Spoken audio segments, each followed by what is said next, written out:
and my question is to Konrad SG.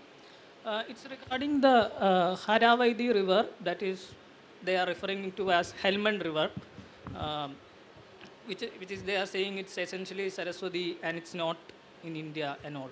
So, what do you have to tell more about that? Dr. Els, I think he's talking about the Helmand Afghanistan Oh, hypothesis yeah, by yeah, Witzel. yeah. Well, the Helmand is the Harahwaiti in Persian. And so that's simply a repeat of the same name that it had in India. This happens a lot. Like you have New York in America named after York in England. You know, it's a normal procedure. So you have this repeat of the same name many times, like the Sarayu exists at 3 different places, for example. The Rasa is the name of the Amudarya, but later becomes the name of the Volga River in Russia, even. So this is a normal thing. And no, there is no reason to say, the one in Afghanistan was the original one.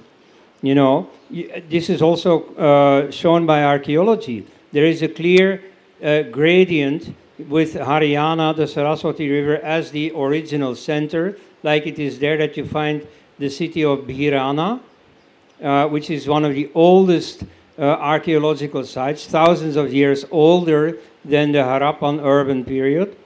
And so, you know, all these cities in Afghanistan and Central Asia and so on come much later. So you see, there is a very serious indication that India is the origin and Afghanistan is the imitation, not the other way around. All right, I guess this was a very interesting session. Let's just end on this note. We're not going to find any answers any soon, and this is going to go on, so I'll hand it over to you.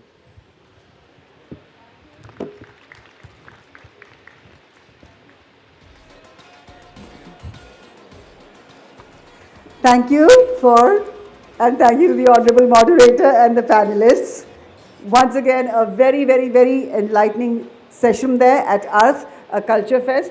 Thank you very much for sparing your time and joining us here. Dhanyavad.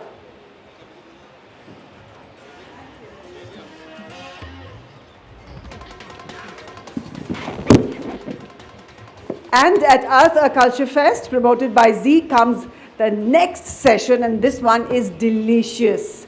Blurring the lines between history and mythology. Now, history, we all know, is the study of the past based on fact. Mythology, I'd say, is it's a stream, it's a study, it's an interpretation of tales and fables from the past addressing human conditions such as culture, tradition, life and death, afterlife, human origins, stories of celestial gods, so on and so forth. And now, if we talk of Vaishnavism, followed by millions and billions across the globe, the center of which stands love for Lord Vishnu, often people would ask, okay, so did the Dash avatars really happen? Were they mythology or was it history? Is Kalki really going to come and lead humanity towards a transition into the Satyug? Or we, the people of the modern world, will all alone, without the help from divinity, have to battle the perils, the evils, the trials and tribulations of the modern day world? Talk about Lord Krishna. Some do ask in murmurs that is it mythology or is it history?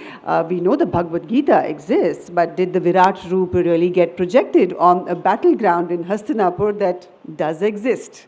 Now, all these questions that I'm asking have a lot of childlike enthusiasm in them, but that's not why we're having this session. We're having this session because I believe, and I truly believe, that clearing dust from the Aina will help us relay the foundation of ideal societies, communities, and nations. Let's get straight into this next section coming up. Please welcome on stage Ms. Ami Ganatra, historian and alumna of Indian Institute of Management, Ahmedabad. She is a scholar on lesser-known facts of the Mahabharata and the Ramayana. Very, very warm welcome. We also, ladies and gentlemen, have in our midst celebrated author, Mr. Ashwin Sanghi. He's one of India's highest selling fiction writers, having won numerous literature awards. Among them is the Lit O Fest Literature Legend of the year 2018 and the Kalinga Popular Choice Award 2021. Good afternoon, namaste. We're so delighted to have you here. I'd also like to request our session moderator, Shri Arjun Singh Kadian, to join the panel. He is a reformist with the CMO of Haryana, a gold medalist from Hansraj College, Delhi. With numerous books to his credit, he also pioneered initiatives like the Haryana Thinkers Forum and the Indic Academy. Arjun, warm welcome and over to you. Namaskar. Thank you very much. Sabhi ko pranam. Hello. Jumping straight into, well, the discussion and blurring lines between Indian history or history and mythology. I'd like to begin by quoting the festival director Vikram Sampath himself in his book Brave Hearts of Bharat, Vignettes from Indian History. He writes in the prologue, like all other things, in historiography too, there has been a very unique Indic way of historiography, exemplified by this shlok, often attributed to Kashmir's historian Kalhan in his seminal work, the Raj Tarangini. Dharmarth Kam Mokshanam Upadesha Samanvitam Kathayuktam Parvaruttam Itihasa Tachakshmate. Parvaruttam or narratives of the past that are in story form or Kathayuktam and impart Updesh or instruction in the four limbs of humanity's pursuits: Dharma, righteousness; Arth, which means material pursuits; Kam, sensual pleasures; and Moksha, liberation, is called Itihas, literally translating to "it thus happened." And I think that very introduction brings us broadly in the beginning of the this session. I'd like to begin with you, Amiji. First, congratulations for two wonderfully written works, and in fact, even Ashwin sir, it's been it was a right question just behind stage as to the number of books you've written, all of them shuffling between and discussing history, discussing mythology, and bring it all together.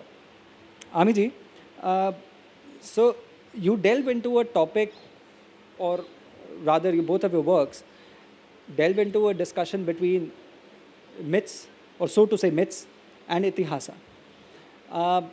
Because there are preconceived notions, there are preconceived ideas, there are thoughts that people in general have about Indian history or ancient history that you take on basically head on in your works.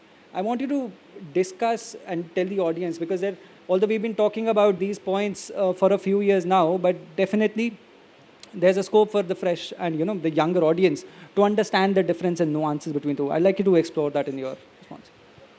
Thank you, Arjun. Namaste, everybody. Shubh Sandhya. So happy to be here amongst all of you. So, Itihas and mythology, Itihas and Puran. So, history. As we all know, the definition of history typically means story of the past, something that is verifiable, something that is real, versus the way mythology is understood. It is a set of beliefs of a group of people.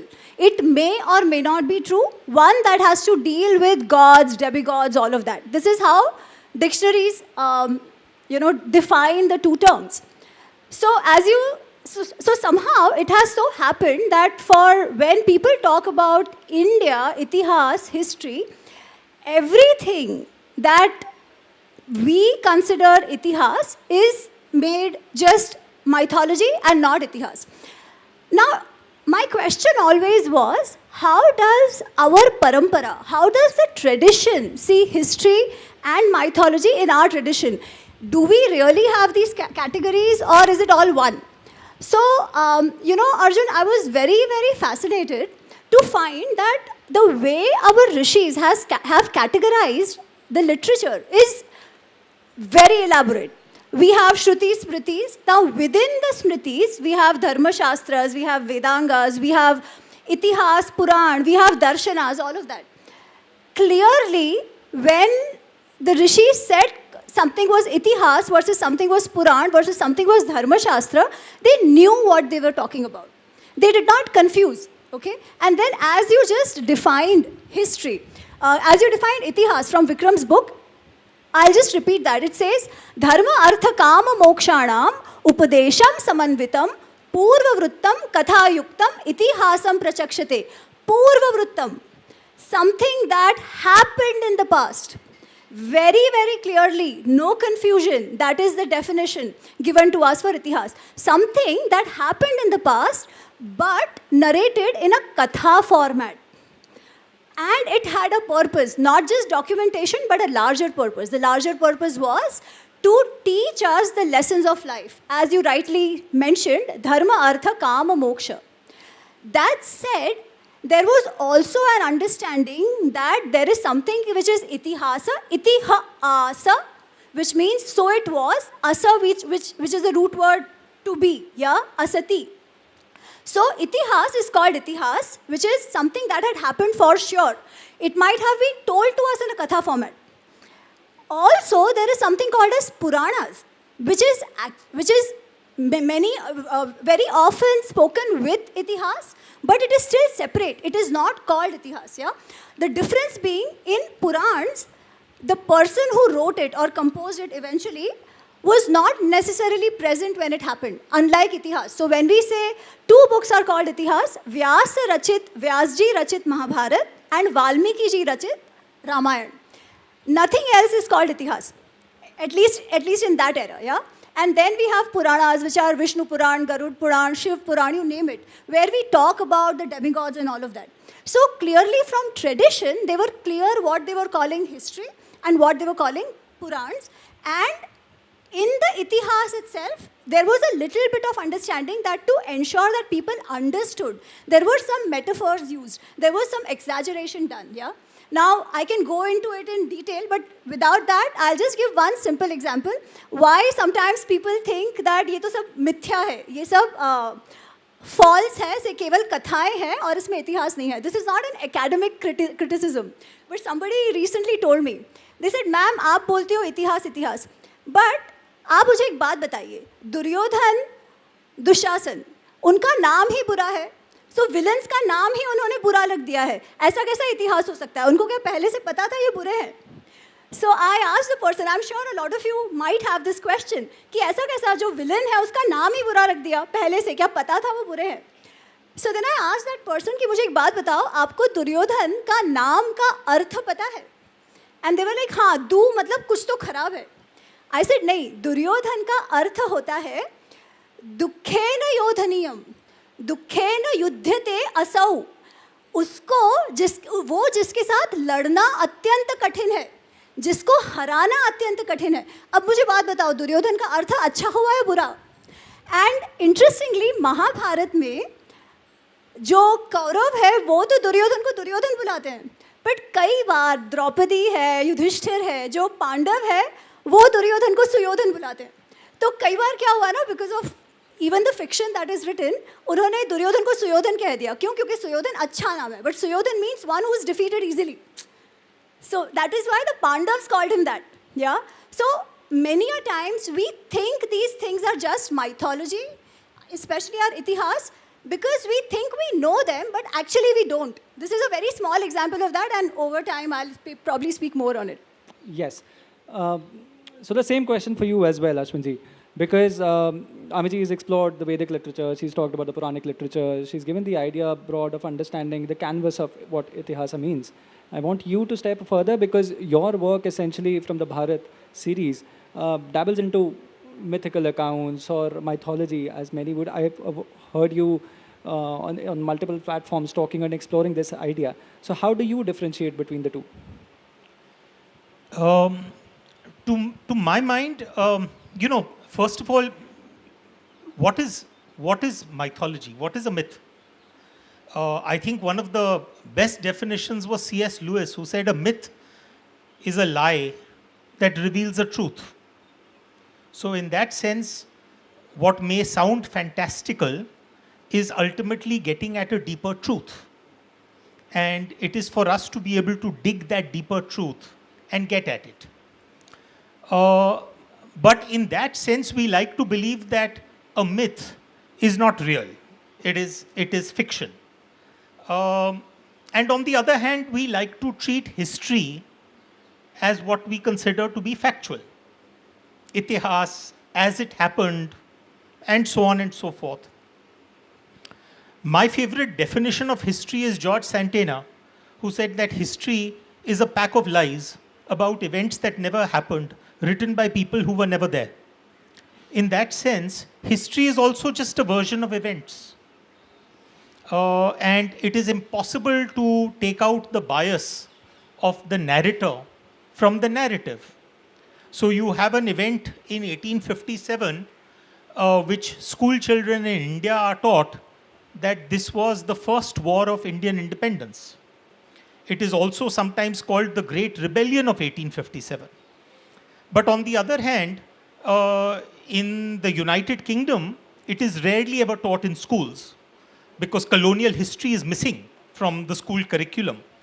But even if you went to a master's level, it would be taught to you, but as the Sepoy Mutiny of 1857.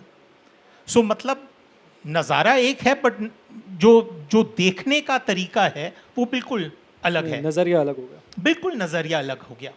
तो the point is that to my mind there are enough things within what we consider to be history which we could actually consider to be fiction. And there are many things in fiction which sometimes are far more truthful than history. So my view always has been that can we possibly bridge the gap between what we consider to be very well-defined disciplines. So, I mean, you know, when one of the incidents which occurred to me when I was just starting out as a writer, I had been invited to speak at a festival in Kolkata at a university lecture. And the thing got over early, so I had a little time. So I told the driver, I said, take me to some interesting place in Calcutta. He said, साहब आप मंदिर चलेंगे? I said, okay, चलो. Now, अगर driver आपसे कहता है कलकत्ता में कि मैं आपको मंदिर ले चलता हूँ, तो you take it for granted कि ये देवी जी का मंदिर होगा. हम वहाँ पहुँचे. It was a very ordinary sort of place. In fact, from outside, it didn't look like a mandir. I went up the steps. In fact, in Calcutta, there is a road known as Sridhar Roy Road. So I went up the steps, went inside. I saw a green-colored throne. And there were people doing puja. They were praying, agarbattis, arti was going on. And when I looked closely on that green-colored throne, there was a portrait of Amitabh Bachchan. So I was wondering that what is this? Is he playing a joke on me? So, but when I looked at the people around me, they were seriously doing their worship. For them, this was a mandir. I came outside and I was waiting for my car to come and pick me up. And when I was waiting for the car, this little boy came with a basket and he was selling all types of things, agarbattis and phool, patte. He was selling prasad, all of that. Actually, the stuff that I should have picked up before I went in. So I didn't buy anything from him except for one little book. And that book is still preserved in my library. It's called the Amitabh Chalisa. And at that moment, I was thinking to myself, I said, okay, now this is real. But I said, Ashwin, now for a moment, imagine कि आपकी जो गाड़ी है, वो गाड़ी आपको pickup करने आती है, बट वो ड्राइवर का जो गाड़ी का ब्रेक है वो फेल हो जाता है, and he knocks you down and you get run over. And I die on the spot. And now, as per the karmic theory, I take rebirth 1,000 years later. But 1,000 years later, Arjun, now the cult of Amitabh worship has really caught on. And now there isn't one temple, but 1 lakh temples. But now someone comes to me and says, do you think that Amitabh could have been a real man in history? But Ami, isn't that the question we are asking about Ram and Krishna today? That could these have been real? So the way I like to think about what we like to refer to as our mythology, I have a problem with that word, but nevertheless, what we refer to as mythology is nothing else but the layers that we have applied to certain core stories that must have occurred. because I find it difficult to believe that we could have written 300 versions of the Ramayana if there wasn't some core truth to it.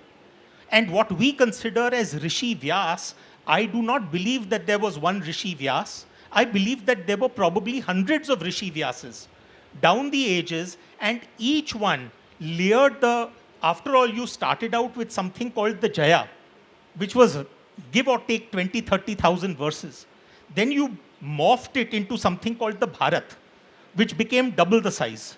And then it morphed into something called the Mahabharat, which became double of that. I believe that every generation added its own wisdom. So that layering is what we normally nowadays call mirch masala. That mirch masala that was added down the generations is the reason why we can discount the entire thing. But I think we run the risk that we are throwing out the baby along with the bath water. Then perfect defense by a fiction writer or non-fiction. But so we'll take it on again because this is a wonderful trajectory we're taking in this conversation. But Amiji, you tell me how because you've explored Mahabharata and Ramayana in both your books. What is your creative process? And I want viewers who are seeing this through the medium, social media and everything, and also audience here. How do you dangle between your subject? How you dangle between what is your creative process? Because there's like you said, there are layers which have been added over the years, and now you're trying to write a non-fictional account of what has happened. In fact, the very geography that we are sitting in right now is very much or is written about and very much the geography of Mahabharata. Yeah. So exploring that, how do you, because they're preconceived notions. So I want you to address that angle. Yeah. So with you, Ashwinji, completely, right? There could have been layering. And again, that is open to assumption. We can assume there is, maybe there is not. We don't know, yeah? But to your point, clearly the definition itself says that something that had happened in the past, and there is a katha aspect to it as well. There are metaphors. That said, when you actually read the text, it is not that difficult to figure out actually kya hua hoga versus metaphors. But that is for later, yeah? The question you asked is very interesting. I didn't start studying because I wanted to write. I was studying because I had questions. Exactly all these questions are things which are called Dharma Shastras, because Itihas, Mahabharata, Ramayana are not just any text. Yeah? They have defined a value system for us. Even today, they have been weaponized to create narratives and propaganda against the entire civilization. So it is not as if they are trivial and they don't matter. They matter a lot. So my question was, what is it? What is the real story, right? And as Ashwinji mentioned, there are others also who say that history is written by victors. Then what is right? Is it that Pandavas were actually wrong and it is the Kauravas who were right? So then, I realized something during my research, that this does not apply on Indic Itihas, what is called Itihas. Because one, the people who we say wrote it or composed it were contemporaries. It was not written later, they were contemporaries. Even more important, yeah, when we say there is a bias of victors, let's see who composed Mahabharata. Rishi Vedvyasa, yeah. Who was Rishi Vedvyasa? He was a rishi for sure, but he was the son of Satyavati, who called upon him to do niyog with Ambalika and Ambika, who were Vichitravirya's wives, widows rather, who did not have kids, to run the lineage of the Kauravas, right? Through that, Pandu and Dhritarashtra were born. And then we have Kauravas and Pandavas. So in that sense, he is actually related in blood to Pandavas and Kauravas both. So he is not one of the court poets who is writing about history just to glorify the Pandavas for the heck of it. He is actually their blood-related grandfather. And if he had, if say we assume still there could be a bias, the bias should have been for the Kauravas, because the Pandavas were also born through niyog. They were not Pandu's blood, right? So if I look at that, then the whole definition of West on history, about history is written by victors, does not apply here anyways. That is, it is as unbiased as we can get about the narrative, so to say, right? So that is one aspect which made me even more confident that Mahabharata, Ramayana that we are talking about are actually histories worth knowing. And you see, the theme of all of them is dharma. of both of them. What is dharma? Why do we need to talk about it so that we take the right lessons from it? In that sense, itihasa, because lessons, kya karna hai, kya nahi, wisdom, we get that from dharma shastras also, we get that from Upanishads also. Then what is it about itihas? Itihas is nothing but a case study of that wisdom. How do we live how do we live that wisdom in our life? What happens when we don't? What happens when we do? We always talk about Indriya Nigraha, Kam, Krodha, Lobha, Moha, Mad, Matsarya. So if you see both Ramayana and Mahabharata, the heroes and the villains are not identity based. You know, आजकल there is a trend कि सब में identity घुसेड़ दो. रामायण क्यों हुआ? Because Aryan Ram wanted to defeat the Dravidian Ravan. Yeah, that is bullshit. Sorry for my language, because Ravan was the son of Vishrashrava, who's the son, Rishi Vishrashrava, who's the son of Pulatsi Rishi, right? So there is no Aryan Dravidian there anyways. Everybody is called Arya in that. So it is not about identities, but it is about the wisdom that we get from Gita. It's about the wisdom we get from the Upanishads, that when somebody lives his life overcome by Kam, Krodha, Lobha, Moha, Mad, Matsarya, giving in to their senses, sensual indulgences only, they will end up acting in a way that is disastrous to the society, versus the others who are caring for the good of the society, right? Those are the heroes and these are the villains. Now, if this story has to come out, I have to be true to the itihas as much as I can be. Now, I want to talk about one more thing here, because another thing which Ashwinji mentioned is very, very apt. How do I know what is the true story? There are so many books, there are so many retellings, 300 Ramayans, as there is this very famous essay, right? You know, sometimes people talk about these things. However, even in that 300 Ramayans, there is only one which is Valmiki ji Rachit. Others are not written by Rishi Valmiki. They all somehow pay their obedience to Rishi Valmiki for writing the Itihas of Ram, and then they build upon it. So if I have to go by Itihas, I will have to go to Ramayana, which is Valmiki Rachit Ramayana. Just one more thing on that. The Jaya, Bharat, Mahabharat thing, again, this is a theory. There is no manuscript of only Jaya found till today. The manuscripts that have been found are of Mahabharata, some parva of Mahabharata, either entire, either half or whatever. So this thing about building up is also only a theory, right? So when I put all this together, I was like, nahi, if I can find the right version, or if I can find Valmiki Rachit Ramayana and Vyasji Rachit Mahabharata, I'm actually sorted to talk about the Itihas. And that's what I did. I used the Gita Press version, which is not exactly the critical edition, but I figured what are the difference between the two, and I referred the critical edition as needed. And for Valmiki Ramayana, actually it's not that different. Be it southern recension, northern recension, whatever, they are very similar. So that's what my point was. I wanted to be true to that story as much as I can be.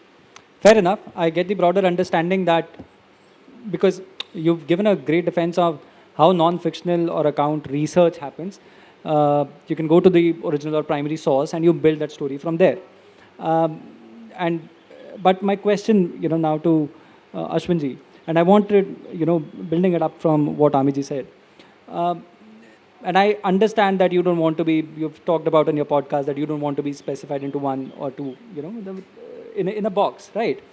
But while she goes about doing some non-fictional hardcore research work, do you think in your work, which is otherwise, you hate the word as well, mythological fiction, do you end up taking creative liberty, in your canvas when you're bridging or writing your story? You definitely would pick points or stories from Puranic literature, which might, it ends up telling stories to a lot of young people because the way you weave it. But there's a possibility that you take a greater liberty, because at the end of the day, you can write on the bits all a fictional account, and that makes your job easy and makes her point or her research more pertinent. I want you to address that, sort of question. See, the point is that, first of all, I must tell you, I make no bones about the fact that I am a fiction writer. I've never attempted to project myself as either a historian or as a scholar or as someone who knows the Shastras. I know nothing. At the end of the day, I am just a storyteller and I am writing that story in order to entertain you. And what am I mean, I have always maintained that a good story is about so-called 3 E's, and they are separated out in the 70-20-10 principle. 70% of what I do is for entertainment. So if I can't entertain you, you won't turn the page. 20% is maybe stuff that you may come across in my writings, which you may not have heard of before, which you may say, Arey, I never thought that this was true or that this particular fact was there. That is the moment where I consider that maybe you are getting slightly more educated, the way I was in the process of writing that book. And finally, at the time of reaching the last chapter, I hope that you will have a batti on moment where you'll say, why didn't I think of this entire story this way?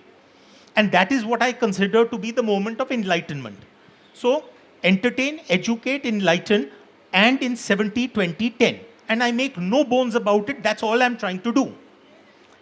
I remember when I had written my first novel, The Rosabal Line, and first time I had a press conference, one of the young press reporters very cheekily asked me, he said, you're an MBA in finance, you have an entire education in business, and now suddenly one fine day you decide that you are going to write a theological thriller which is based on history and spirituality and religion.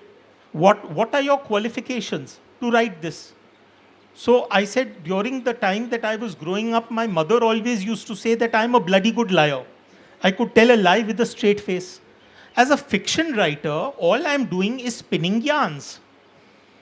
But the corollary to being a good liar is that you tell the lie as close to the truth as you can.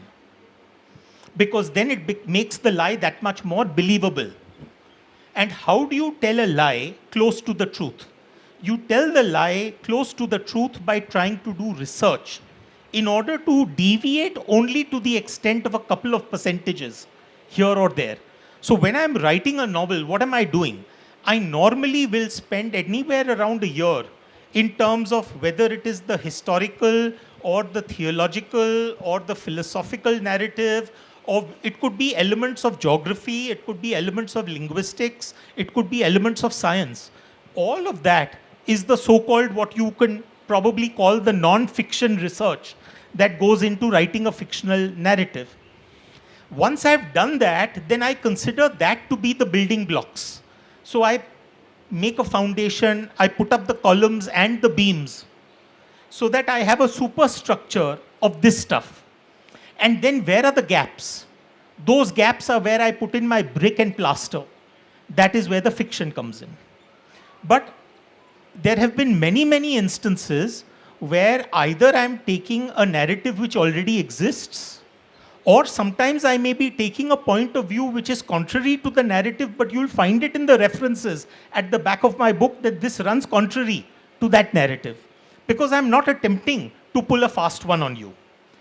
The other important point which I want to bring out, Arjun, is that many of the things that we consider to be our historical narratives, how much can we depend on those narratives? Like, for example, when I was writing Chanakya's chant, there is the Arthashastra, which most of us, at some point of time in our lives, we will end up reading the Arthashastra. But while Chanakya has written the Arthashastra, there is very little written about Chanakya. In fact, we don't even know who he was. Was he Vishnugupta? Was he Kautilya? Was he Chanakya? A reference to him is there in the Panchatantra, but that's about it. But where do we get the major part of the historical narrative of Chanakya from? We get it from the Mudra Rakshas. What is the Mudra Rakshas? A Sanskrit play. When was it written? 700 years after the supposed death of Chanakya by Vishaka Datta, written by Vishaka Datta. Vishaka Datta was writing Mudra Rakshas to be performed on stage. What if Vishaka Datta was that time's Ashwin Sanghi? He was taking fact and fiction and mixing them. But today we consider that as our narrative. The point I am making is that we now need to start understanding that there are many, many things in our historical narratives that could have been fiction, and there are many, many factual truths in our fiction which we are overlooking. Take, for example, Kalhana's Raja Tarangini. There are fantastical accounts of kings who can sprout wings and can fly. But does that imply that it is not a historical narrative of Kashmir? Certainly not. We can't get a narrative of Kashmir if we ignore that. That brings me to the next point here. The evolution of, or the historical evolution of the Indian right-wing thought process. You've been writing mythological fiction, so to say, for a couple of years now. Amiji, you have been writing in the last few years non-fictional accounts. In the last few years, we've seen, and I think a lot of it owes to the leadership that we have today, that many more writers, historians, biographers are coming along, coming forward and writing accounts of a thought process which demarcates or differentiates them from how we've seen in the socialist era or how we've seen in the pre-1991 days.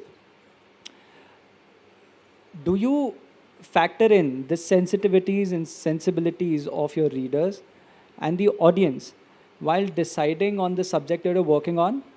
And do you think that the timeline that we are living in today is important, and which is why it's sort of become convenient to write more on these lines? That's for you, sir. So, honestly speaking, to give you a quick answer to that question, that do you worry about the sensibilities of your readers? I've never done it. Had I done it, I wouldn't have written the Rosabal line. Because 47 publishers and literary agents told me that there isn't a market for this. So the point is that I think this entire genre has come into existence because there are writers in this space who wanted to explore stuff that publishers didn't want to really publish. Because the publishers thought that they already knew the sensibilities of their readers. To answer the second point, which is in terms of, are we living in a time where it has become convenient? Well, no. The fact of the matter is that if I look at when was the Rosabal line written, the idea for the Rosabal line emerged sometime around 2002, when I was on a visit to Kashmir and I ended up chancing on this particular tomb, which is purportedly the resting place of Jesus Christ. Then I spent the next couple of years researching that story. At the time when I actually published that story, we were not living in a Narendra Modi era. We were living in a time which was firmly a UPA time. And I think the book was self-published by me sometime around 2007. It eventually got published in India in 2008. So we are talking about books that came out very much during a time when the political dispensation was very, very different. I think to a very great extent what has happened is that in every industry there is what is called a bit of a herd effect. That when you taste success in something, for example, in the last 70 years, why did we have more and more of the same films in Bollywood? Because a certain formula worked, and therefore more people came into that space because they said, "Ha, ye to chal jayega." It is the same thing which happened with Chetan Bhagat during the early days with campus romances. And then you suddenly had such a large number of people coming in and writing romance stories which were set on college campuses. So the point I'm making is that the reason why you have more of this happening now is because of the fact that people have already tasted success with this particular subgenre. It has very little to do with the political dispensation. You clearly differentiate between that. Okay. What's your take on this? सबसे पहले तो I do want to clarify that I have nothing against fiction. I have enjoyed fiction completely. I was only talking about my way of writing, where I think when itihas starts getting weaponized and starts creating fissure in the society, sometimes we just need to take a step back and see what the actual narrative was, right?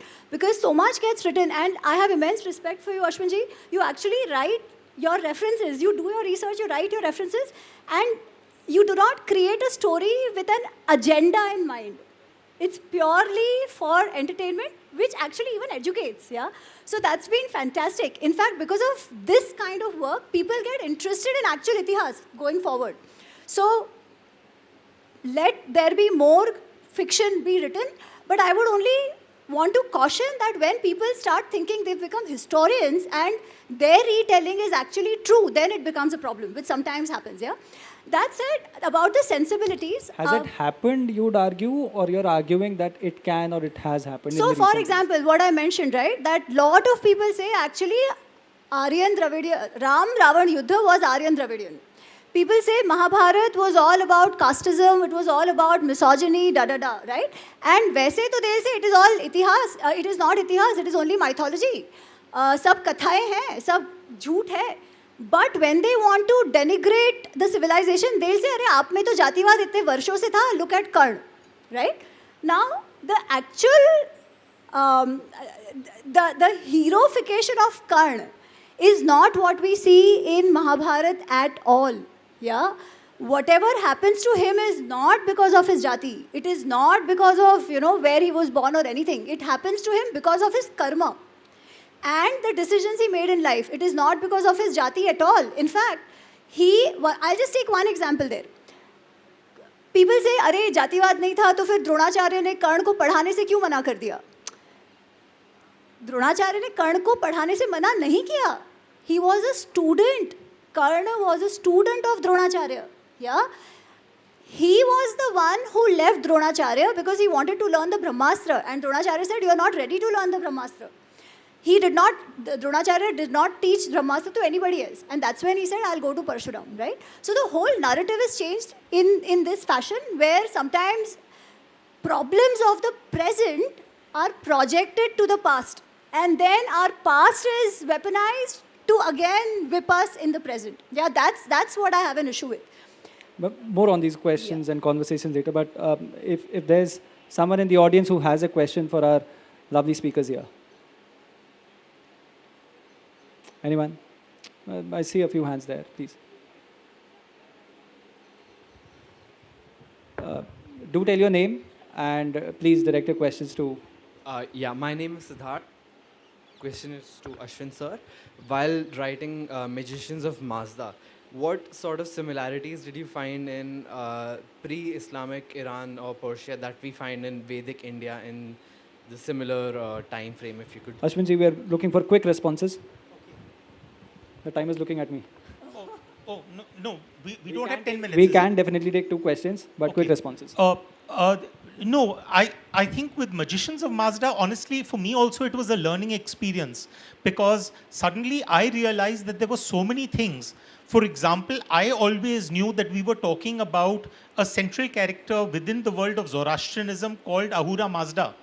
But then on the other hand, when I started going back into our own Vedas, then I found that we have another character which is basically Varuna, who's considered to be the greatest of the Asuras. And a reference to him is Asura Maya. And so in that sense, then suddenly it becomes evident to me that there was possibly a transposition of Asura Maya being connected in some ways with Ahura Mazda. Or for example, the idea that the entire possible conflict between Bhrigu and Brihaspati could have been a reason for the so-called conflict of the 10 kings, which resulted in a movement beyond the Saraswati of a certain part of the civilization, which then eventually flowered into a new religion or a new religious thought process. Or the idea that the so-called, the reason for the so-called purity that we talk about is because of the Shvetambaras. So there were many, many connections that I found between our Vedic thought process and between what was written in the Gathas. So in that sense, if you actually put the Rig Veda and the Gathas side by side, except for the fact that in terms of sequencing and in terms of the pronunciation and inflection points, they are pretty much similar. And yes, for me also, that was a learning experience and a learning journey. So I frankly ended up finding out things which I didn't know when I started writing that book. Yes. So I hope that probably that learning journey has translated for you also in terms of reading it. Quick second question, please. My question is from Ami ma'am. Ma'am, hi ma'am, I'm Manas. Ma'am, we have heard that the Battle of Troy was also a mythology, and as the time goes on, the researches were done on that. We are hearing now that it was true. So, is it need to be more research on Mahabharata and Ramayana in India?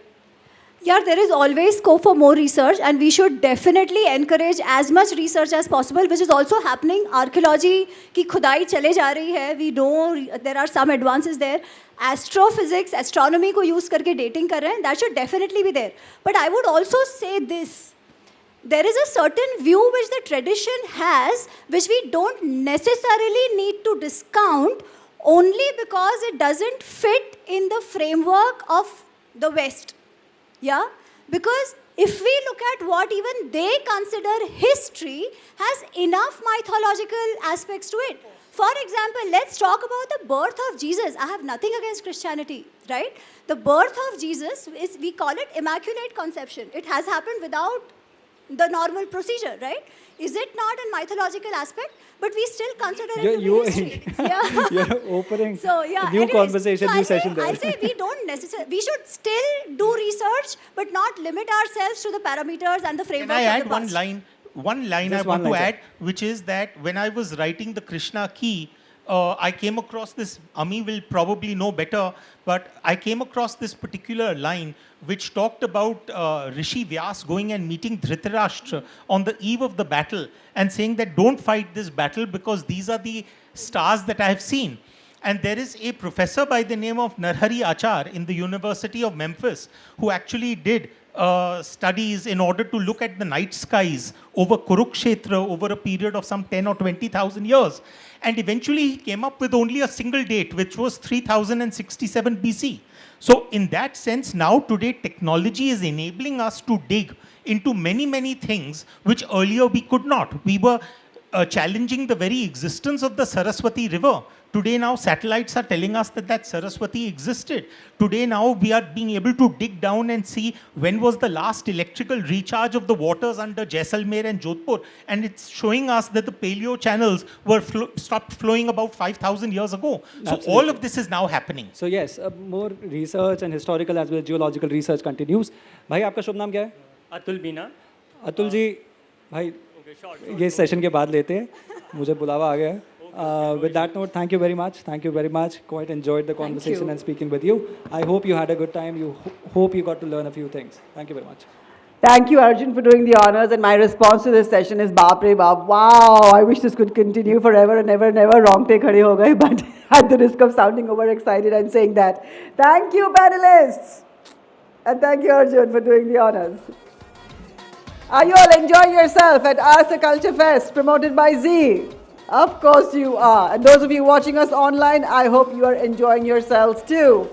I'm taking you straight into the next session that talks about the changing landscape of Indian cinema.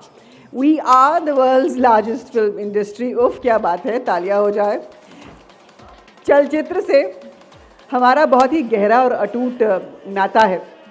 Films in India, well, we're obsessed with them and we're also obsessed with the film stars that come along with them. Now, Indian cinema really, it's an emotion that transcends all our cultural diversity, and it connects with everybody in the country and has a spellbinding effect. From starting as vehicles of social change, then going on to be vehicles of entertainment, and then coming back to be vehicles once again of social change, cinema has come a long way from being just entertainment to something now that is driving the change and making people think. There are other changes that are happening in the Indian cinematic landscape. Now, whether that is the technology of cinema that is progressing at breakneck speed, or whether it is our special format that we used to tell stories, the song and dance format that is now being relished even by the West, or whether it is the government backing the cinematic trade by tax benefits and helping in its resurgence. A lot is happening on the cinematic landscape in India. Ladies and gentlemen, I'd love that we talk about it next at Arth Culture Fest. I'm going to invite on the dais a national award-winning filmmaker, chronicler, and storyteller of our times. His films, The Kashmir Files and The Tashkent Files, have broken all records, but more importantly, told truths that needed to be told. I must note here that very few filmmakers today use cinema as a direct tool for socio-political impact. He, indeed, is one of them. Please put your hands together in a resounding round of applause and welcome on stage Vivek Agnihotri. Khojo, khojo. Khojo, khojo. And talking to Vivek Agnihotri is Kushal Mehra, once again on Arth stage. Ladies and gentlemen, Vivek Agnihotri. And Kushal ji, it's over to you.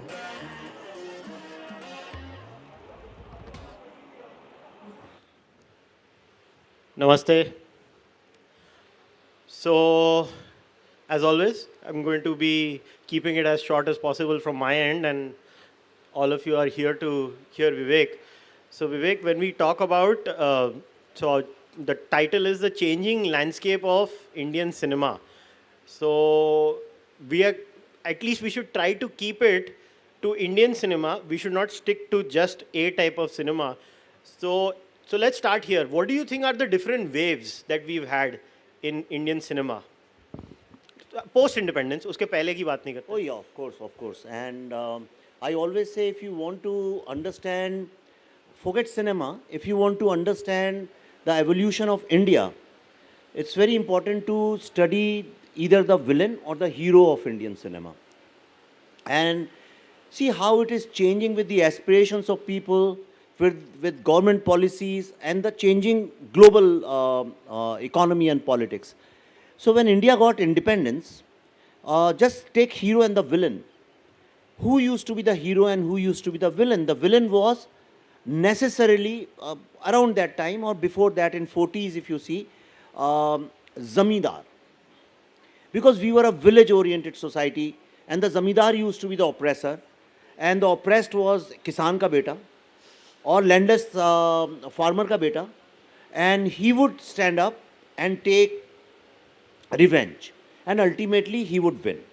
But he was always somebody who was a common man can relate with, a poor guy. And then slowly this villain Zamindar moved to cities and he became a mill owner. Textile mill ka malik. 50s ki baat hai ye. And again the villain, the hero used to be a common man, a very poor guy, either किसी मजदूर का बेटा या किसी trade union वाले का बेटा या teacher's son or somebody's son. And that changed in 60s.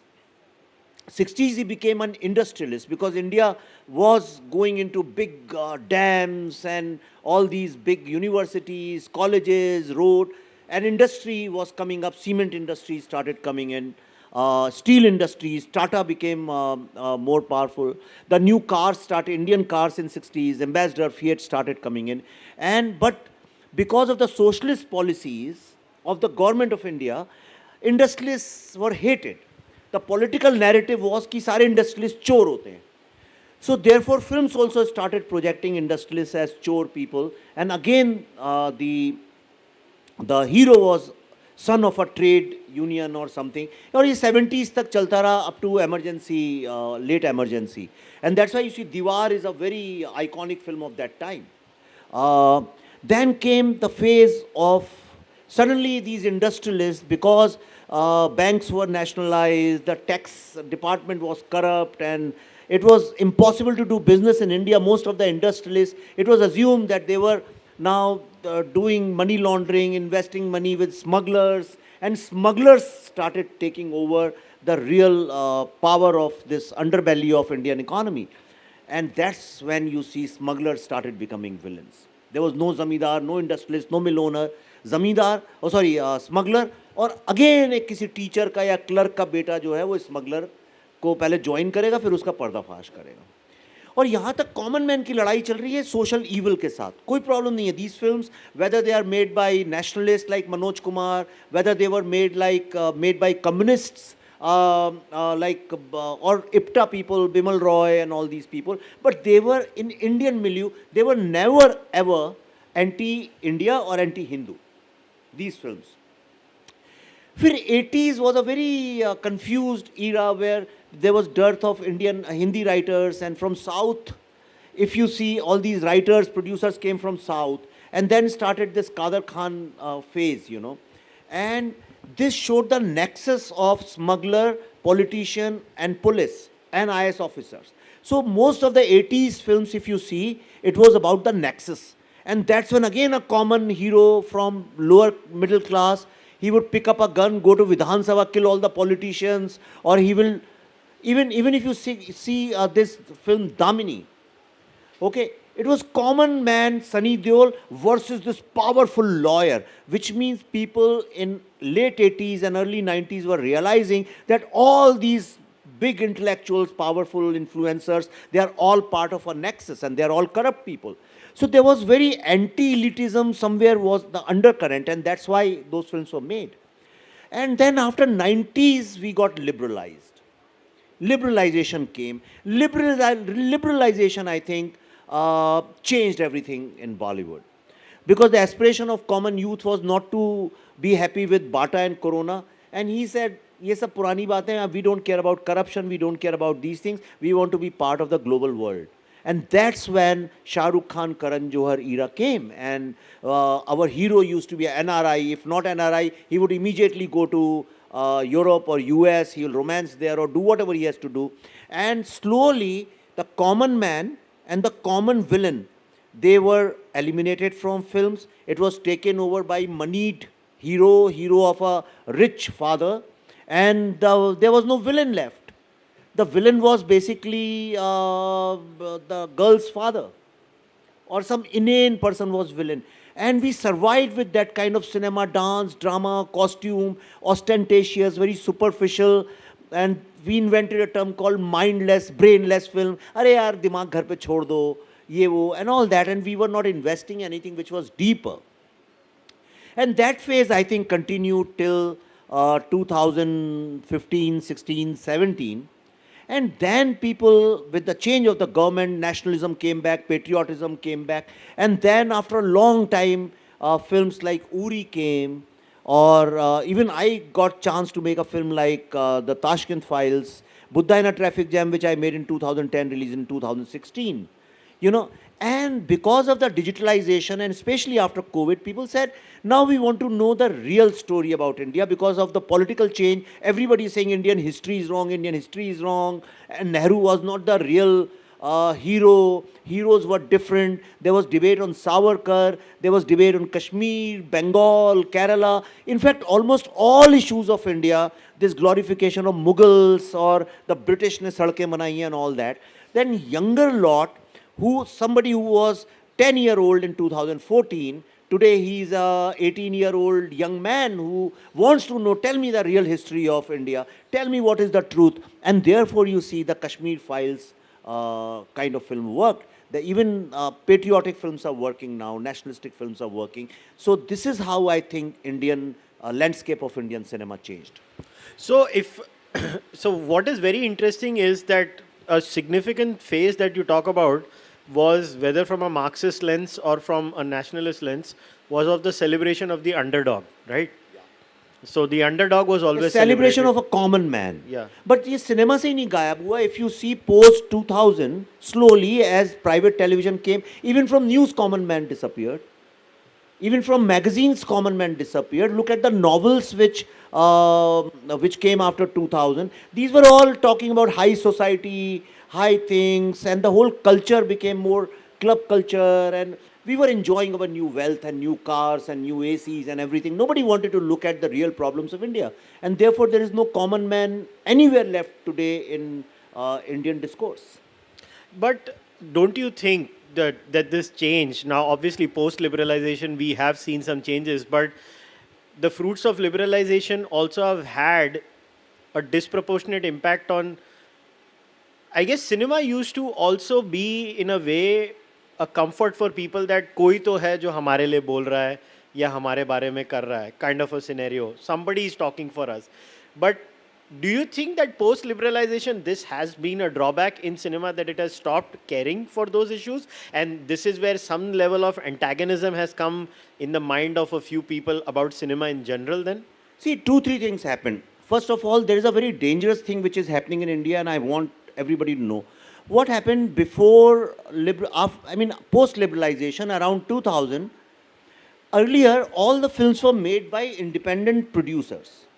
And these producers are very rooted in Indian customs. They knew everything about India. वो आप देखिए राज कपूर बहुत होली दिवाली मनाते थे. अमिताभ बच्चन के घर की भी होली बड़ी मशहूर है. सबके प्रकाश मेहरा, मनमोहन देसाई सब ये कुछ ना कुछ करते रहते थे. इसलिए इनकी फिल्मों में भी इस तरह से होता था.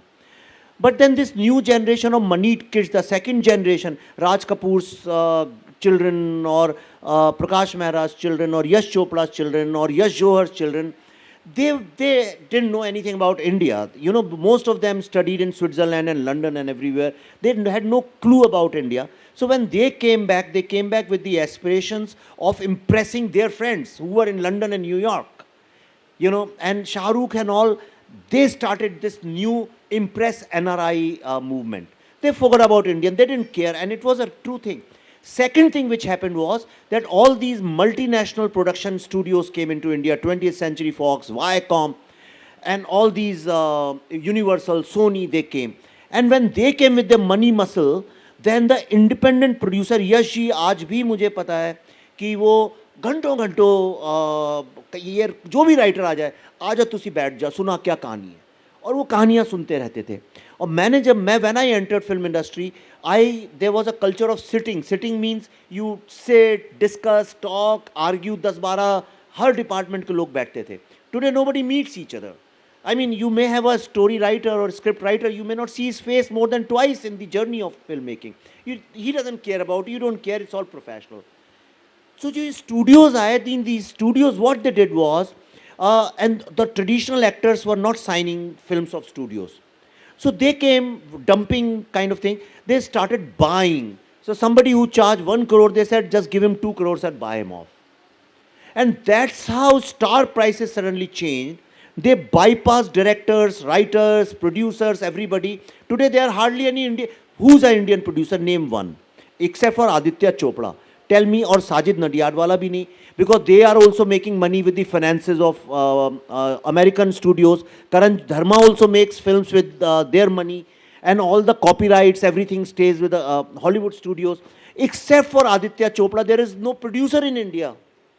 Perhaps we are trying to be an independent, 100% Indian producer, but there is no Indian producers left.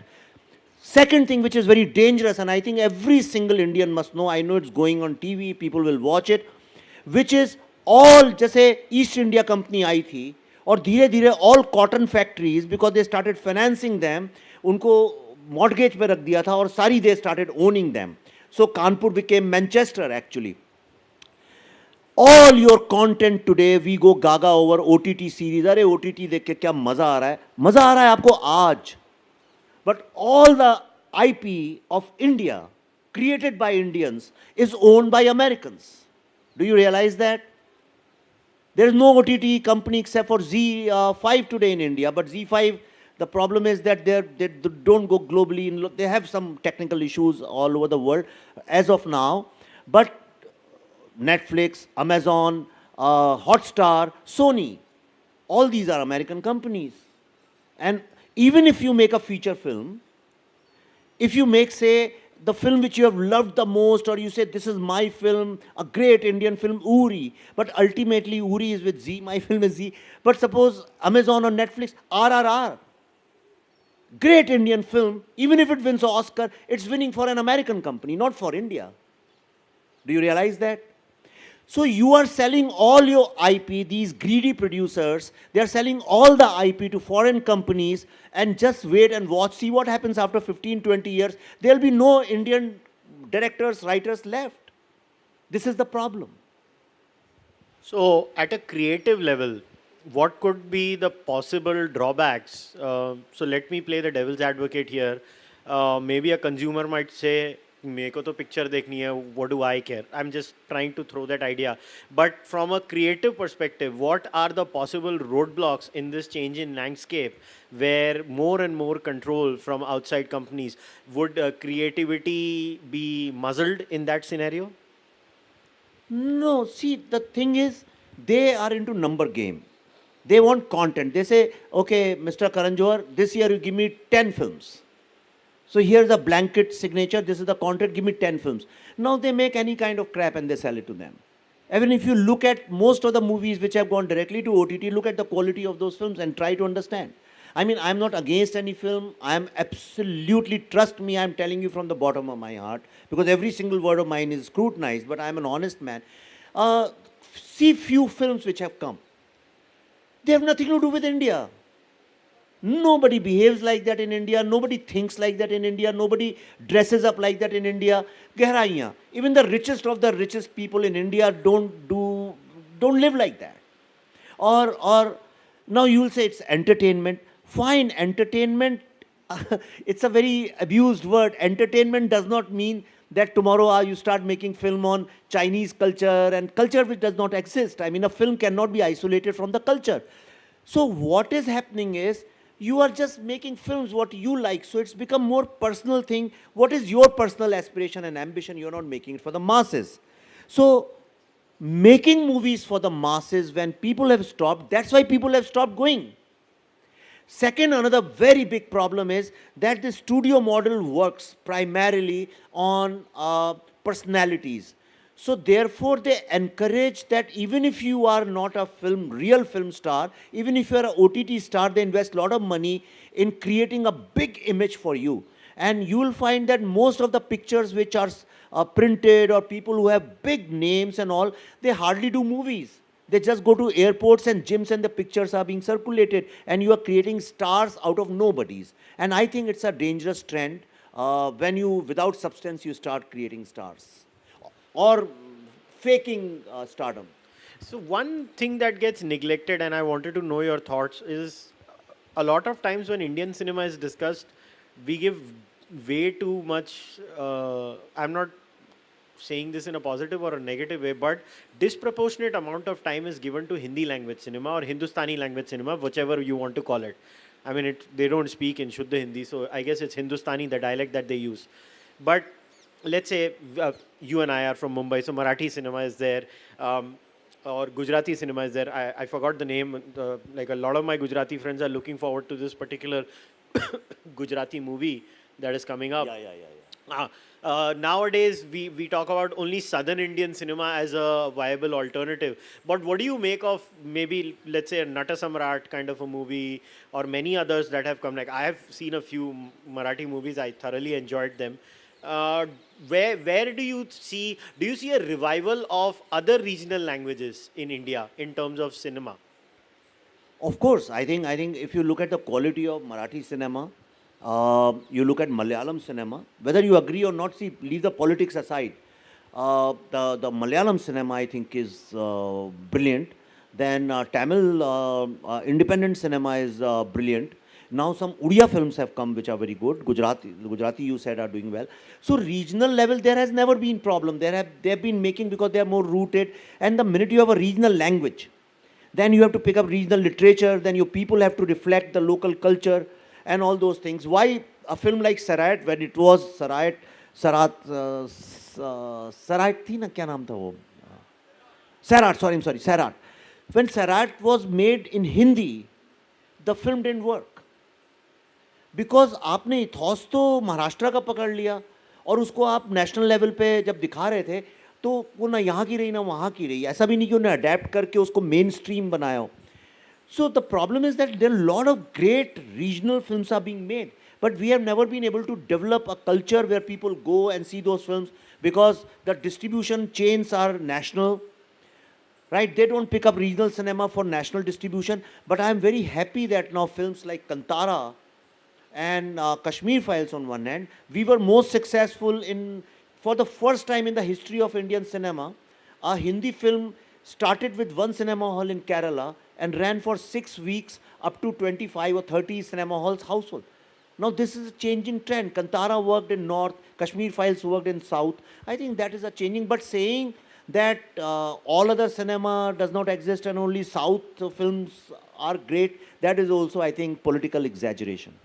So do you see from like a lot of times these comments are made about, oh, people are not going to the cinema halls because the business model is not viable, etc., etc.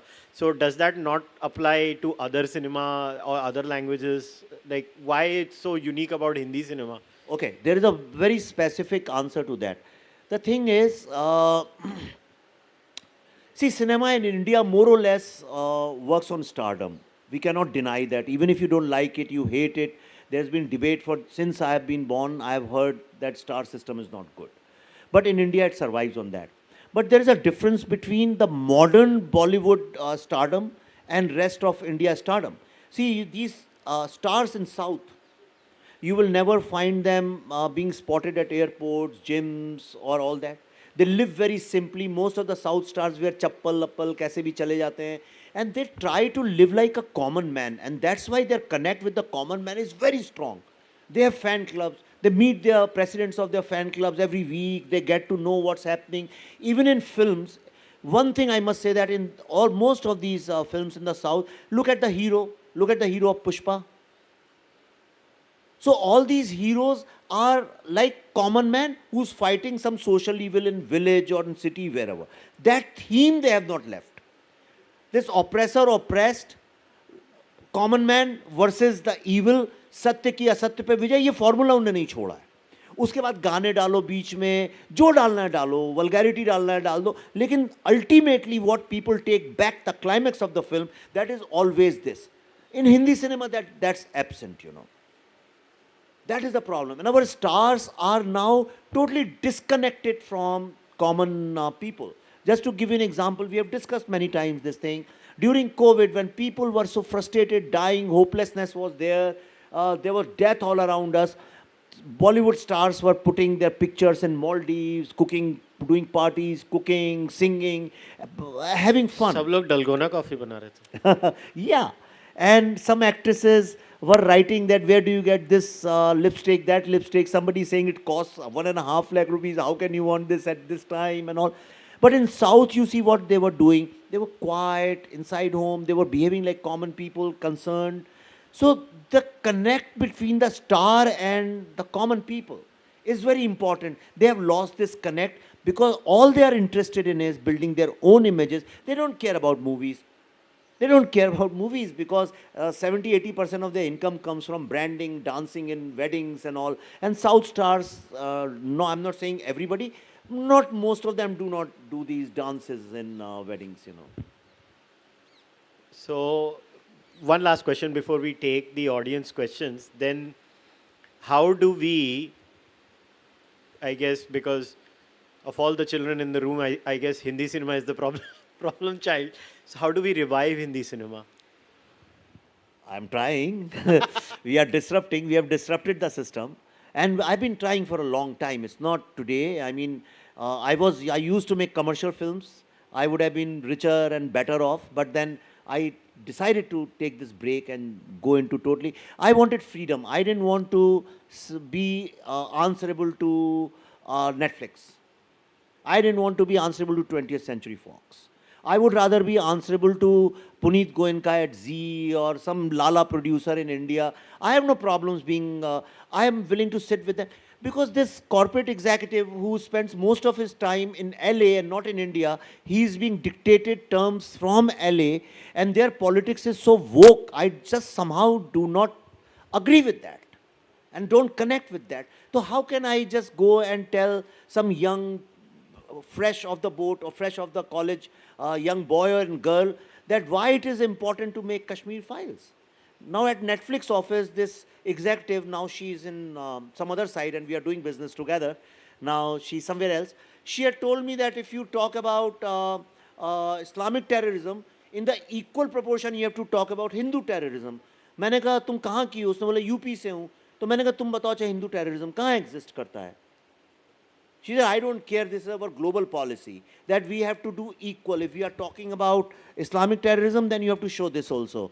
And you cannot show 9/11 like that's the Twin Tower, America. You can't show it in isolation. If you're doing that, then you also have to show what made it happen, what was the reaction. Now, this is something I cannot agree with, you know. So therefore, I decided to go independent. We decided to disrupt. We work in a non-star system. We work only with actors.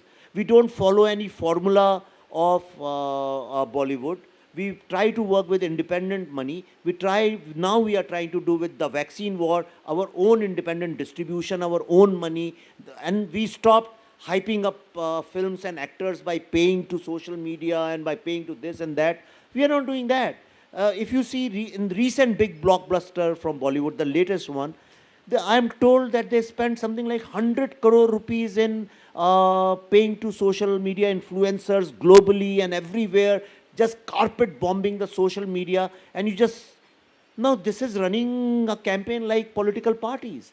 And I'm not comfortable with that. So I said I'll make my own independent world, and we are trying to disrupt. If vaccine war works even moderately, I'm not saying 100 crores, it's a very small budget film.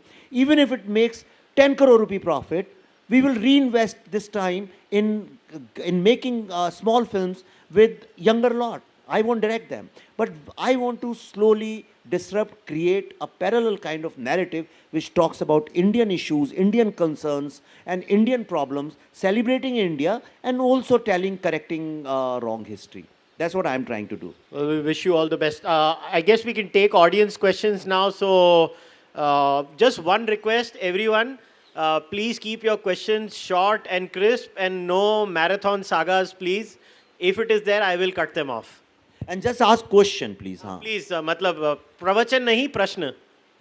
Hello sir, I am Kunal. Nowadays we are witnessing hero worshipping trend going on everywhere. So does that affect the quality and content of cinema? Yeah, if producers and directors also start doing hero worshipping, then it definitely affects. But we have been a hero worshipping society. The world has been hero worshipping. Most of our literature is full of heroes, great heroes. Our freedom struggle is full of heroes. Nothing wrong in worshipping a good hero. A good hero who fights the evil and solves your problem. Problem comes when you start celebrating wrong heroes. And that's where I think everything suffers, including the society. Hello, sir. My question is, an year back, I reviewed a movie that was titled Gulal by Anurag. It's a commercial movie, but it addresses issues like the caste-ridden politics, or the secessionist movements, or even the student politics of Rajasthan. So, sir, is the sense of that, addressing such issues, losing in the current times with cinema being more commercialized? Of course, yes. I mean, I used to love Anurag's films initially. He made Black Friday, Gulal, one more film he had made, I'm forgetting the name.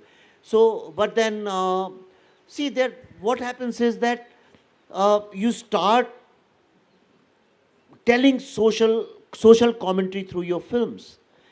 But once you fall into this trap of star system, then you also become one of the Bollywood. I hope that more and more people make movies which concern Indian masses and not these fake imaginary audience which does not exist in India. Sir, namaskar, मैं वैभव. Some girls also wanted to ask questions. Yes. Yeah. This is a girl. Yeah. Sir नमस्कार, मैं वैभव. Sir मैं ये पूछना चाहता हूँ कि जैसे कि अभी OTT प्लेटफॉर्म्स आ गए हैं तो एक तरह से डेमोक्रेटाइजेशन हुआ है. मतलब अब लोगों के हाथ में है कि किस फिल्म को देखना है, किसको नहीं देखना है, किस कंटेंट को देखना है. तो कश्मीर फाइल्स जैसे कि आप फिल्म बना रहे हैं, तो क्या ये जो पावर है लोगों के हाथ में आया है, इससे जो प्रोड्यूसर्स हैं, डायरेक्टर्स हैं, उनका माइंडसेट चेंज होगा कि पब्लिक तो अब रियलिटी देखना चाहती है? नहीं, मैं एग्री नहीं करता हूँ आपसे. कैसे डेमोक्रेटाइजेशन हुआ, आप मुझे बताइए.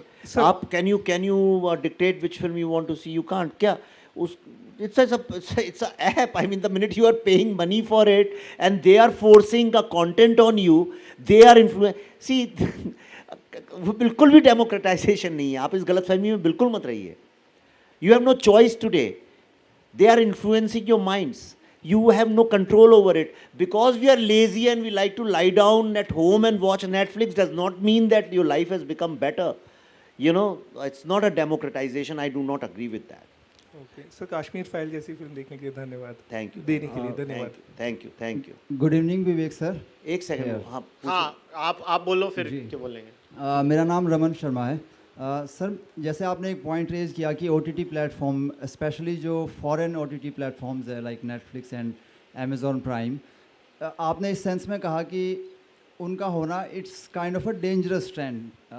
ठीक है, आपने ये बात कही तो क्यों, और उसके लिए आपने ये आर्गूमेंट दिया कि उस पर जो कंटेंट आ रहा है basically they are not rooted in the Indian culture basically, जैसे कि आपने गहराइयों का एग्जांपल दिया। तो मेरा क्वेश्चन ये है कि नेटफ्लिक्स और अमेज़ॉन प्राइम पे ही बंदिश बैंडेड जैसी टीवी सीरीज़ आती है या पंचायत जैसी टीवी सीरीज़ है जो which are basically deeply rooted in Indian culture itself, at least that is what I think. So ये आर्गूमेंट से तो अगर मैं देखूं तो शायद मैं एग्री नहीं करूंगा इस पॉइंट से। तो क्या आप कोई और पॉइंट आप इसके सपोर्ट में कह सकते हैं? आपने सुना नहीं ध्यान से मैंने जो बोला। देखिए, जब ईस्ट इंडिया कंपनी आई थी तो कॉटन तो इंडिया में ही बनता था। जी बिल्कुल, कॉटन तो इंडिया के खेतों का था, पर उसका मालिक कौन था? हाँ वो ठीक है, वो मैं समझता हूँ। नहीं तो आप यंग हैं, आप खुद सोचिए कि वर्ल्ड में कौन सी ऐसी कंट्री है वो जहाँ पे सारी OTT कंपनीज फॉरेन की हैं। आप जरा रिसर्च करिए जाके। क्या अमेरिका में बाहर की OTT कंपनीज हैं जो वहाँ का नैरेटिव डिक्टेट करती हैं?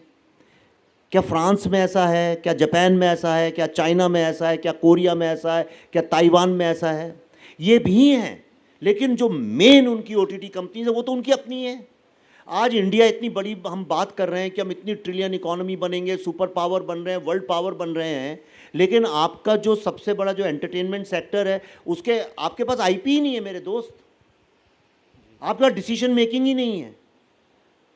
आपको ये समझ में ही नहीं आ रहा है ये नैरेटिव कितने सटल तरीके से चेंज हो रहा है। ये जितनी जेन ज़ी है, ये आप मुझे बताइए कि ये इंडिया से ज़्यादा फॉरेन के बारे में कैसे जानती है? और दूसरी बात, आप एक बैंडिट क्वीन की बात कर रहे हैं, पर आप मुझे कितने लोग यहाँ चलिए बैठिए, पूछिए कितने लोगों ने बंदिश बैंडिट जो भी है, कितने लोगों ने बंदिश, मैंने ही नाम नहीं सुना, बताइए जिस चीज़ का बंदिश बैंडिट कितने लोगों ने देखी है versus American OTT web series कितने लोगों ने देखी है? आपको पता चलेगा it's 9 English 1 Hindi. And to survive here उनको भी तो कुछ बनाना है, छोटा मोटा content, and they treat us like coolies, entertainment coolies. अपने जो OTT सीरियल्स हैं उनको तो they give 10 million, 20 million, 50 million dollars, और इंडिया में ऐसे जैसे हम लोग भिखारी हैं। ये आप, हाँ, इसका सोल्यूशन है आप जैसे यंग लोग कुछ करिए, अपना बनाइए, अपना OTT खुद खड़ा करिए। Yeah, you over there, ma'am. Hi sir, मेरा नाम अनामिका है। मेरा क्वेश्चन है बॉलीवुड मूवीज़ की ऑथेंटिक अर्निंग से कंसर्न। सो जिस तरह की मूवीज़ अभी सो कॉल्ड ब्लॉकबस्टर्स हुई हैं, सो इट सीम्स कि मूवी का परसेप्शन में ब्लॉकबस्टर होना is far more important than movie का रियलिटी में वो कितना पैसा कमाए, and it becomes a kind of weapon in Twitter fights. एक साइड बोलेगी कि PR पे स्पेंड हुआ है इसलिए, और दूसरी साइड बोलेगी कि यू कीप क्राइंग, असली में वो हिट हो गई है। It's on which side of the spectrum you are? मैं आपको एक सिंपल गणित बताता हूँ। हाँ जी। आप अगर याद करें प्री ब्रह्मास्त्र, अगर ये कलेक्शन का सवाल पहले नहीं उठता था, ये अभी उठने लगा है। आप प्री ब्रह्मास्त्र देखिए, आप जरा जाके देखिए, सारे फिगर्स जो हैं वो हमेशा डोमेस्टिक होते हैं और नेट फिगर्स होते हैं, मतलब आफ्टर टैक्सेस। करेक्ट, सारी फिल्मों का ऐसे होता था। अभी ब्रह्मास्त्र से क्या हुआ, किन्ने ग्रॉस फिगर्स लिखना चालू किया और वर्ल्ड वाइड लिखना चालू किया। नो, वर्ल्ड वाइड के साथ प्रॉब्लम यह है कि आपकी फिल्म अफ्रीका में भी जाती है, आपकी फिल्म यूरोप में भी जाती है, लैटिन अमेरिका में कहीं भी जाती है, कहीं पे 10 लोग ने देखी, 5 ने देखी। हर कंट्री का टैक्स स्ट्रक्चर अलग है, हर कंट्री का distribution between exhibitor and producer अलग है। तो प्रोड्यूसर के पास क्या है, जैसे चाइना में आप, अब मेरी फिल्म अगर मैं चाइना में रिलीज़ करूं तो 1000 करोड़ मैं कर दूंगा उसको, क्योंकि वहाँ इतने ज़्यादा नंबर ऑफ थिएटर्स हैं, 50, 60, 70, 80 हज़ार या लाख, मुझे नंबर याद नहीं है, पर ह्यूज नंबर, कि वहाँ एक एक आदमी ने भी देखी जो इतना नंबर होता है। लेकिन उसमें आपको कितना मिलता है? आपको 10% मिलता है, तो उसका कोई मीनिंग ही नहीं है। तो ये एक तरह का देखा जाए तो एक कम्युनिकेशन फ्रॉड है। तो मैं आपको एक सिंपल चीज़ बताता हूँ। पहले तो gross figures world wide total झूठ होते हैं। आप यानी आई डोंट वांट टू से इट ऑन दिस स्टेज, लेकिन झूठ होते हैं, है ना। जब कोई लिखता है ग्रॉस एंड वर्ल्ड वाइड, मतलब वो 100% झूठ की तरफ चला गया है। लेकिन जब आप डोमेस्टिक नेट फिगर्स लिखते हैं तो वो मोर और लेस करेक्ट होते हैं। अगर वो स्टार बेस्ड फिल्म है तो उसमें से आप स्ट्रेट अवे 30% कम कर दीजिए, 25 से 30% बिना आंख बंद करके, वो थंब ऑफ रूल से। और जब किसी सुपरस्टार की फिल्म आती है जिसमें डाउट होता है कि ये फिल्म बिजनेस करने वाली है, तो उसमें से 50 से 100 करोड़ रुपए और कम कर दीजिए, क्योंकि वो टिकट्स वो लोग खुद खरीदते हैं। और ये कोई ऐसा नहीं है कि कोई कॉन्स्पिरेसी थ्योरी है या कुछ है, ये बच्चा बच्चा आप फिल्म इंडस्ट्री में किसी से भी बात कर लीजिए, यानी उनके खास दोस्तों से कर लीजिए, किसी से भी कर लीजिए। और ऐसा नहीं है कि मैं किसी एक पर्टिकुलर फिल्म की बात कर रहा हूँ, ऑल अक्रॉस जिन स्टार्स को आप लाइक करती हैं, जिनको डिसलाइक करती हैं, जो आपसे पॉलिटिकली अलाइन करते हैं, नहीं करते हैं, उन सब की बात कर रहा हूँ। क्योंकि वो सिस्टम ऐसा है, वो स्ट्रक्चर यानी वो इतनी स्टेक्स हाई हैं उसमें उन लोगों की, क्योंकि उनकी स्टेक्स फिल्म से रिलेटेड नहीं है, उनकी स्टेक्स ब्रांड्स के साथ रिलेटेड है। When one film doesn't work, all those brands have a problem. तो और तीसरी एक और चीज़ ये क्या करते हैं कि जो ब्रांड्स हैं they do huge community bookings. तो दोज ब्रांड, और उन्हें क्या फ़र्क पड़ता है ना, 20 करोड़ के टिकट अगर खरीद लिए नेशन वाइड तो उनकी भी पब्लिसिटी हो जाती है, उनका स्टार भी आगे आ जाता है, उनका तो ब्रांड बिक जाता है। कॉलगेट का अगर पोस्टर लगा दूँ चलता है।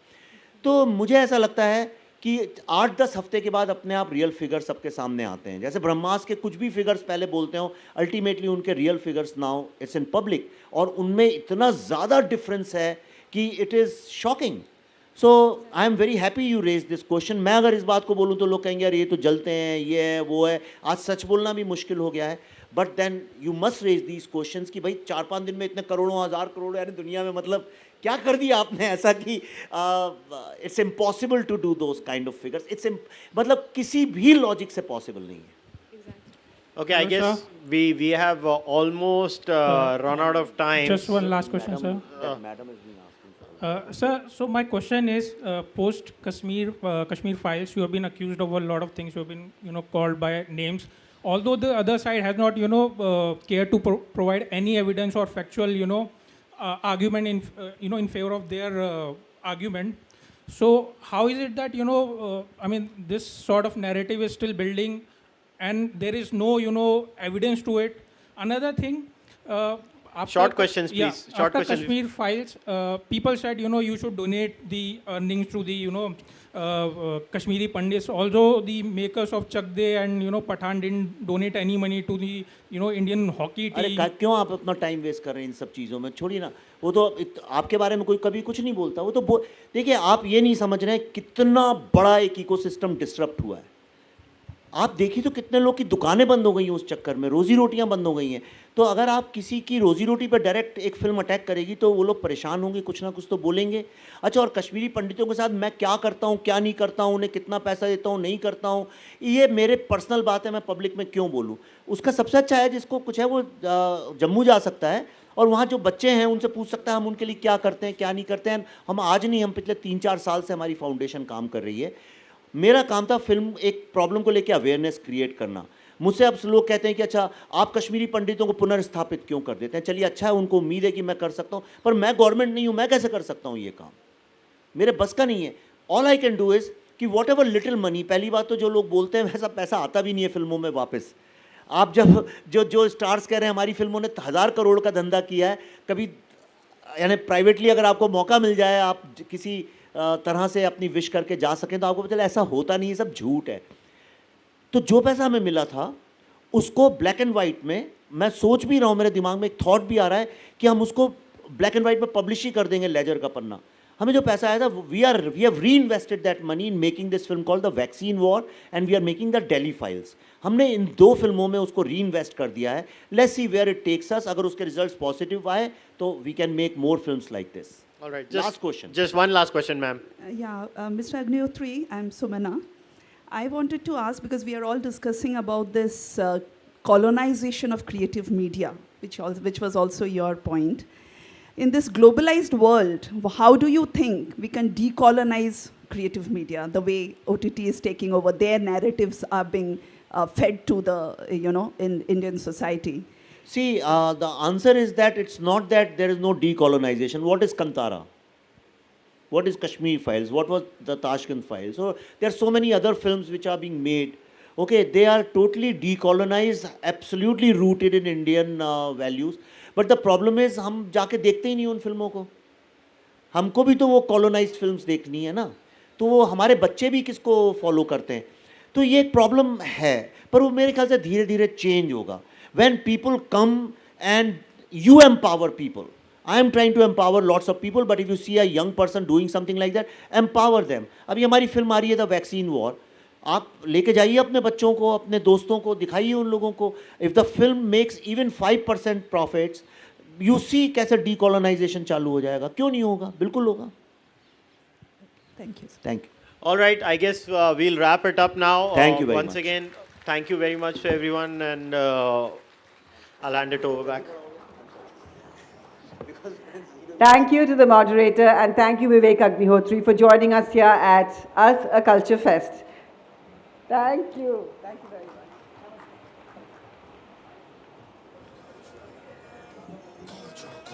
And now, ladies and gentlemen, we move towards the next session at Arth, a Culture Fest, promoted by Z, and this one's called Is the Right Finally Writing?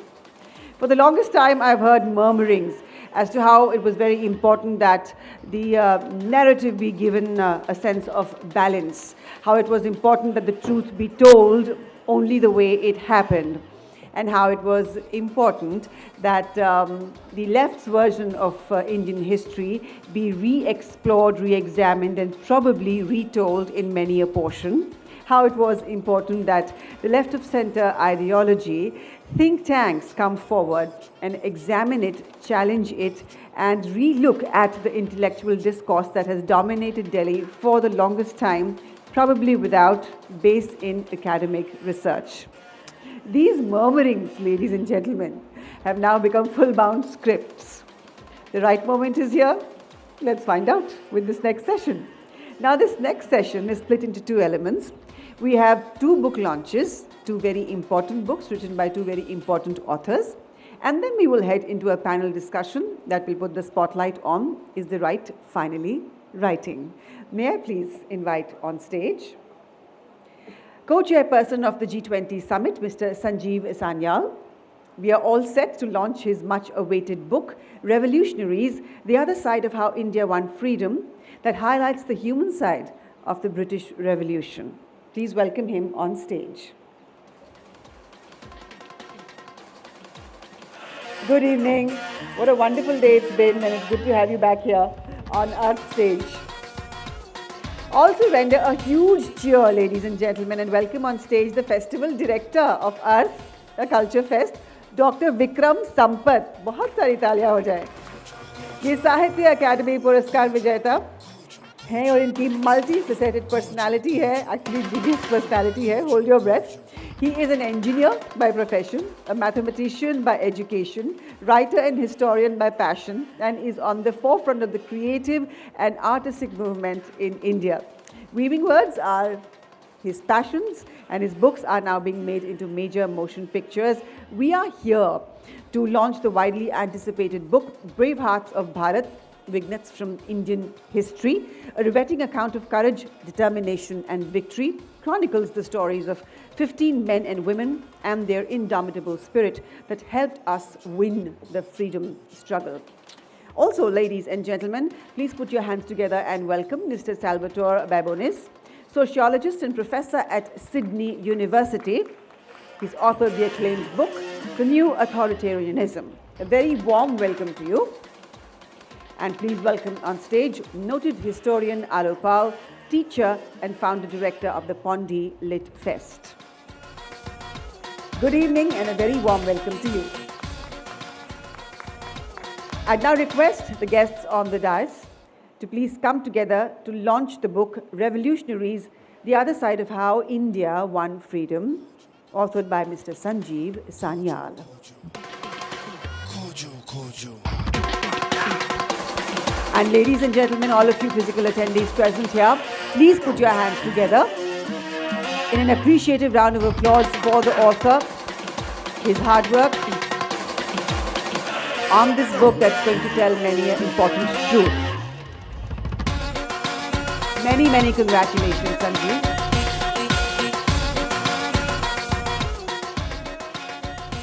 I'd request the guests on the dais to please launch Vikram Sampath's Brave Hearts of Bharat, Vignettes from Indian History.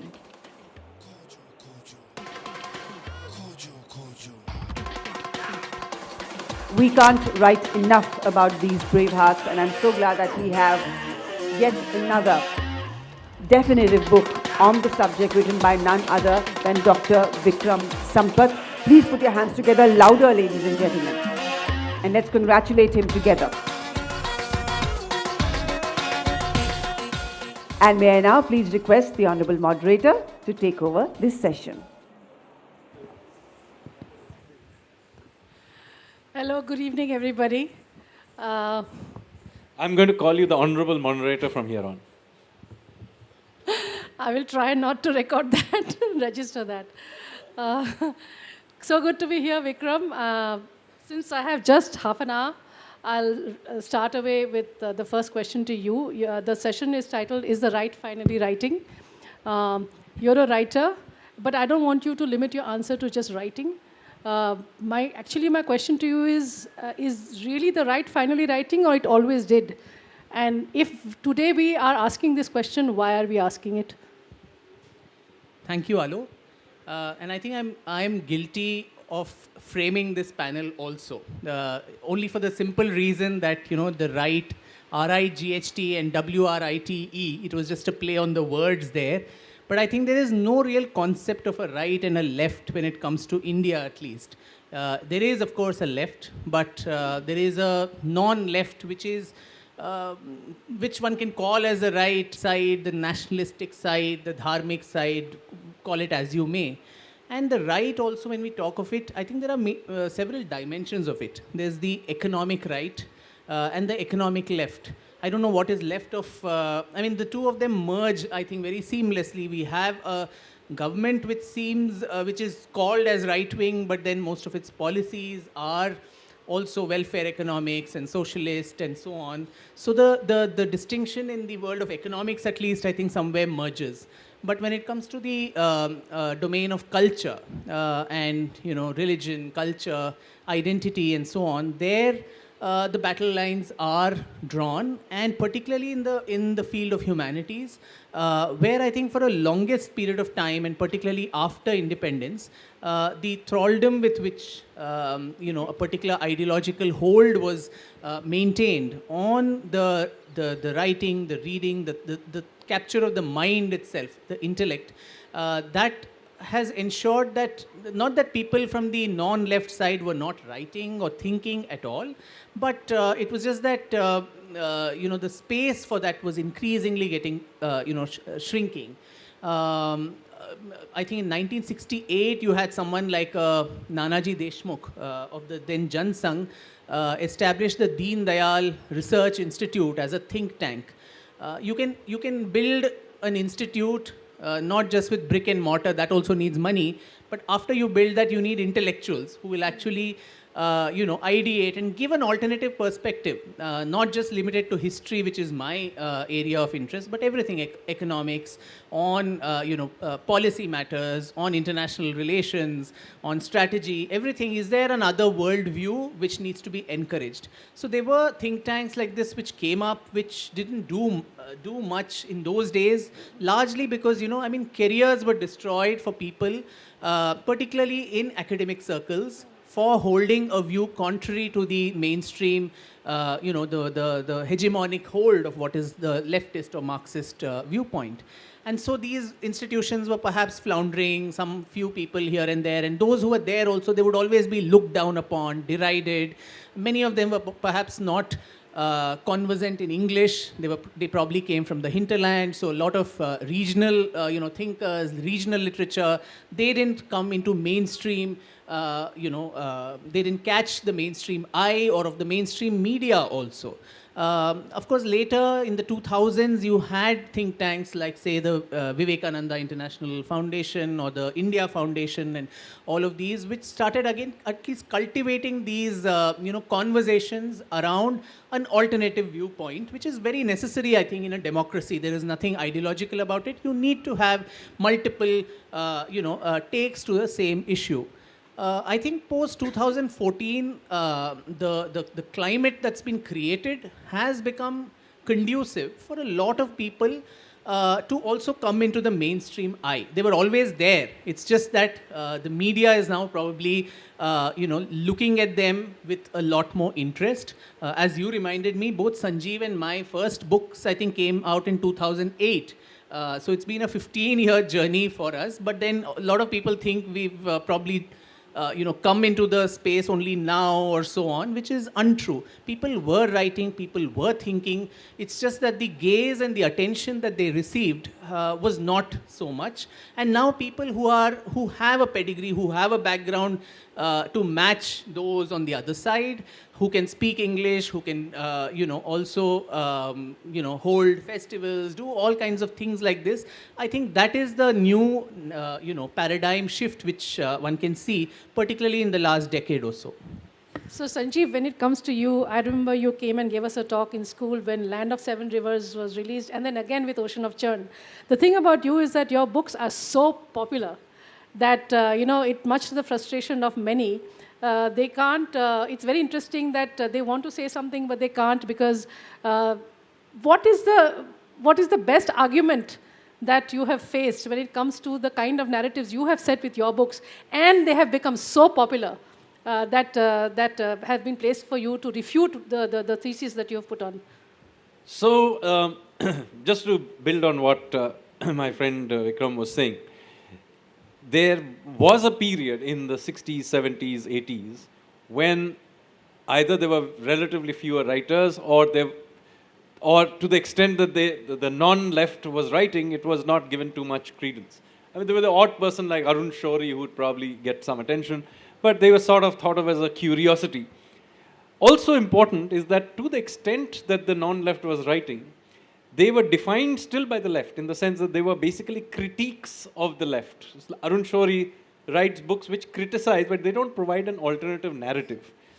So the place where I probably and Vikram and some of the others basically broke new ground was that we presented a brand new narrative. And this is important because eventually critiques don't replace narratives. New narratives replace old narratives. So when I began doing these books, and I think for the first time they were properly very heavily referenced books, the response very often to some of the things I said, which may have come as a surprise to many others, like for example, Ashoka the not so great. Okay, now the image of Emperor Ashoka is built in a particular way. To have gone and challenged that obviously ruffled many feathers. Initially, the response was just ignore him. But when the books began selling, they were everywhere. The response then went to, at first, it's complicated. It's a tricky and complicated issue or something to that effect. Now, I thought that since I came from a different field and I wasn't an expert in history at all, I was writing popular books, that somebody would really come up with a solid argument which ripped apart everything I said. But I'm still waiting. And instead, what I have so far got is Caravan and Scroll and Wire and these kinds of magazines writing articles and they being used to vandalize mine and his Wikipedia pages. But basically, the argument goes somewhat like this. That, yeah, it's complicated, but the real problem with him is that he's not a trained historian. Yeah, I never claimed to be a trained historian. I am an economist. That's my profession. Question is, are my facts wrong? Two, I'm hardly the first person to have made any contribution outside of his field of training. So don't bother about that. Tell me why my arguments are illegitimate arguments or incorrect arguments. And so far, I don't get real pushback on the arguments I'm making. I mostly get a pushback is that he doesn't have a PhD in history. So what? And incidentally, all those PhDs in history are mostly quoting Cunningham and Prinsep and all these people. Well, Prinsep was an East India Company clerk. Cunningham was a military engineer. None of them had PhDs in history either. You are all spending your time quoting them. So my view is that so far, I haven't had an intellectual pushback. Most of it has been personal attacks. That's it. So one thing good about Sanjeev and Vikram is that they shift the focus away from Delhi. And for someone living in the South, you cannot imagine what a welcome thing that is, whether in the news, whether in the popular discourse, or whether in their books. I think that is one of the things that both of you have done wonderfully well. Salvatore, to bring you into the conversation now, I think speaking from a history perspective, 50 years from now, you will be the gaze of the foreigner looking into India. So today, when you have studied India for the last 2-3 years, it has been your area of focus. When you look at this discourse of right, left, what is your perception of this discussion and also the quality of the discourse? First, I have to agree with Vikram that right and left don't have much meaning outside of their origins in 19th century Europe, but everyone knows what they mean here, and so for tonight, let's talk left and right instead of trying to be more technically correct. We haven't seen a real debate, and Sanjeev is right, we haven't seen a real debate between left and right histories in India. Instead, what we've seen is the displacement of a previously exclusive left narrative of history by this new right narrative. And the two sides maybe not be talking to each other, but if you go to the airport bookshelf and you look at the top 20 bestseller lists, it seems certainly the right, as you call it, are winning that non-debate. That is, they're selling the books. And so the new narrative, a narrative of new India, is replacing an historical narrative of old India. That old narrative is still there, the old authors are still around, they're still very well respected, but relatively fewer people are getting their history from them, and relatively more people are getting their history from the likes of Sanjeev and Vikram. Vikram, coming to you again, you are a trained historian, so nobody can attack your academic credentials. Oh, no, they can. University of Queensland is not the best. We're very proud at University of Sydney to be the top history department in Australia. That's a separate debate. So Vikram, the reason why I'm asking you is that, yes, like Sanjeev pointed out very rightly, that there is in the right the necessity felt to debunk the left narrative. But isn't it time that we also set narratives? And if we do it, how do we do it? And the second part of this question is, you can observe also the quality of the output of the right. Do you have anything to say about the quality? Is there, do people lend themselves to jingoism, to non-facts, present them as facts? Do you have any complaint about the way the right is going about it, or everybody has a space? What should be the ideal way to tackle this? The first one was we debunk. So shouldn't we be also setting the narrative? Yeah, that is very true, Alo, because, you know, I mean, in this very city, I think a couple of weeks ago or something, there was a much publicized lecture by eminent historian, Professor Romila Thapar, at the India International Center.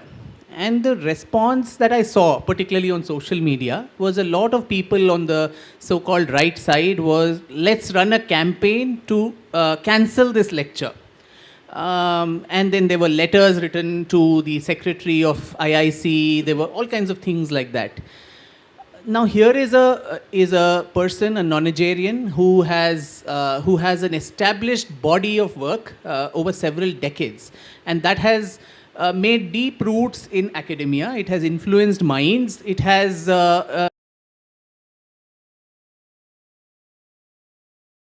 particularly of ancient India, of which he claims to be a scholar. Now, by shutting down one simple lecture of half an hour or 1 hour of this person, I don't know how that can be a response of any sorts. If I would be, my suggestion would be asked, a lot of people should have gone and attended that lecture, countered the person with the facts that they think are correct, or if that is not allowed, it's a closed door meeting or something. Post-lecture, I sat through and listened to the entire lecture as it was happening. Five people could have sat and drafted a point-by-point rebuttal of everything that the esteemed scholar said. I think that is a better manner than doing these very, very reactionary, and I think that reduces the entire quality of what you stand for. And then it becomes very easy for the other side to beat you down, saying, they only disrupt, they only involve in boycotts, they are fascist, they are undemocratic and all of that, which is counterproductive to your own cause. So have the intellectual heft to actually challenge. And I think Sitaram Goelji did that once when the same person had made all kinds of claims about, Buddhist persecution at the hands of Hindus. He, stating 3 inscriptions, 2 of which turned out to be fake, and one was very obscure, it was not related to that. He actually challenged her to an open debate, a public debate, to talk about this, and that was never, accepted, and the debate never happened. So I think, setting the narrative, as Sanjeev said and as you mentioned, that is very important. You don't all the time have to be reactionary, you don't have to all the time be, so destructive, defensive also, even including the kind of books sometimes that get written. It's almost like what Sanjeev said, a critique or a defense. It's like a lawyer arguing in a court, which is not how a book needs to be. I think, you can set narratives in a different way. We have Dr. Uday Kulkarni, who's sitting here, who, through his work on the Marathas, and which was, I think, dying to be told, it's a shame that in mainstream Indian historiography, despite the copious amount of documents that are there of the Peshwa Daftar and so on, nobody thought it important to write the book. So this is the kind of work which sets a new tone. So I think that is more important.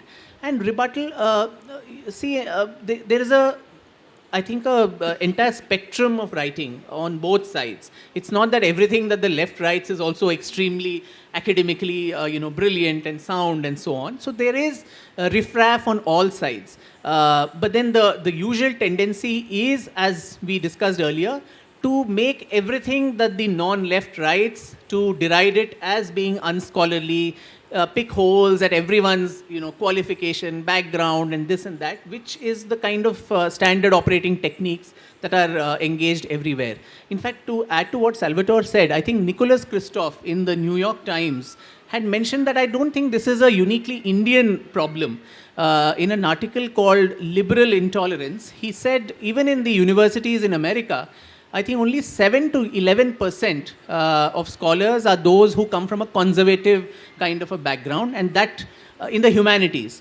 And in the social sciences, that further, reduces to about 6 to 7%. And all of them are economists. So yeah, yeah. In the non-economics field, there is none. There is none. So yeah, so there is this but there are at least that many people who are probably a part of that academic setup in the US, for which there is some critique. Here probably the numbers would be even more less. I don't know what is the, also the squeamishness about, for many people on the non-left side, to own up and claim, yeah, we do have a conservative opinion, and there's nothing wrong. It's a very legitimate, it's a democratic, it's an academic, position to have, and own it up with pride, wear it on your sleeve as a badge of honor. Sanjeev, you have written the book on the revolutionaries, and I was, just for curiosity, to compare how people interpret. I was looking up Gandhiji's statement in the Karachi Congress after they were hung. And it was very interesting because there's a very clear statement that says, while we dissociate ourselves from this act, and then it goes on to. So it's very interesting if you do a Google search, there's a whole lot of people who have written about, actually, Gandhi was sympathetic. Look at how well he has written about Bhagat Singh. But the fact is that the Congress did dissociate itself. Now, something like your book, Revolutionaries, it's a welcome, finally, a change. And it's, again, I have to continue to tell that your book reads very easily, and I'm so glad it's popular. So the reason why I'm asking you this question is that, when you set a narrative like this, you would expect, if at all there is a counter argument, you would expect it to come. But there is something I have learned from you, and that is observe the left. They kill a debate by silence. So do you think this is happening again, that nobody is going to come up with the counter of what has been said about our freedom movement so far? I think they have now no longer have that power. They did at one point in time, and which is why they have finally begun to write nasty articles about the two of us, and they will shortly about you as well. Prepare for it. But the thing is that there was a time when they could simply ignore and hope that we would go away. That is no longer possible. And so there will be some sort of a response. As I said, mostly not about our facts, mostly about us as people.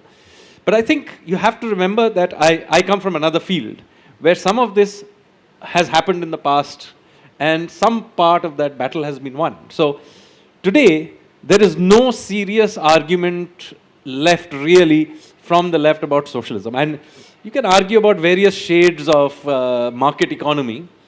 You can be a mercantilist, right? You can belong to free marketeer, whatever. But by and large, nobody really. Our economy now is a market-based economy. You can argue about the exact mix of it, but basically that is now the story. Now here too, this problem used to exist. If you go back to the 80s and even in the early 90s, when I was at university, by the way, the curriculum used to be entirely to the left. I was in university when the Soviet Union collapsed, when the Berlin Wall fell, and our own economy went through a crisis and we went through reforms. So we could clearly see that we were heading into a new world of market reforms, and Manmohan Singh was, dismantling the old system. But our textbooks went on and on about how wonderful Brzezinski, there was one Soviet writer we were still studying, and how wonderful Mahalanobis's 5-year plans were. So in some ways, what happens very often is that the events simply are ahead of what the so-called intellectuals are doing. So in fact, when the 1991-92 reforms were going on, the intellectuals of that time, please go and read them. They were all to a man and woman saying how terrible and it was going to cause such great bad things that were going to happen in India as a result of those reforms. Now 30 years on, I think everybody agrees it was a good thing. So what I'm trying to say here is, look, sometimes the dam simply bursts. And it doesn't matter. You can't ignore it or do anything. Now, it doesn't matter that the new types of stories are coming out. You just heard Kashmir Files just before that. He was much ignored before that, till Kashmir Files suddenly blew through. And, I do remember till Kashmir File happens, Vivek was much mocked. As a failed director who would never make it. But now I don't think anybody says that anymore. So I think this business of let's ignore it, the silence is some way of sort of keeping them out of the conversation. I think that point has been crossed in other things. As I said, the point was crossed on the economy in the 90s. And then it became, nobody really reads, I don't know, I don't think I've read the EPW in like 20 years. I'm sure they still publish articles about how wonderful Nehru was and all that. But I don't think anybody reads them anymore. And social media is derided actually as a non-intellectual space. You think that it has played a role in both of people like you in India getting a foothold in terms of a following? Maybe. It certainly is the case that it would have been more, it provided a pathway for getting ideas out. So do remember that I already had other pathways because of my work as an economist. But it is certainly the case, it was easier to popularize them outside of the mainstream media, where I would have got edited in various ways and so on. So I do think that, yes, and of course getting feedback loops instantaneously if you said something. So yeah, so that is definitely the case that at a time when mainstream media simply was tightly controlled, the social media did provide avenues for telling other narratives. No question of that. Salvatore, I have two parts to the question, and this is about the noise that the left makes. In India, we are very concerned. We get very agitated with the content that's coming out, and we make a lot of noise. First of all, I suffered through your interview with Abhinandan Sekhri, and I listened to the people you read in India. So we have that set of writers. And then in India, we also make a big fuss about Indian columnists writing in the Wall Street Journal, the New York Times, the Washington Post. So for someone studying India academically, can you tell us, first of all, the texture of the noise that reaches you? when it comes to all this noise? And second is, can you evaluate that noise for us and see whether what has really an impact to us academically, socially, economically? What sort of really, how much weight should we give to these writings? It's clear that the New India right has had essentially zero exposure outside India. It has become the dominant literature inside India, but India outside India is still completely what you call an establishment left narrative.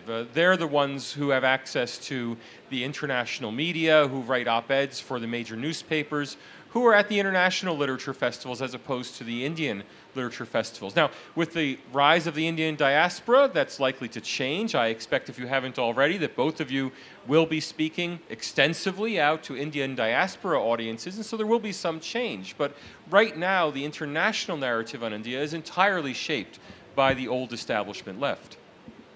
And how seriously should we take the editorial positions of, say, the Wall Street Journal? Those editorial positions are shaped by the people they know. It's not white Americans writing the editorials about India for The Economist or The Washington Post or The Wall Street Journal.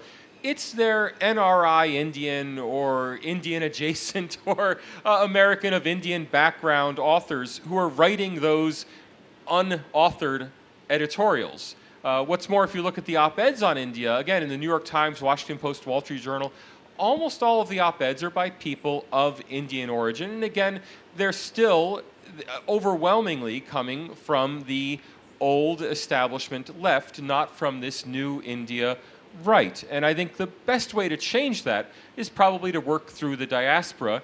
You won't be able to work at the elite level directly with these organizations because they have social connections who monopolize their access.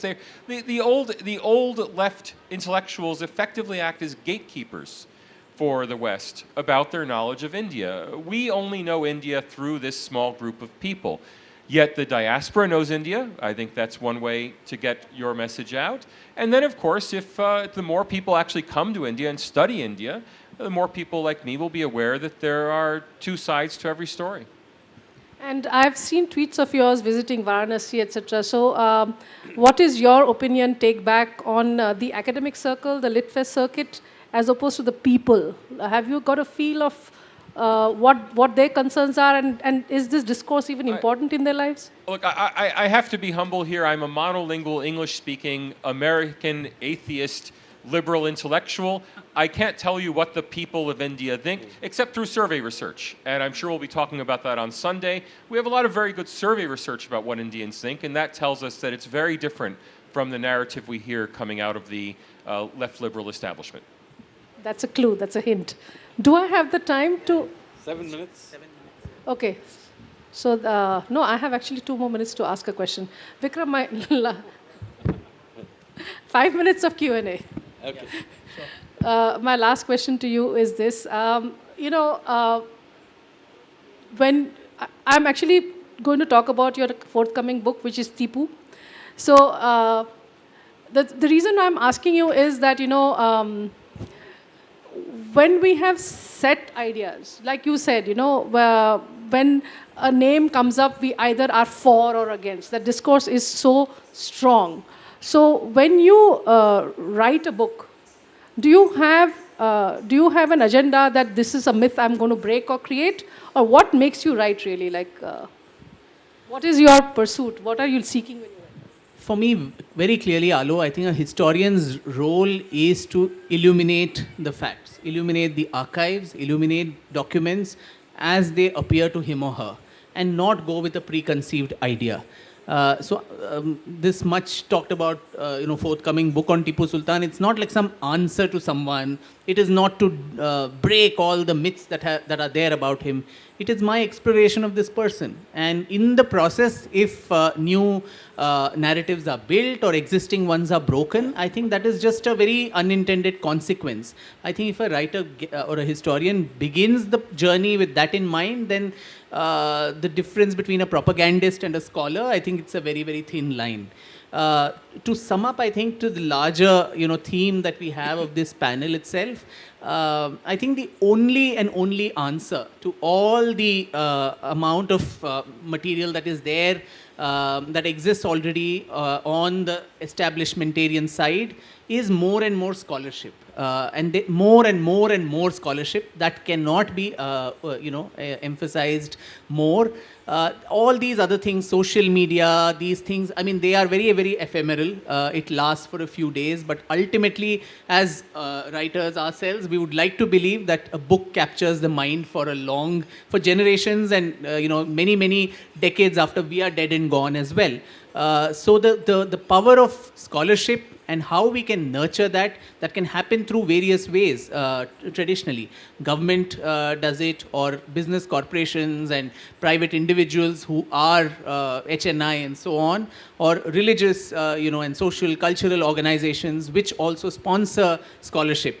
In the case of India, most of it is absent on all the three counts. The government doesn't sponsor, which is good. It's good that the government keeps out of a lot of this. A lot of people on the non-left side who are, well endowed, they don't put their money where their mouth is. There is not enough of sponsorship for ventures of scholarship, which is very, very unfortunate. There was just one such initiative which, I ran with Miss Asha Jadeja Motwani. We ran a one-year fellowship program to actually encourage scholars, and some of them are here, sitting here. Ankur Kakkar, Abhas is here, and few others. So 7 people, 1 year's fellowship where every month, sizable amount of stipend is given to them, and the ask is at the end of the year, you bring out a manuscript which is worthy of publishing with a mainstream publisher. So every year you bring out 10 books. In 10 years, you have 100 books. That is the only way I think one can build a corpus which can give an effective answer. Now, once that body of work is created, how that can be used, through social media, through videos, through all kinds of other things, OTT series and films and all of that, that is the secondary thing as to how you can disseminate the information. But the heavy lifting, the research, the documentation, that dirty work, getting down, getting your hands dirty, that is most important if one really needs to shift the needle of the narrative and bring up something new and original which makes sense for the long term. Thank you. Before questions, just one little correction. I am no historian at all. I read historians to inform my classes. I am not a historian. Okay, any questions? There's a lady there. Okay, there's somebody with a mic, and then to that lady there. Hello, sir. My question is mainly geared towards Sanjeev sir and Vikram sir. What I want to ask is, I can't help but notice that this emergence of right-wing or non-left literature has accelerated in post-2014 era. So I can't help but wonder that there's a political, not intentional, but some aspect to it. So what I'm wondering is, if in the future things change, is this sustainable? I want it to be sustainable. Is there a risk of going back to the original situation? So let me say, first of all, that it's not a coincidence, because in a sense, both the political emergence as well as the emergence of this literature have co-evolved. They are reflections of a particular time in our history. So in that sense, it's not the case that in 2014, a particular government came in power and suddenly this literature came up. I mean, many of my books are published before 2014. So both of these phenomena happened together. And I think they feed on each other, maybe to some extent, it's possible. But it is, at least my work is totally self-funded. I have never taken a single cent from any organization, government or non-government, for doing my research. So my work is, at least, and I think that may be also the case in Vikram's case. Therefore, any change in the political dispensation, at least in my case, will have zero impact. Having said that, certainly as with everything, it's not black and white. So there may be a person like myself who may continue doing that irrespective of the political situation. But certainly the sort of mahal, so to speak, matters. And there are certain kinds of things that may become much more difficult to do in a different environment. For example, movies may be more of a particular kind, may be more difficult to show, or OTT series will be, or these kinds of things may be more difficult to do in a different dispensation. It's possible. And we see that even at the state level, it happens quite often. One more question, the lady here. I have a question. The lady, let's take a question on the lady. Thank you. So I'm going to run really ahead of that question there and ask you, are we ever going to see the change in narrative that's, all of you have got here, reflected in academia in this country, and a change in curriculum? I don't know if I'm really running ahead with this. Well, it takes time because this has been an entrenched system for 7 decades after freedom. So to expect it to happen overnight is tough. But then, as I said earlier, the beginning point for that is to generate new scholarship. A lot of people, let's remove Irfan Habib's books, let's remove Romila Thapar's books, let's take them away. But what do you replace it with? What is the other alternative that you have? So the first step is to first create newer scholarship. And then once that scholarship gains ground, either through the popular medium or through academic circuits, then it's a matter of time. Because I'm told that my Savarkar volumes have now been included as reading material for the Delhi University itself. So it's going to take time. Someday maybe that's going to become the textbook in place of the Bipin Chandra and the Bravehearts a class is doing, Revolutions a class is doing. I want to claim that. In her school, our books are being taught to the students. So I think it's a process. It will take time, but it's on. Thank you. Time's up, unfortunately. That's all we have time for. Thank you so much. Thank you so much, gentlemen. Thank you. And thank you to the moderator. And thank you, panelists, once again, for an extremely interesting session there.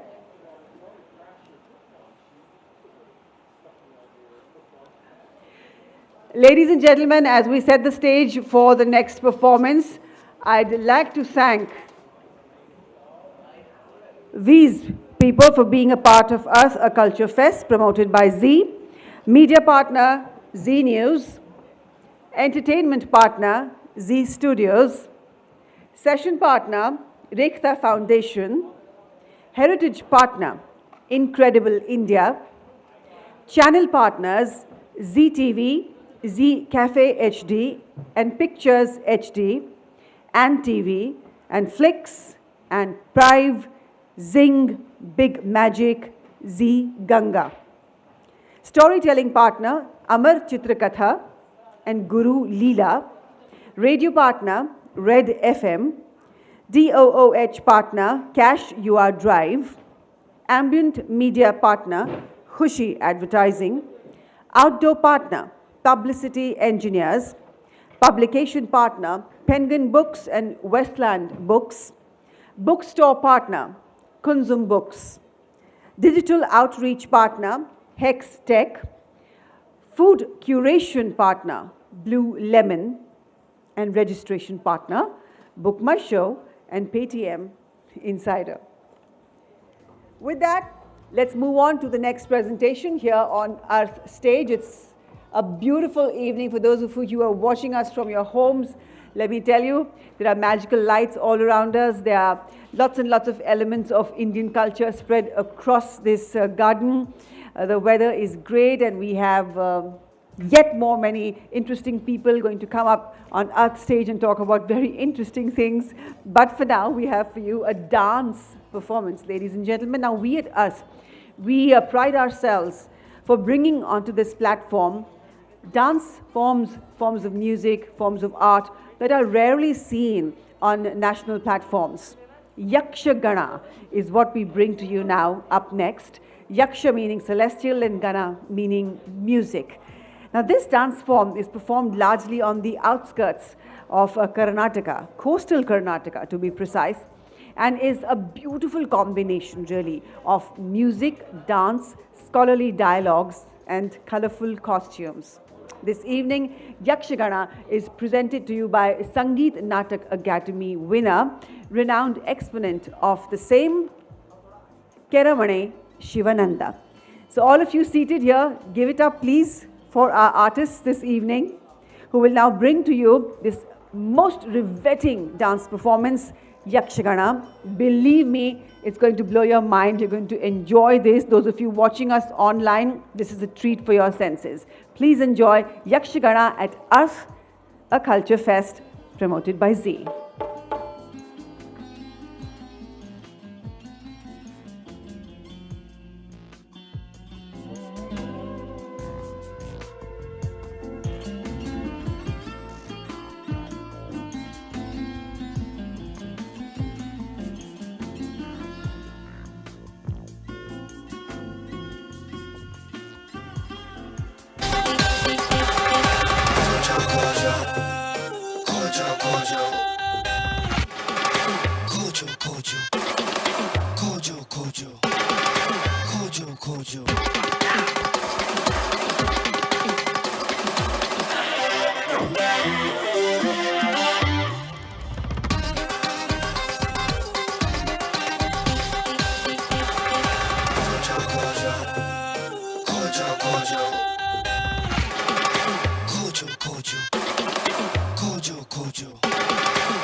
मूर्तये चैव सर्वकार्यार्थसिद्धये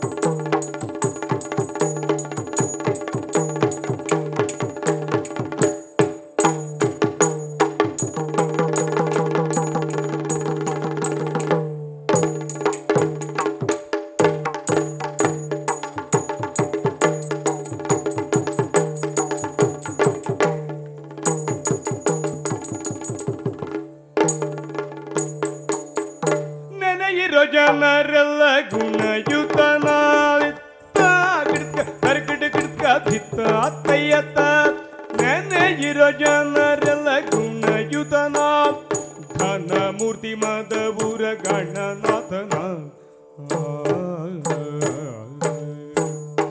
ಲಂಬೋದರನ ಗಜಾನನ ವಿನಾಯಕನ ಗೌರೀಸುತನ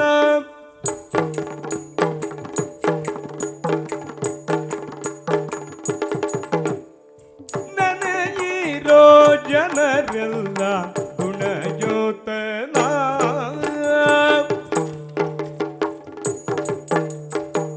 ಗಜಮುಖನ ನಿನ್ನ ಪಾದವನೆನೆ ತರಗಿಡುತ್ತಾಂ ತರಗಿಡುತ್ತೈ ತರಗಿಡುತ್ತಾಂ ತರಗಿಡುತ್ತೈ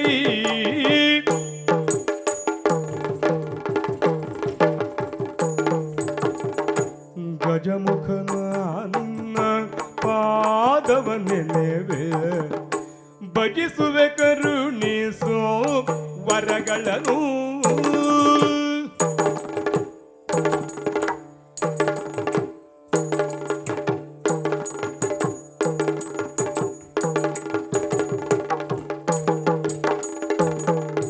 ಮೂಷಿಕ ವಾಹನ ಮೋದಕ ಹಸ್ತ ಪಾಶ ಕುಶಧರ ಪರಮ ಪವಿತ್ರ ಪಾಶ ಕುಶಧರ ಪರಮ ಪವಿತ್ರ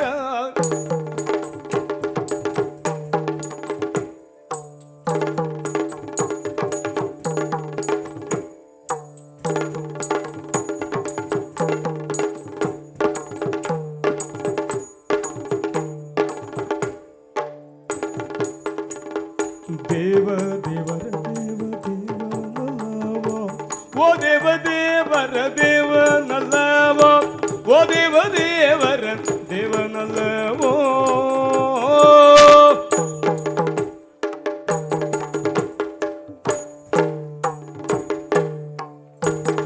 ದೇವ ದೇವರ ದೇವ ದೇವನಲ್ಲವೋ, ಓ ದೇವ ದೇವರ ದೇವನಲ್ಲವೋ.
ಮಾರನೆಂಬ ನಿರಪರಾಧಿಯ ಬೇರುಗೊಲೆಯನು ಗೈದ ಲಜ್ಜೆಗೆ, ನಾರಿಗಂಗೆಯ ಶಿರದಿ ತೊಡೆಯಲಿ ತಾಳ್ದ ಗೌರಿಯನು, ಕಾರಣದಿ ಸಹ್ಯಾದ್ರಿ ಬೀಡನು ಸೇರಿ ತಾನಲ್ಲಿರ್ದು ಸಲಹಿದ ಭೈರವೇಶ್ವರನಾಗಿ ಕೃಪೆಯಿಂದ ಈ ಜಗತ್ರಯವೋ.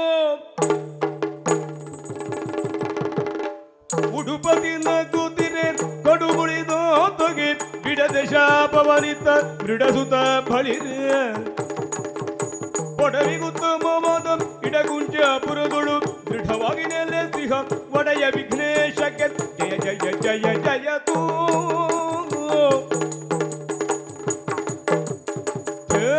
ಕಿಟ್ಟ ತಕ್ಕ ತಿನ್ನ ದಿನಕ ದಿನ ಧೇಂ ತಕಿಟತ, ಧೇಂ ತಕಿಟ ತಕ್ಕ ತಿನ್ನ ತಿನ್ನಕ ದಿನ ಧೇಂ ತಕಿಟತ.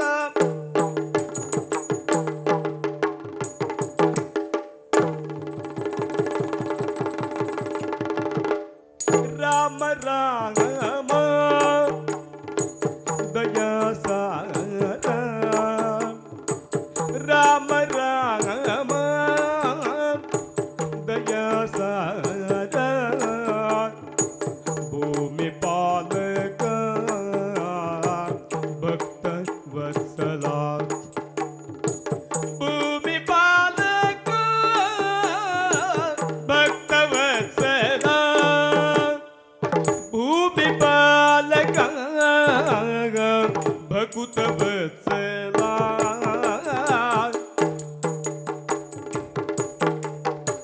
ಸಾಕೇತಾಧಿಪ ಆದ ದಶರಥ, ಸಾಕೇತಾಧಿಪ ಆದ ದಶರಥ, ಆ ಕುಮಾರರು ರಾಮ ಲಕ್ಷ್ಮಣ, ಆ ಕುಮಾರರು ರಾಮ ಲಕ್ಷ್ಮಣ, ಆ ಕುಮಾರರು ರಾಮ ಲಕ್ಷ್ಮಣ.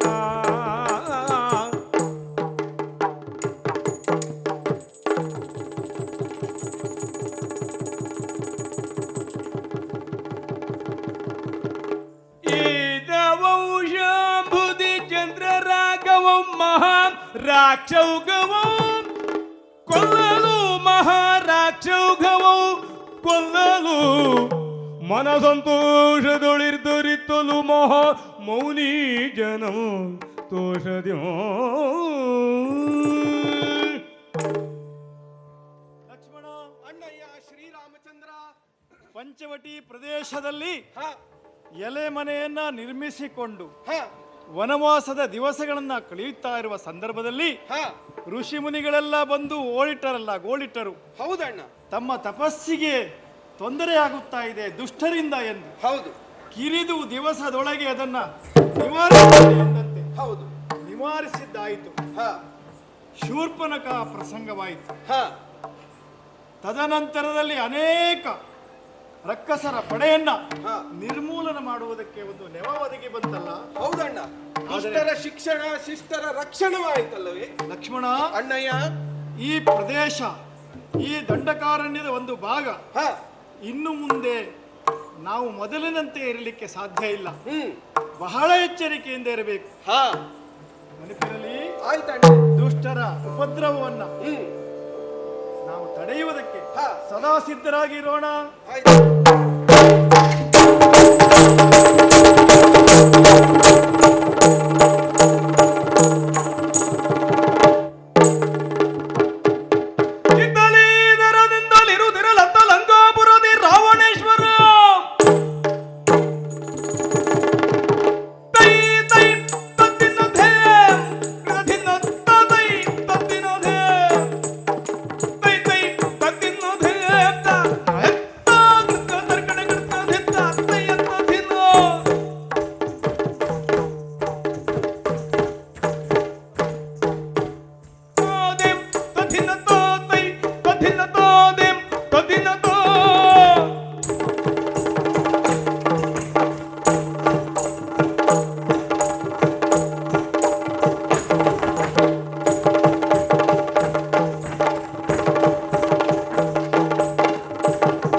ಸ್ವಚ್ಛಂದವಾಗಿರಬೇಕಾದ ನೀನು ವಿರೂಪಗೊಂಡು ಹೀಗೆ ಬಂದಿಯಲ್ಲ, ಏನಾಯ್ತೆ ತಂಗಿ?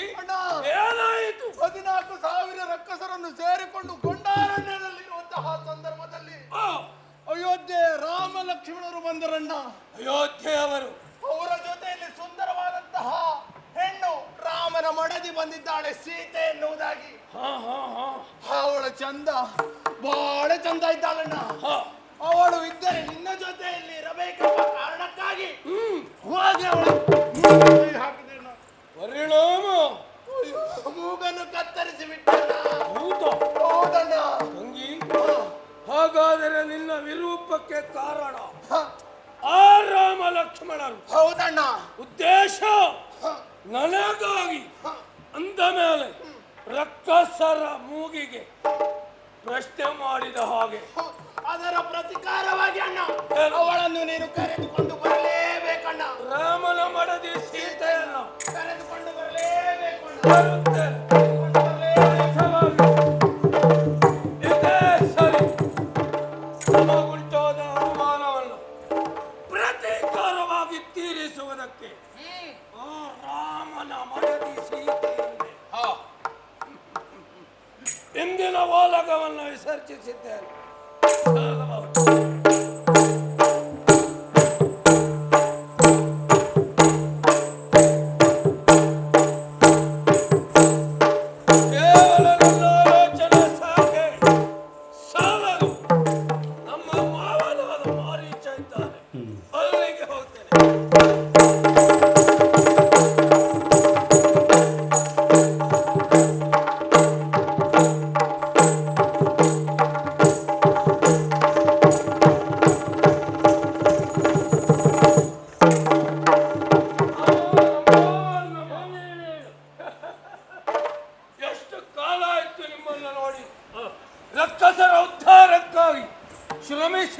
ನೀವು ನಮ್ಮಲ್ಲಿಯೇ ಹಿರಿಯರು ಅಂತಿರುವಾಗ ನಿಮ್ಮಿಂದ ಬೆಳೆದು ಬಂದ ಮಕ್ಕಳ ಬದುಕೇನಾಗಿದೆ ಅಂತ ನೋಡಬಾರದೆ ಮಾವ. ಏನಾಗಿದೆ? ಏನು ಮಾಡೋಣ? ನನ್ನ ಒಬ್ಬಳು ತಂಗಿ ಶೂರ್ಪಣಕಿಯಲ್ಲ ದಂಡಕಾರಣ್ಯದಲ್ಲಿ ಉಳಿಯುವುದಕ್ಕೆ ವ್ಯವಸ್ಥೆ ಮಾಡಿದ್ದೆ. ಆದರೆ ಅಲ್ಲಿಗೆ ಬಂದ ರಾಮ ಲಕ್ಷ್ಮಣರು ಅಯೋಧ್ಯೆಯವರು ನನ್ನ ತಂಗಿಯ ಕತ್ತರಿಸಿದರು. ಹಾಗಾಗಿ ಪ್ರತೀಕಾರಕ್ಕಾಗಿ ಆ ರಾಮನ ಮಡದಿ ಸೀತೆಯನ್ನ ಅಪಹರಿಸಬೇಕೆಂದು ನಿರ್ಧರಿಸಿ. ಸೀತೆಯ ಅಪಹಾರ? ಹೌದು. ರಾವಣ ಸಿಕ್ಕಲರಿಯಳು ಸೀತೆ, ಸಿಕ್ಕಲರಿಯಳು ಸೀತೆ, ಸಿಕ್ಕಿದ ಡಕ್ಕಲರಿಯಳು ಕೇಳು. ಕೈಕಿ ಕದನಗೆ ಸೋಲ ರಾಮನಿದು ಸಿದ್ಧ.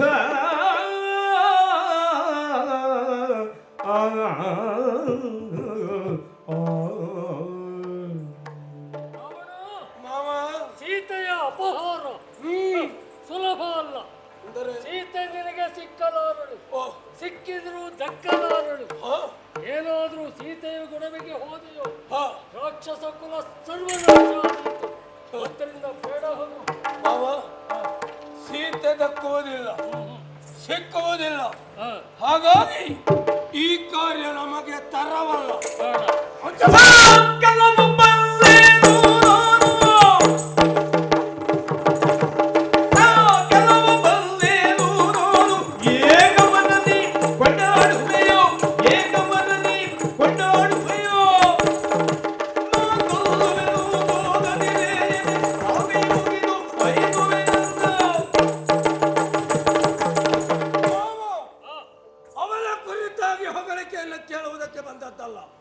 ಹಿರಿಯರಾದ ನಿಮ್ಮ ಸಹಾಯವನ್ನು ಅಪೇಕ್ಷಿಸಿ ಬಂದರೆ ತಿರಸ್ಕರಿಸುತ್ತಾ ಇದ್ದೀರಿ. ಆಗುವುದಿಲ್ಲ. ಬೇಡ, ಅದು ಬೇಡ, ಅದು ಬೇಡ ಅಂತ ಆದ ಮೇಲೆ ನೀವ್ಯಾಕೆ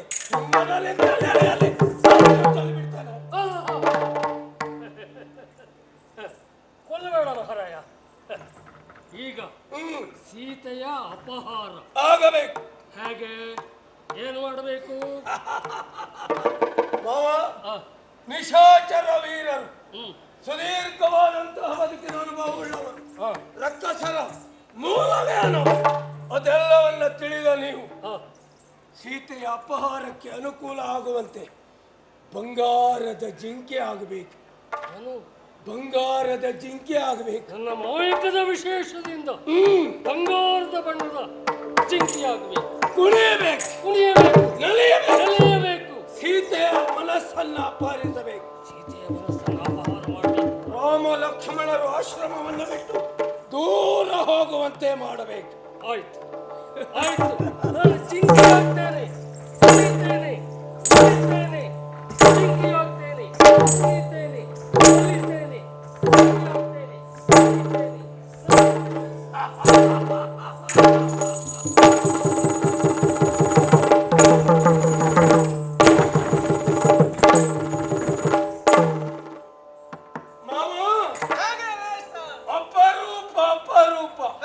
ನಿಜವಾಗಿ ಕಲ್ಪನೆಗೂ ಮೀರಿದಂತಹ ರೂಪ. ಯಾರೇ ನೋಡಿದರು ಮೋಹಗೊಳ್ಳಬೇಕು, ಲೌಕಿಕವನ್ನು ಮರೆಯಬೇಕು.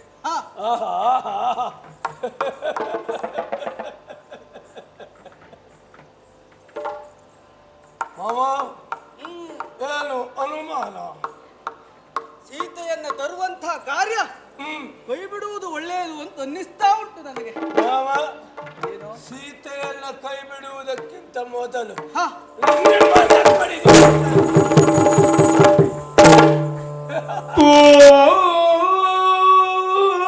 ಪೀರೈದು ತಲೆಗಳ ಬೈದಿಡುದ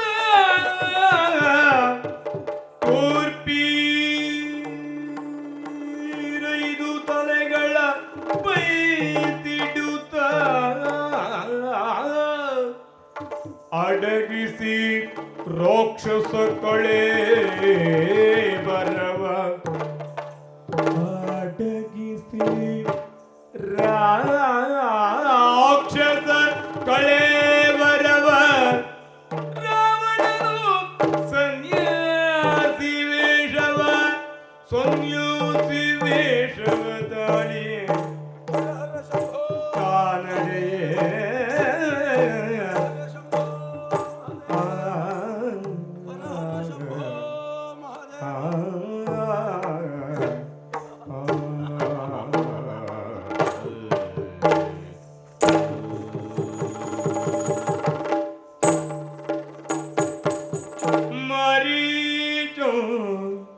ಮಿಗವಾಗಿ ಪಂಚವಟಿಗಂ ಬಂದಾಗ ಓಲಾಡಲು ಪಂಚವಟಿಗಂ ಬಂದಾಗ ಓಲಾಡಲು ಸೌರಮ್ಯಾತಿಶಯ ಪ್ರಧಾನ ಕರದಿವು ಕಂಡಾಗ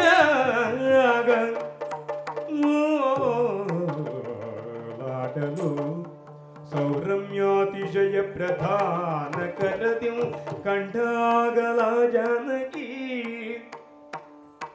ಚೋರತ್ವಂಗಳ ಮಾಯದಾಕೃತಿಯ ನಿಂದ ಕಾಂತೆ ತಿಳಿಯದೆ ಚೋರತ್ವಂಗಳ ಮಾಯದಾಕೃತಿಯ ನಿಂದ ಕಾಂತೆ ತಿಳಿಯದೆ ಚೋರತ್ವಂಗಳ ಮಾಯದಾಕೃತಿಯ ಆಕಾಂತೆ ತಿಳಿಯದೆ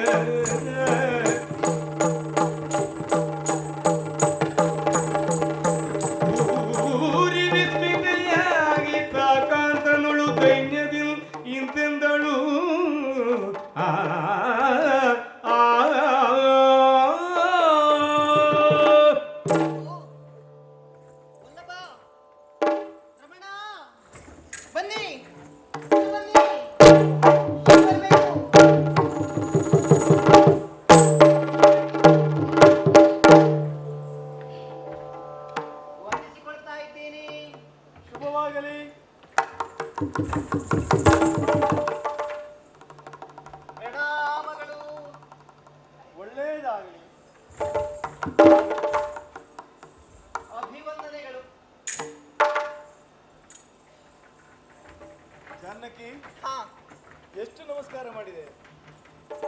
ಲೆಕ್ಕ ಇಲ್ಲ. ಲೆಕ್ಕ ಇಲ್ವಾ? ಮೂರೆಂತೂ ಮಾಡಿದ್ದೇನೆ. ಹೌದು ಹೌದು, ನಾನು ತಡೆದಿದ್ದೇನೆ. ಯಾಕೆಂದ್ರೆ ಇದು ನಿಲ್ಲುವ ಲಕ್ಷಣ ಕಾಣಲಿಲ್ಲ. ಓಹೋ ಜಾನಕಿ, ನಮಸ್ಕಾರ ಮಾಡಬಾರದು ಅಂತಲ್ಲ, ಹೊತ್ತಿಗೆ ಒಂದು ನಮಸ್ಕಾರ ಯೋಗ್ಯ. ಯೋಗ್ಯವಾದದ್ದೇ ನಾನು ಮಾಡಿದ್ದೇನೆ ಅಂತ ಆಯ್ತು. ಎರಡನೇದು ಸಿಕ್ಕಿದ್ರೆ ಅವನ ಭಾಗ್ಯ. ಆಹಾ, ಯಾರಿಗೆ ಸಿಗ್ತದೆ ಇಂಥ ಭಾಗ್ಯ? ಮೂರನೇ ನಮಸ್ಕಾರ ಬಂತು, ಏನೋ ಆಗಿದೆ ಅನಾರೋಗ್ಯ. ಖಂಡಿತ ನನಗೆ ಅನಾರೋಗ್ಯ ಇಲ್ಲ. ಸಂತೋಷ ಸ್ವಾಮಿ. ಸಂತೋಷಕ್ಕೆ ಇದೇ ಪ್ರತಿಕ್ರಿಯೆ. ಹೌದು. ಏನದು? ಇಲ್ಲಿ ಬನ್ನಿ.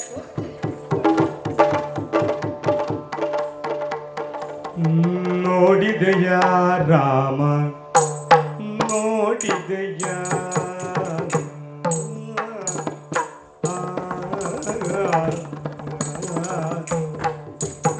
ನೋಡಿದೆಯ ರಾಮ, ನೋಡಿದೆಯ ರಾಮ, ನೋಡಿದೆಯ ದೊಡ್ಡ ಕಾಡಿನಿಂದ ಓಡಿ ಬಂದು ಆಡುವಂಥ ಕೊಂಬಿಗವ, ದೊಡ್ಡ ಕಾಡಿನಿಂದ ಓಡಿ ಬಂದು ಆಡುವಂಥ ಪೊಮ್ಮಿಗವ ನೋಡಿದೆಯ ನೋಡಿದೆಯ.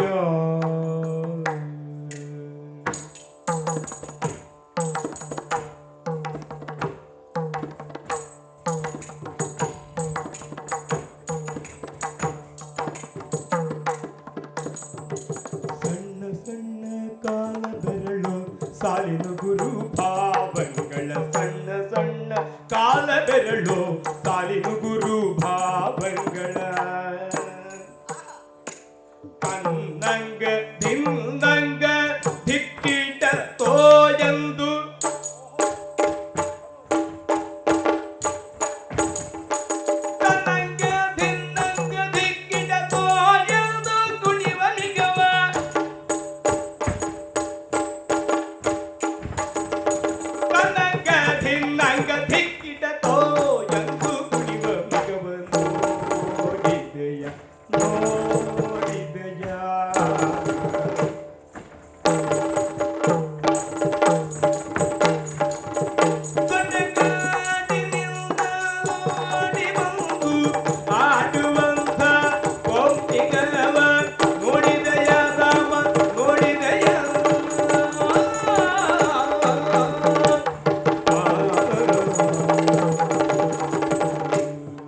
ನಿನ್ನೊಟ್ಟಿಗೆ ಹೋಗ್ತಾ ಇದ್ದೇನೆ. ಹೌದು ಸ್ವಾಮಿ, ತಡದೆ ನಿಲ್ಲಿಸಿದ್ದೇನೆ. ಸಂತೋಷ ಆಗಿದ್ದ ಅದೇ ಕಾರಣಕ್ಕಾಗಿ ಈ ಪ್ರಕೃತಿಯನ್ನು ನೋಡಿ, ಪರಿಸರವನ್ನು ನೋಡಿ ನೋಡ್ತಾ ಇದ್ದೇನೆ. ನಮಗೆ ಸಂತೋಷ ಸಹಜ, ಆದ್ರೆ ಇವತ್ತು ಅಧಿಕ ಸಂತೋಷ. ಕಾರಣ ಬಂಗಾರದ ಜಿಂಕೆ, ಸ್ವರ್ಣ ಜಿಂಕೆ. ಆ ಜಿಂಕೆಯನ್ನು ನೋಡಿ ಬಹಳ ಸಂತೋಷ ಆಯ್ತು. ಅಷ್ಟೇ ಅಲ್ಲ, ಆಗಲಿ ಸಂತೋಷ ಪಡುವ ತೊಂದರೆ ಏನು? ಹಾಗಲ್ಲ, ಆ ಜಿಂಕೆ ನಮ್ಮ ಆಶ್ರಮದಲ್ಲೇ ಇರ್ಲಿ ಎನ್ನುವಂತಹ ಆಸೆ. ಆ ಕಾರಣಕ್ಕಾಗಿ ಆ ಜಿಂಕೆಯನ್ನು ತಂದು ಕೊಡ್ತೀರಾ ಸ್ವಾಮಿ? ಆ ಜಿಂಕೆ ಬೇಕು, ಬೇಕೇ ಬೇಕು. ಬೇಕಲ್ಲ, ಬೇಕೇ ಬೇಕು, ಬೇಕೇ ಬೇಕು.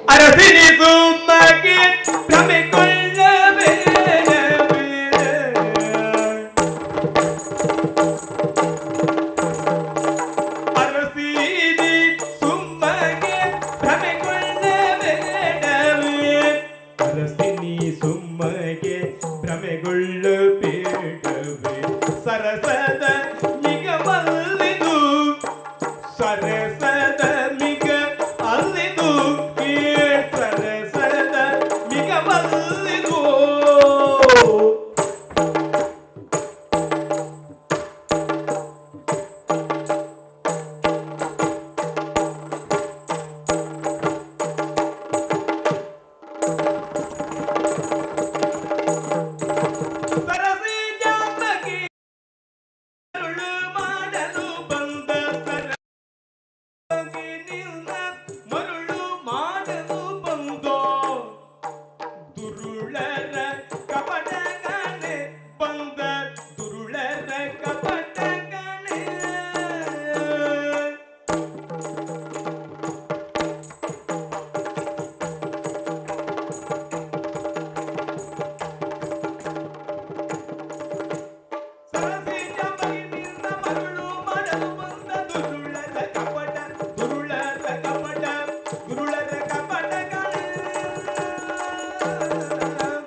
ಹೇಳ್ತಾ ಇದ್ದೀಯಲ್ಲ ಬೇಕು ಅಂತ.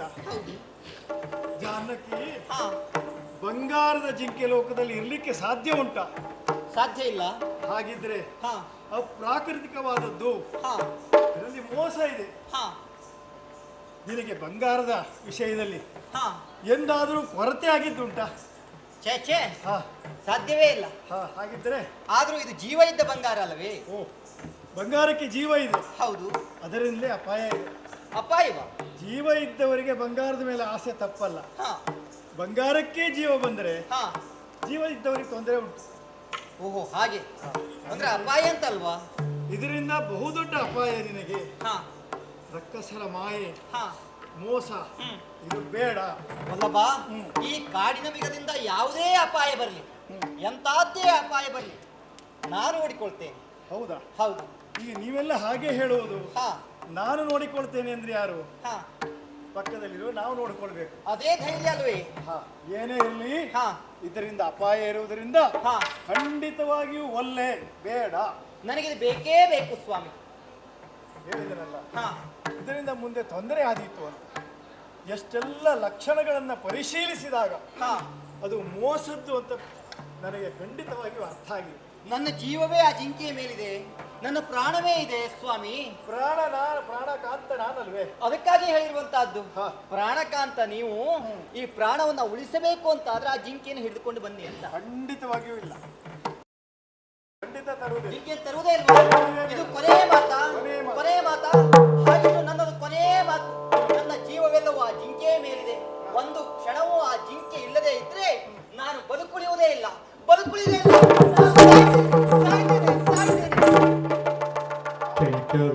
ಚಂಚಲಾಕ್ಷಿಯೇ ಕೇಳು, ಚಂಚಲಾಕ್ಷಿಯೇ ಚಂಚಲಾಕ್ಷಿಯೇ ಕೇಳ್ ಅರಣ್ಯದಿ ಸಂಚರಿಪ ಮೃಗ ಕಂಬನಸೆದು, ಅರಣ್ಯದಿ ಸಂಚರಿಪ ಮೃಗ ಕಂಬನಸೆದು, ಪಂಚತುವ ಒಯ್ದಿದರೆ ನೀ ಮಾಡ್ಪು ಏನದನು.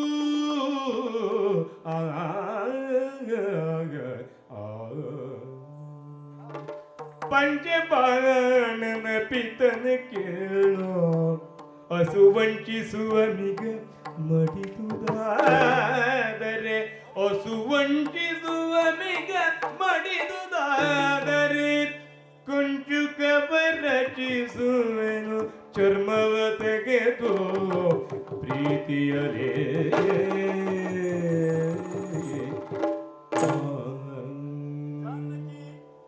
ಬದುಕಿನಲ್ಲಿ ಆಸೆ ಇರುವುದು ತಪ್ಪಲ್ಲ, ಆದರೆ ಆಸೆಯಿಂದ ನಮಗೇನಾದರೂ ತಪ್ಪಾಗಬಾರದಲ್ಲ. ಅದಕ್ಕಾಗಿ ನಿನಗೆ ಸಾಕಷ್ಟು ತಿಳಿಯ ಹೇಳಿದ್ದೇನೆ. ಈಗ ಬಂಗಾರದ ಜಿಂಕೆಯನ್ನು ಬೆನ್ನಟ್ಟಿ ಹೋಗ್ತೇನೆ ನಿನಗಾಗಿ. ಕೈಗೆ ಸಿಗದೇ ಇದ್ರೆ ಬಾಣ ಪ್ರಯೋಗ ಮಾಡ್ತೇನೆ. ಪ್ರಾಣ ಬಿಡ್ತದೆ, ಏನು ಪ್ರಯೋಜನ ಆಯ್ತು? ಆ ಸತ್ತ ಪ್ರಾಣಿಯನ್ನು ಎತ್ತಿಕೊಂಡು ಬನ್ನಿ. ಯಾಕೆ? ಈ ವನವಾಸದ ಸವಿನೆನಪಿಗಾಗಿ ಆ ಸತ್ತ ಜಿಂಕೆಯ ಚರ್ಮವನ್ನ ತೆಗೆದು ಪ್ರೀತಿಯಿಂದಲೇ ಕಂಚುಕವ ರಚಿಸಿಕೊಂಬೆನು. ಬಲಬಾ, ನಿರೀಕ್ಷೆಯಲ್ಲಿರ್ತೇನೆ. ಆದಷ್ಟು ಬೇಗ ಸಮಾಧಾನ ಮಾಡಿ ಪ್ರಯತ್ನ ಮಾಡಿ.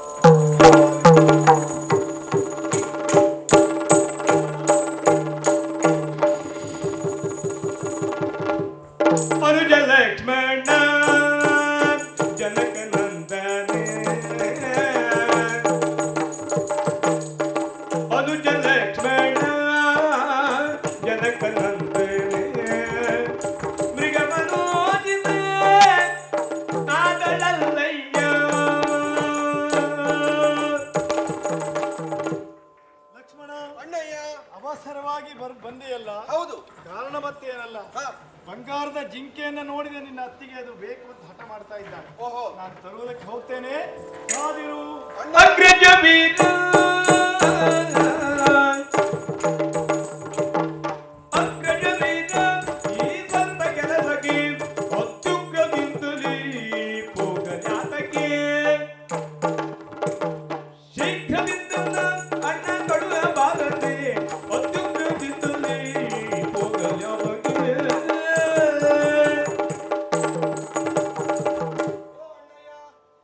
ವನವಾಸಕ್ಕೆ ಹೊರಟಂತ ಸಂದರ್ಭದಲ್ಲಿ ನಿಮ್ಮ ಸೇವೆಗಾಗಿಯೇ ಬಂದು ನಿಂತ ಲಕ್ಷ್ಮಣನಿದ್ದಾನೆ. ಯಕಶ್ಚಿತ್ ಜಿಂಕೆ ಮರಿಯನ್ನು ಹಿಡಿಯುವುದಕ್ಕಾಗಿ ಶ್ರೀರಾಮಚಂದ್ರ ನೀನ್ಯಾಕೆ ಹೋಗ್ತು? ಒಂದು ಅಪ್ಪಣೆಯನ್ನು ಕೊಡು, ಕ್ಷಣ ಮಾತ್ರದಲ್ಲಿ ತಂದು. ತಮ್ಮ, ಈ ಜಿಂಕೆಯ ರಹಸ್ಯವನ್ನು ಅರಿತವನು ನಾನು. ನಿನ್ನ ಅತ್ತಿಗೆ ಮನಸ್ಸನ್ನೂ ತಿಳಿದವನು ನಾನು. ಓಹೋ, ನಾನೇ ಹೋಗಬೇಕಾಗಿದೆ. ಅತ್ತಿಗೆಯನ್ನು ಕಾದುಕೊಂಡಿರುತ್ತೇನೆ.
ಕೊಲ್ಲುವ ಏನೋ.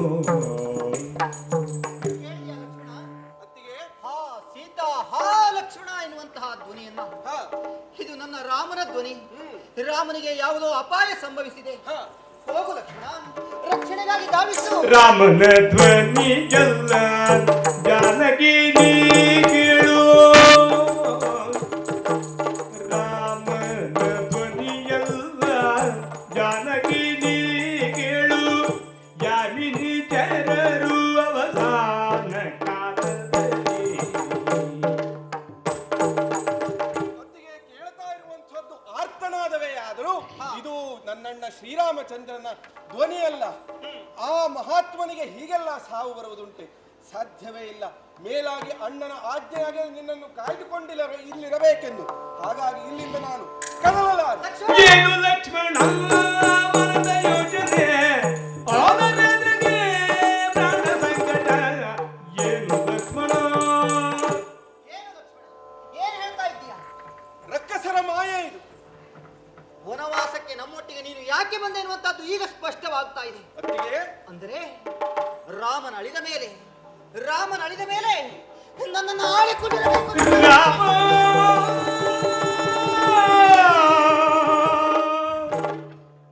ಕಾಮಿನಿಯ ಕಠಿಣತರ ವಾಕ್ಯವನ್ನು ಕೇಳಿ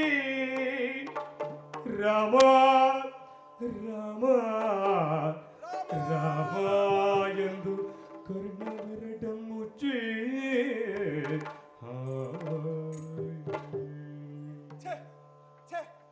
ವನವಾಸದ ಸಂದರ್ಭದಲ್ಲಿ ಈ ಹತ್ತಿಗೆಯನ್ನ ತಾಯೆಂದು ಭಾವಿಸಿ ಬಂದೆನಲ್ಲ, ಅಂತಹ ಮಾತೆಯ ಬಾಯಲ್ಲಿ ಇಂತಹ ಮಾತೆ. ಏನು ಮಾಡಲಿ? ಈ ಕಠೋರವಾದ ನುಡಿಯನ್ನ ಕೇಳಿಯೂ ನಾನಿಲ್ಲಿದ್ರೆ ತಪ್ಪಾದೀತಲ್ಲವೇ? ಅಣ್ಣನ ಆಜ್ಞೆಯೂ ಇದೆ.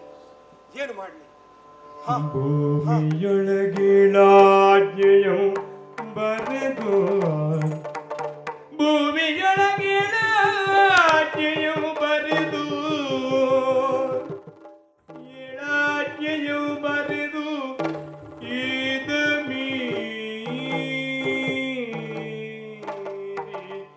ಮುಂದಡಿಯ ಇಡದಿರಂದ.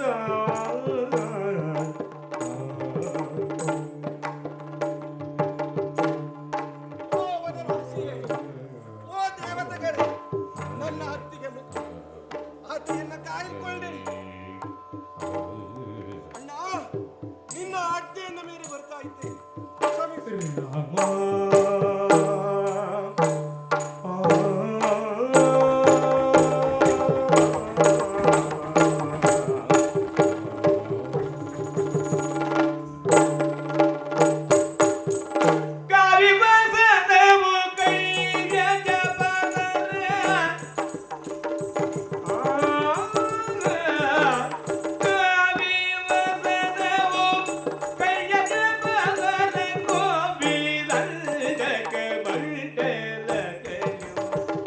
ರಾವಣನು ಸಂನ್ಯಾಸಿ ವೇಷವ ತಾಳಿ ಬಂದ.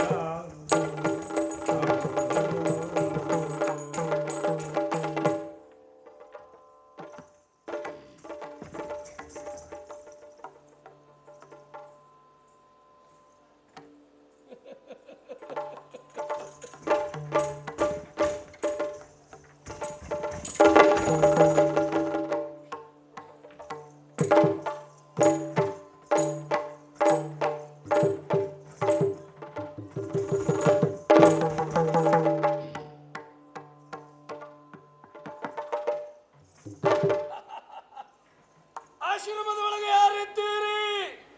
ಭವತಿ ಭಿಕ್ಷಾ. ಲೇಸಾಗೀತೈ ಸನ್ಯಾಸಿಯೇ ನಿಮ್ಮ ಚರಣಕ್ಕೆ ಸಾಸಿರೆ ಶರಣೆಂಬೆ ನಾನು. ಎನ್ನ ಬೇದರಂಟಿದು ದೂರ ಪಾದ ದರ್ಶನದಿಂದ ಸಂತೋಷವಾಯಿತು ಎನ್ನ ಮನಕ್ಕೆ. ಮಹಾತ್ಮರು. ಹೌದು, ನಾವೇ ವಂದಿಸಿಕೊಡ್ತಾ ಇದ್ದೇನೆ. ಒಳ್ಳೆಯದಾಗಲಿ. ಭಿಕ್ಷಾರ್ಥಿಗಳಾಗಿ ಬಂದಿದ್ದೀರಿ ತಾವು. ಬಹಳ ಹಸಿದಿದ್ದೇವೆ. ಭಿಕ್ಷೆಯನ್ನು ಕೊಡ್ತೇನೆ. ಇರುವಂತಹ ಹಣ್ಣು ಹಂಪಲುಗಳನ್ನೇ ಕೊಡ್ತೇನೆ. ಧಾರಾಳ. ಸನ್ಯಾಸಿಗಳಾದ ನಮಗೂ ಕಂದಮೂಲ ಹಣ್ಣು ಹಂಪಲೆ ಬಹಳ ಒಳ್ಳೆಯದು. ದಯಮಾಡಿಸಬೇಕು. ಯಾರು ಬರಬೇಕು ಹೀಗೆ. ಎಲ್ಲಿ ಒಳಗ? ಒಳಗೆ ಬರಬೇಕು. ಒಂಟಿ ಸ್ತ್ರೀ ಇರುವಂತಹ ಆಶ್ರಮಕ್ಕೆ ನಾವು ಪ್ರವೇಶಿಸುವುದಿಲ್ಲ. ಸನ್ಯಾಸಿಗಳಾದ ನಮಗದು ನಿಷಿದ್ಧ. ದೇವಿ ತಾವೇ ಹೊರಗಡೆ ಒಂದು ಭಿಕ್ಷೆ ನೀಡಿ. ನಾನು ಹೊರ ಬರುವ ಹಾಗಿಲ್ಲ. ಲಕ್ಷ್ಮಣ ರೇಖೆಯನ್ನ ಎಳೆದು ಹೋಗಿದ್ದಾನೆ. ಹೌದು, ತಾವೇ ದಯಮಾಡಿಸಬೇಕು. ಅಂದರೆ ನಿಮಗೆ ನಿರ್ಬಂಧ. ಹೌದು. ಯಾಕಾಗಿ? ರಕ್ಕಸರಿದ್ದಾರೆ ಎಂದು. ನಾವು ರಕ್ಕಸರೇ? ಸನ್ಯಾಸಿಗಳು. ಸನ್ಯಾಸಿಗಳ ಮೇಲೆ ಇಂತಹ ಸಂಶಯವನ್ನು ಸಲ್ಲದ ಆರೋಪವನ್ನು ಮಾಡಿದಿರಿ ಅಂತಾದರೆ ನಮ್ಮ ಮನಸ್ಸಲ್ಲಿ ಆದರೂ ನೊಂದು ಕ್ರೋಧಗೊಂಡು ಎಲ್ಲಿಯಾದರೂ ನಾನಾ ಪ್ರಕಾರದಿಂ ಕಳಕಪಟದಿಂ ನುಡಿಯೇ ನಾನಾ ಪ್ರಕಾರದಿಂ ಕಳಕಪಟದಿಂ ನುಡಿಯೇ ಮಾನಿನಿಯ ಮನದ ಸಂಶಯ ನಿವೃತ್ತಿಯದಾಗೆ ಏನು ಬಂದರು ಬರಲೆನುತ ಏನು ಬಂದರು ಬರಲೆನುತ ಆಜ್ಞೆಯನು ದಾಟುತ್ತ ಅವನಿಸುತ್ತೆ ನಡೆ ತಂದಳು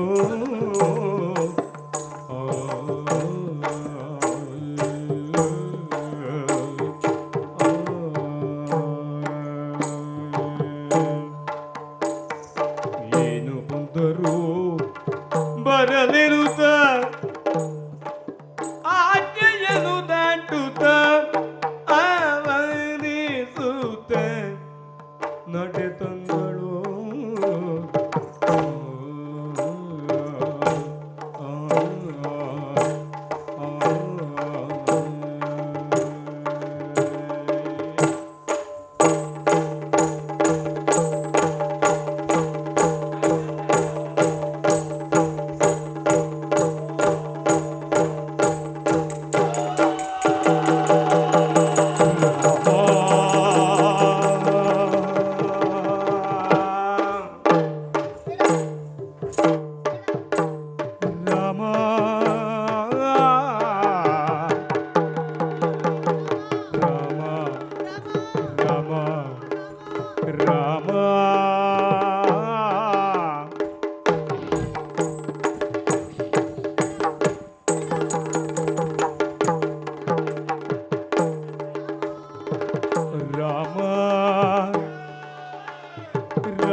ರಾಮ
ಇಂಥ ಮಾತೇನು ಹೊತ್ತೊಯ್ಯುವುದಕ್ಕೆ ಮುಂದಾಗ್ತಾ ಇದ್ದೀಯಾ? ಒಳ್ಳೆಯ ಮಾತಿನಿಂದ ಬಿಟ್ಟು ಹೋದ್ರಾಯ್ತು, ಇಲ್ಲ ನಿನ್ನನ್ನು ಕೊಚ್ಚಿಕೊಳ್ತೇನೆ.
वर्षतु पर्जन्यः काले वर्षतु पर्जन्यः पृथिवी सस्यशालिनी देशोऽयं चोबरयिता देशोऽयं चोबरयिता सज्जना सन्तु निर्भया सज्जना सन्तु निर्भया सर्वे भवन्तु सुखिनः सर्वे भवन्तु सुखिनः सर्वे सन्तु निरामयः सर्वे सन्तु निरामयः सर्वे भवन्तु सुखिनः सर्वे भद्राणि पश्यन्तु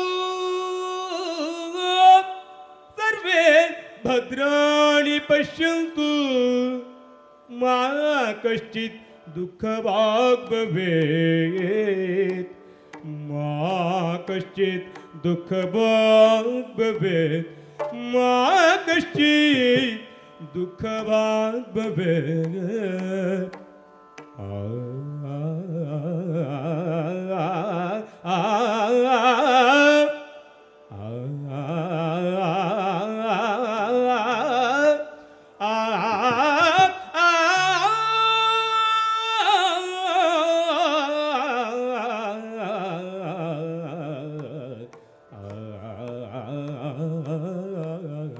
मा कश्चित् दुःखभाग् भवेत् गजवरवदन सुशोभितगे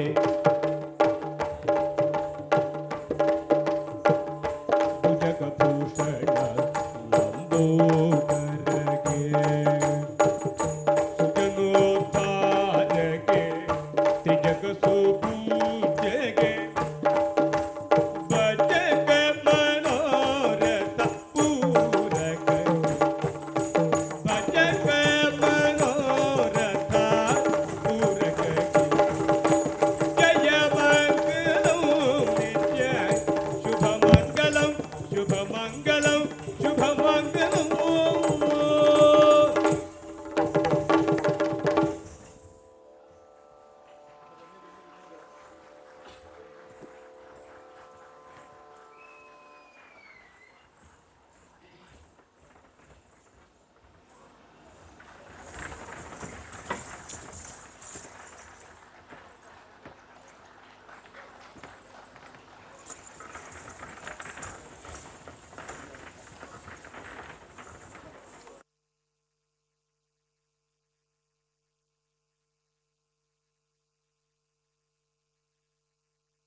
खोजो खोजो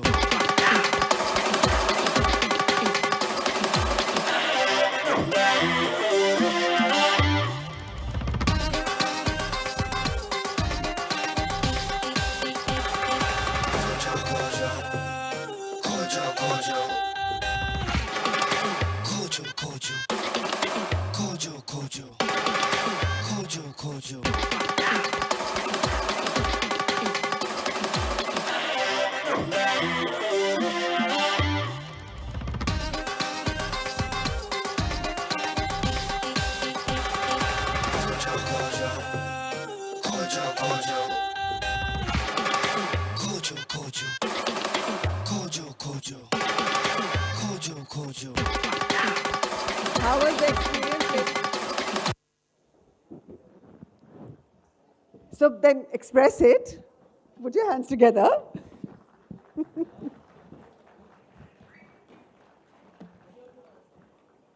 Listening and expression, two key skills of the future, communication skills.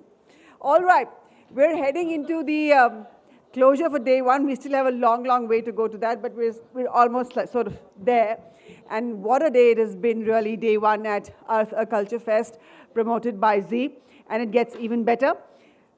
We're going to dive into the next session coming up that puts the spotlight on whether Bollywood is staring at an existential crisis.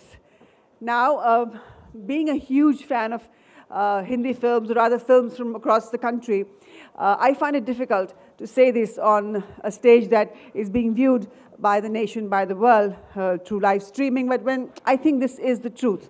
They actually may be, for the first time in their existence, staring at an existential crisis. Now, in a country where the line of waiting for a certain XUV car is till February 24, in a country where the most recent US visa interview you may get is in June 2024, you could just probably walk into a film theater and get a seat, because not many hordes are watching these films in theaters nowadays. Well, it's not a very nice thing to know, but I think the route forward should be positive once we start taking corrective measures. This is what this session is going to be addressing. But before this session, we will be unfolding for your eyes only a very, very special book launch. A book written by Vani Tripathi Tikku, Why Can't Elephants Be Read? All of this action coming up in this next session. To give us their unique perspective are stalwarts from the movie business. First on, I'd like to invite on the dais Sri Prakash Raj, actor, director, producer, television presenter, and politician. He's worked predominantly in Tamil, Telugu, Kannada, Hindi, and Malayalam language films. Prakash Raj is the recipient of many, many prestigious awards. Namaskar. Very warm welcome. He's won 5 National Film Awards, 5 Filmfare Awards South, and 4 SEMA Awards. He's truly a veteran of cinema and a masterclass in himself of the craft of acting. एक बार फिर से, हाँ, दिल खोल के तालियां प्रकाश राज के लिए. Warm welcome to stage, Arth. I'd also like to invite on stage censor board member, new age politician, actor, filmmaker, Vani Tripathi Tikku, who's now also author. I'm going to congratulate her on the new chapter in her life. She's now author of her book, Why Can't Elephants Be Read? Yes, put your hands together, everybody. Vani has been a change maker for our nation. She's been an activist bringing issues related to youth and women to the notice of various forums, and has led several leadership programs in India and across the world. Once again, बहुत सारी प्यार भरी तालियों के साथ आप इनका स्वागत करें, please. Vani Tripathi Tikku on Arth stage. Very, very warm welcome to you. Namaskar. Our next guest is a popular and acclaimed film critic and journalist, Mayank Shekhar, ladies and gentlemen, entertainment head at Midday. He's also the first film critic to have bagged the Ramnath Goenka Award, that is the top honors for journalism in India. Please welcome Mayank Shekhar. Anant Vijay, who's been on Arth stage before this day. Please put your hands together and welcome him once again on stage.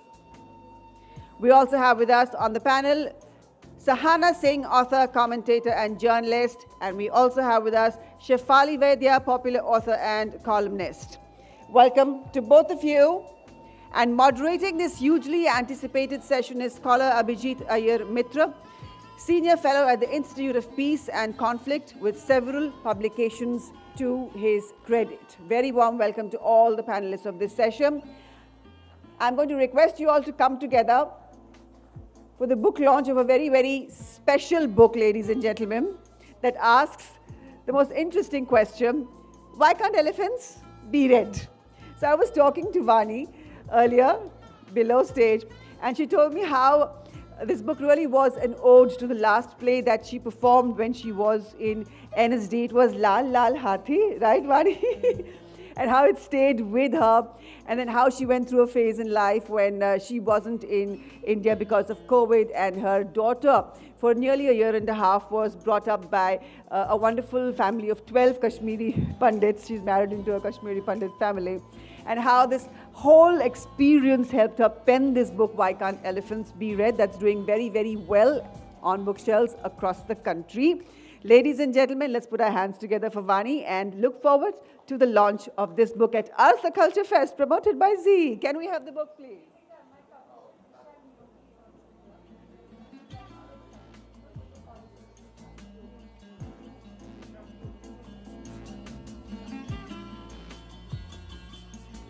We'd love to have on stage Trisha Niyogi from Niyogi Books. Can we please have you on the dais? Aye, please. Good evening. What a wonderful book you're backing. We'd love to have you here for the book launch. Of course, this can't happen without you, Trisha. Aye. Ladies and gentlemen, chaliye na. Let's express happiness for this most wonderful book written by Vani. Congratulations to her, to Trisha, the publishing house, and happy reading, everybody.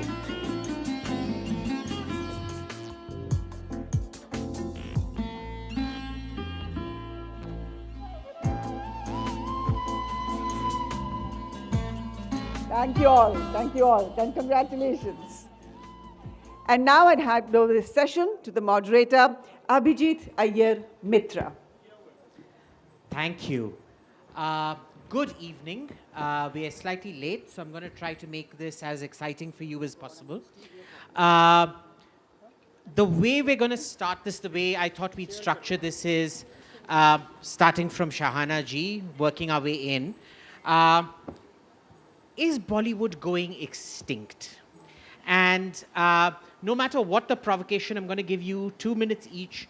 Please put forward your hypothesis or your support or disagreement with that particular statement. Shahana ji, I'll start with you. So is Bollywood going extinct? The answer would be both yes and no. Yes, because with the OTT platform becoming so popular, Bollywood, the people are not interested in going to the theater again unless it's going to be a very, very special experience. So OTT is eating into Bollywood. So yes, that is causing an existentialist crisis. And then COVID, pandemics, I mean, if one more pandemic and again people would stop going to the theater. So that has also affected Bollywood a lot. And then the other thing is, of course, the people waking up to their true history. Coming to know about the narratives, and so the mood is that people realize now that Bollywood for quite some time has been hijacked by that Dawood kind of gang, and the way the majority, the Hindus, have been portrayed in the movies. That has been noticed by a lot of people. They'll be at the saffron-clad person who is the villain, or a tilak-wearing person who is the villain, or making fun of Murti Puja. All these things are being noticed, and a lot of people don't want to promote certain kind of anti-Hindu, anti-India actors. That's happening. But the other side is that Bollywood has also learned to strategize. So they have, when they see how South Indian movies based on certain, like Hindu stories, if they become successful, then, they have started pivoting, and they have also started bringing in these themes. They have started aligning with the South Indian filmmakers. So when we saw RRR, we saw Alia Bhatt in that. So suddenly now Bollywood is clever. They know how to, they know which way the wind is blowing. So, they'll make biopics. They'll have like Tanha Ji, which they know that is going to be successful. So Bollywood does that as well. There is a saying in Kannada that jar bidru no mise mannaglila, which basically means that, a wrestler, he falls down, he slips, and he hurts himself, but then he gets up, as he dusts himself and behaves as if nothing happened to him, and he carries along. I mean, it's a sarcastic idiom. So that is what Bollywood is. Right now, they are playing the game. So they have pivoted. They are going to, have OTT releases. They'll do whatever it takes to be in business. Perfect. Anant ji, your... नमस्कार, धन्यवाद आप सबका। विषय बहुत महत्वपूर्ण है और मैं थोड़ा अलग हट के कहना चाहूँगा। जब आप बॉलीवुड कहते हैं तो मैं उसको हिंदी फिल्म समझता हूँ, और हाँ, हिंदी फिल्म संकट में है, लेकिन संकट उसको कंटेंट आदि से ज़्यादा इसके डायरेक्टर्स से और कॉल शीट से है। क्योंकि डायरेक्टर्स नाम की जो संस्था हिंदी फिल्मों में है वो लगातार खींचती जा रही है। सुपरस्टार अपनी मनमानी करते हैं, वो लगातार कहानियों में अपने हिसाब से बदलाव करते हैं, कॉस्ट्यूम में अपने हिसाब से बदलाव करते हैं, और सीन दर सीन कटवाते चले जाते हैं। डायरेक्टर्स की कुछ नहीं चलती है वहाँ, और डायरेक्टर्स कुछ नहीं कर पाते। वो लाचार बेचारा की तरह सिर्फ उनका नाम पोस्टर पर होता है। एडिटिंग में बैठते हैं, सीक्वेंसिंग देख सकें वो, दैट्स इट। और दूसरी जो सबसे बड़ी समस्या बॉलीवुड को मुझे दिखाई देती है वो है बॉलीवुड में अब कॉल शीट का ज़माना आ गया है। एक रन ऑर्डर पकड़ा दिया जाता है और उस रन ऑर्डर के आधार पर आपको 5 मिनट में ये शूट कर लेना है, 10 मिनट में हीरोइन से डांस सीक्वेंस करवा लेना है। मुझे याद पड़ता है कि जब आप विमल रॉय जैसे या ऋषिकेश मुखर्जी जैसे लोगों को या निर्देशकों को याद करते हैं तो वो 3-3, 4-4 घंटे, अगर मैं आपको बताऊं सुजाता फिल्म का एक दृश्य है जिसमें नूतन और सुनील दत्त एक छुई मुई के पौधे के सामने खड़े होकर वो शर्माने का एक दृश्य है, उसको शूट करने में बिमल दा को 3 दिन लगे थे। कॉल शीट के ज़माने में उसे 15 मिनट में शूट करके ख़त्म कर देना होगा। तो वो न भाव पकड़ पाते हैं, न भाषा पकड़ पाते हैं और न भावाभिव्यक्ति पकड़ पाते हैं। ये सबसे बड़ा खतरा है जो आपके कंटेंट को भी प्रभावित करता है। और तीसरा जो मुझे लगता है कि बॉलीवुड या हिंदी फिल्मों के सामने जो सबसे बड़ी चुनौती या जो सबसे बड़ा संकट है वो ये 8 इंच का मोबाइल है। इस 8 इंच के मोबाइल ने कोविड महामारी के दौरान जिस प्रकार से पूरे देश भर में अपनी पैठ बनाई या जिस प्रकार से अपनी लोकप्रियता हासिल की, उसने सिनेमा वालों को सोचने पर मजबूर कर दिया। और आपको कहानियों में इस प्रकार की कहानी लेके आनी पड़ेगी, इस प्रकार के बदलाव लेके आने पड़ेंगे जिससे कि कोई चुनौती से पार पा सके।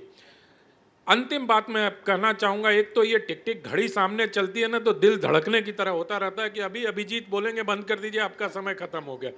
तो इसको एकदम सामने लगा दिया मेरे यार। तो मतलब मुझे ये सारी चीज़ें जो टेक्निकल चीज़ें हैं और उसके अलावा जो इन्होंने कहा मैं उससे पूर्णतया सहमति रखता हूँ कि फिल्मों में बहुत सारी चीज़ें ऐसी होती हैं जो बगैर किसी चीज़ की आती है। मैं मुक्काबाज फिल्म का उदाहरण हर मंच पे देता हूँ, यहाँ भी दूंगा। उसमें एक संवाद है, हीरो आता है और ऐसे ही बोलता है, अभिजीत क्या कर रहे हो यार, वो आएंगे तुम्हारी हत्या कर देंगे और भारत माता की जय के नारे लगाकर चले जाएंगे। नुआंसेस क्या है इसके, है ना। अभी एक रणबीर कपूर की कोई फिल्म आई थी, उसमें कहा मंदिर तो सारे अपराध करके छुपने की जगह होती हैं। ऐसे संवाद लिखने के पहले थोड़ा बहुत मुझे लगता है कि सोचना चाहिए। जो लेखक हैं उनको लिखने की मर्यादा संविधान हमारा देता है, लेकिन वही संविधान जो हमें अभिव्यक्ति की आज़ादी देता है, वही संविधान हमें अभिव्यक्ति की मर्यादा भी सिखाता है। तो आज़ादी और मर्यादा जब तक दोनों साथ नहीं चलेंगे, मुझे लगता है चुनौती और संकट दोनों रहेंगे। ठीक। शेफाली जी। धन्यवाद अभिजीत। मैं पहले दोनों वक्ताओं से सहमत हूँ, but your question was is Bollywood और Hindi film industry, as I would prefer to call it, is it going to go extinct? No, it is not going to go extinct. The earlier topic was, is Bollywood staring at an existential crisis? To that my answer would be somewhat yes. Why? Because as the previous speakers have said, Hindi movie industry for once is facing challenges that it faced never before. First of all, the audience has now access to excellent global quality filmmaking through OTT and through regional cinema as well.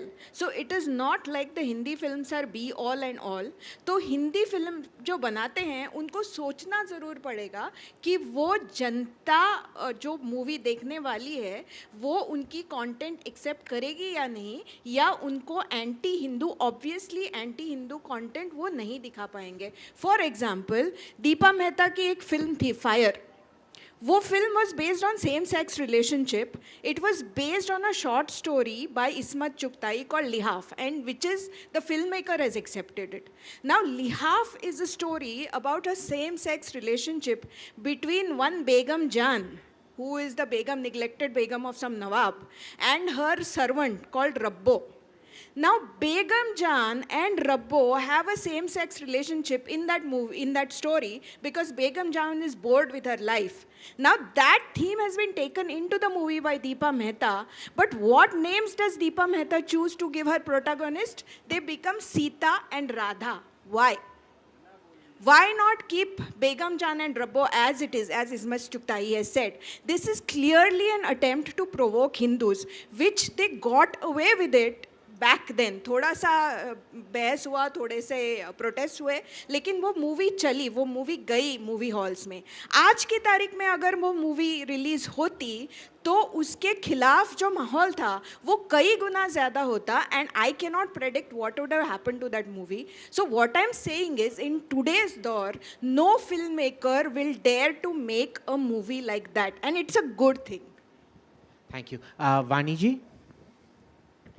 Namaskar, good evening. I have a problem with the word Bollywood itself because it's actually a hyperbole. It's a poor step cousin of whatever is celebrated as Hollywood all across the world.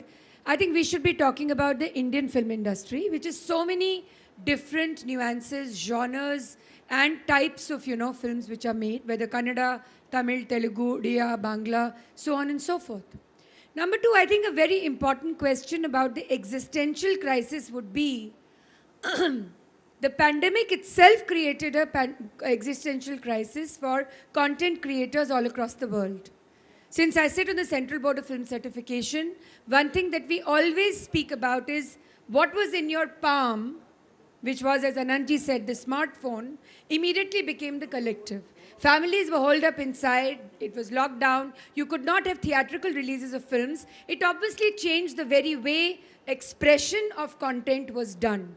So having said that, after coming out of this perilous time, if we are not going through an existential crisis, then something would be wrong with us. As Jiddu Krishnamurti famously said, the observer is observed. I think the time is to observe the way this kind of nuance is going to play out as far as content is concerned. Today, storytelling, and we are a land of kathavachaks. Every nook and corner of this country, every possible state is full of great kathas. I think, in fact, the time is actually the opposite. We are finally looking inward. Despite the global appeal of cinema, I was at Cannes this year also, I go to film festivals regularly. India was the honor country at Cannes for the first time. What does it say to you? Global cinema is finally finding representation, and it's giving representation to Indian filmmaking. So if we were to just put this one little bracket of saying Bollywood, we will actually do a disservice to the great filmmaking which happens in this country. The great storytellers, the poets, the people who tell various kinds of stories. Today, folk tales are becoming mainstream cinema. Also remember, more than 73% of India is under 35. Are we looking at the aspiration of the youth? Are we looking at what kind of stories they wish to see? Yes, the advent of OTT is the explosion and democratization of content. Today, a filmmaker doesn't have to struggle whether he or she can produce and distribute films, is not at the behest of the so-called underworld I think ma'am was talking about. There is corporatization of finance and money. And that itself paves the way for great filmmaking and great content. I'm rather saying, if this is a moment of flux, let it remain. Chaos creates complete and beautiful storytelling. Let us not look at the negative. Let's look at what the odd sides are. I also tell producers when they come to me, yes, objectification of women is a problem. We at the CBFC have taken a complete decision. You will make garbage, we will not certify it. Having said that, if you will stop watching garbage, we will not make it. Lovely. Thank you, Vani ji. Prakash ji? Hi, everyone. Well, I wouldn't use the word extinct at all, because nothing goes extinct on this earth. Except dinosaurs. Nothing. It is probably unlearning. It is evolution. There is a pause, and there is a pressure to become more relevant, and don't hold on to certain things, because respect people have grown, and that's exactly what is happening. So at this point of time, don't look at it, and I agree with her saying just don't say Bollywood. Of course, you wanted to have it, but it is an Indian cinema. So cinema is an art form. Cinema is a language. Cinema is a perception. Cinema is what is going to give it to the audience, different dimensions of a thing, what they see, and it's a storytelling. And anybody can make any films they want, and finally the people will decide what to watch, what not to watch. And yes, pandemic has changed a lot of things, and a lot of industries have suffered. Not only the film industry, It's a renting industry, buildings, offices. Because especially the pandemic in connection with cinema was, I think it has questioned the mafia. Because when cinema is a language, it's a river, it started and suddenly they said it has to be done only through studio setups. Or there is a distribution network, there are theaters, people have to come and see. People used to spend 4 hours to watch a 2-hour film.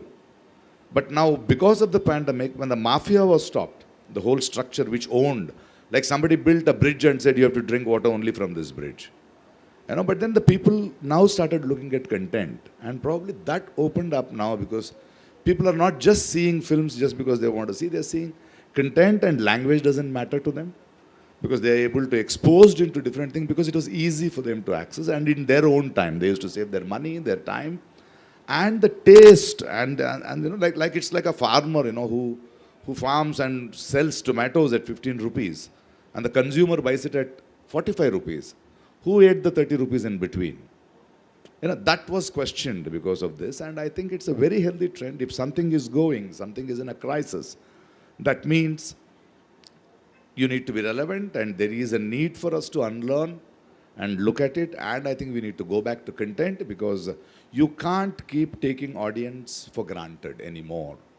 You need to understand it. It is a conversation, it is a dialogue, it is a relationship between the maker and the audience, and nobody in between can play the fool anymore. Nobody should be able to control it or try to guide it. And even when you see the OTTs coming down, see, the whole mafia had set it in such a way that you have to make a film in 2.5 hours. So you have to have a beginning, you have to have an interval bang and a climax. The whole thought process has to think of a story in 2.5 hours. Now we can see a 13-hour film. There are so many stories coming out. In a film, in a situation, the camera can go into the maid's house, into a driver's space, somebody else's. So itna kahaniyan aa rahe hain. I think it is, we are in that point of time where we have to evolve, we have to become relevant, we have to unlearn a lot of things and try to become relevant. Yeah. Lovely. Thank you, Prakash ji. Mayank, that's yours. We can share. If not the thoughts, at least the mic. We totally share the thoughts as well, Prakash. I couldn't agree more with you. I know Bollywood as a word itself gets debated all the time, and I genuinely don't have a problem with these things. If you go abroad and you just say the word Bollywood, it means something to someone. It's become a brand name in its own way, and of course that's not the debate we're going to have here. The debate is actually whether it's going through an existential crisis, which is the debate, right? What is not debatable is, or what is undeniable, is that there's a transformational phase. It's going through a serious transformation purely because the entire entertainment world is going through that transformation. One is, how do we define, or what do we mean by Bollywood? I presume we mean the Hindi film industry that is based in Mumbai as a city, that has a lot of people who are either artists or entrepreneurs. They make movies almost like startups. They live in a particular area, and that area is what you could say the film district, say Bandra northwards, right? This is distinct from the television industry that also exists in the same plot of land. So you have, these multiple channels that came, the 90s, mid-90s, satellite revolution that happened. So there was a TV industry, there's a film industry. I think the big change that happened, this is the transformation we're talking about, is the OTT world, which is roughly around 2016 or so, where you have long-form content, right? Which looks like television, but it is not long enough to be television. So it's not like someone's employed for 1,000 episodes. It still goes to about 8 or 9 episodes. In terms of aesthetics, it's more film. So the guys who started making this content was actually not the television industry, but the film industry. So you suddenly have Bollywood as a platform on web. And then there are two industries then, right? So that's one. So film industry itself changes then. Because all these guys, all these web shows that these are all filmmakers who were Bollywood filmmakers and were making movies before. The second change, of course, is mainstream, right? Technically, what we mean by Bollywood, when you just throw that term Bollywood, we mean it's the mainstream. There's the mainstream movie industry. The fact is, and as has been pointed out again and again, with that cell phone, there is no mainstream anymore. There used to be this one big star, whose movies would come one particular Friday. Now you have a YouTube star you have an Instagram star, you have a Twitter star, these are all celebrities that are all creating content in their own ways. And of course, you have the OTT star, and of course, you always had the television star, and then there is also the Bollywood star. That changes everything, because it changes the star system also in its own right. Whether we'll have the same Bollywood movie stars of the crowd that comes out, to meet Amitabh Bachchan on a Sunday or Shah Rukh Khan, I'm not too sure. You will have our own little mainstreams in our own pockets. Every day you'll come across some person you never heard of, and they have millions of followers. Who are these people, right? So that's the democracy of content that we're talking about. The third thing that we mentioned Bollywood, we immediately think in our head is, Indian cinema. I think that's the big change also that took place. It's not Indian cinema anymore. Apparently, a movie from Bangalore can come and be the biggest hit in India, being watched by everyone in North India, right?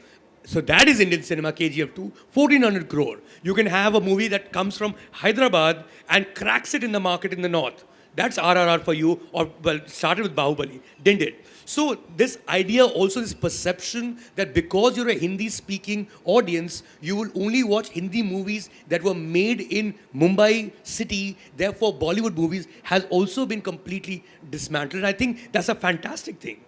Because now you have movies unifying us despite our language, something that we hadn't seen in this form before. Yeah. So, it was a very interesting contrast between what Shahana and Shefali said about content versus what Mayank and Prakash ji are saying about languages now being much more acceptable. So, Shahana ji, main aapse shuru karta hun. What do you feel? Because I know you come from the narrative stream, but are you willing to accept the argument that languages and that exposure, which is something Shefali also spoke about, is exposure to a lot more different genres? It's suddenly like, pehle humko Delhi mein bas butter chicken milta tha, but now you've got access to Italian food and Russian food or Ukrainian food, whatever, today in Delhi. So you will like to eat a lot more of that. How much ground are you and Shefali ji willing to cede to this side? Sorry, what is the last thing you said?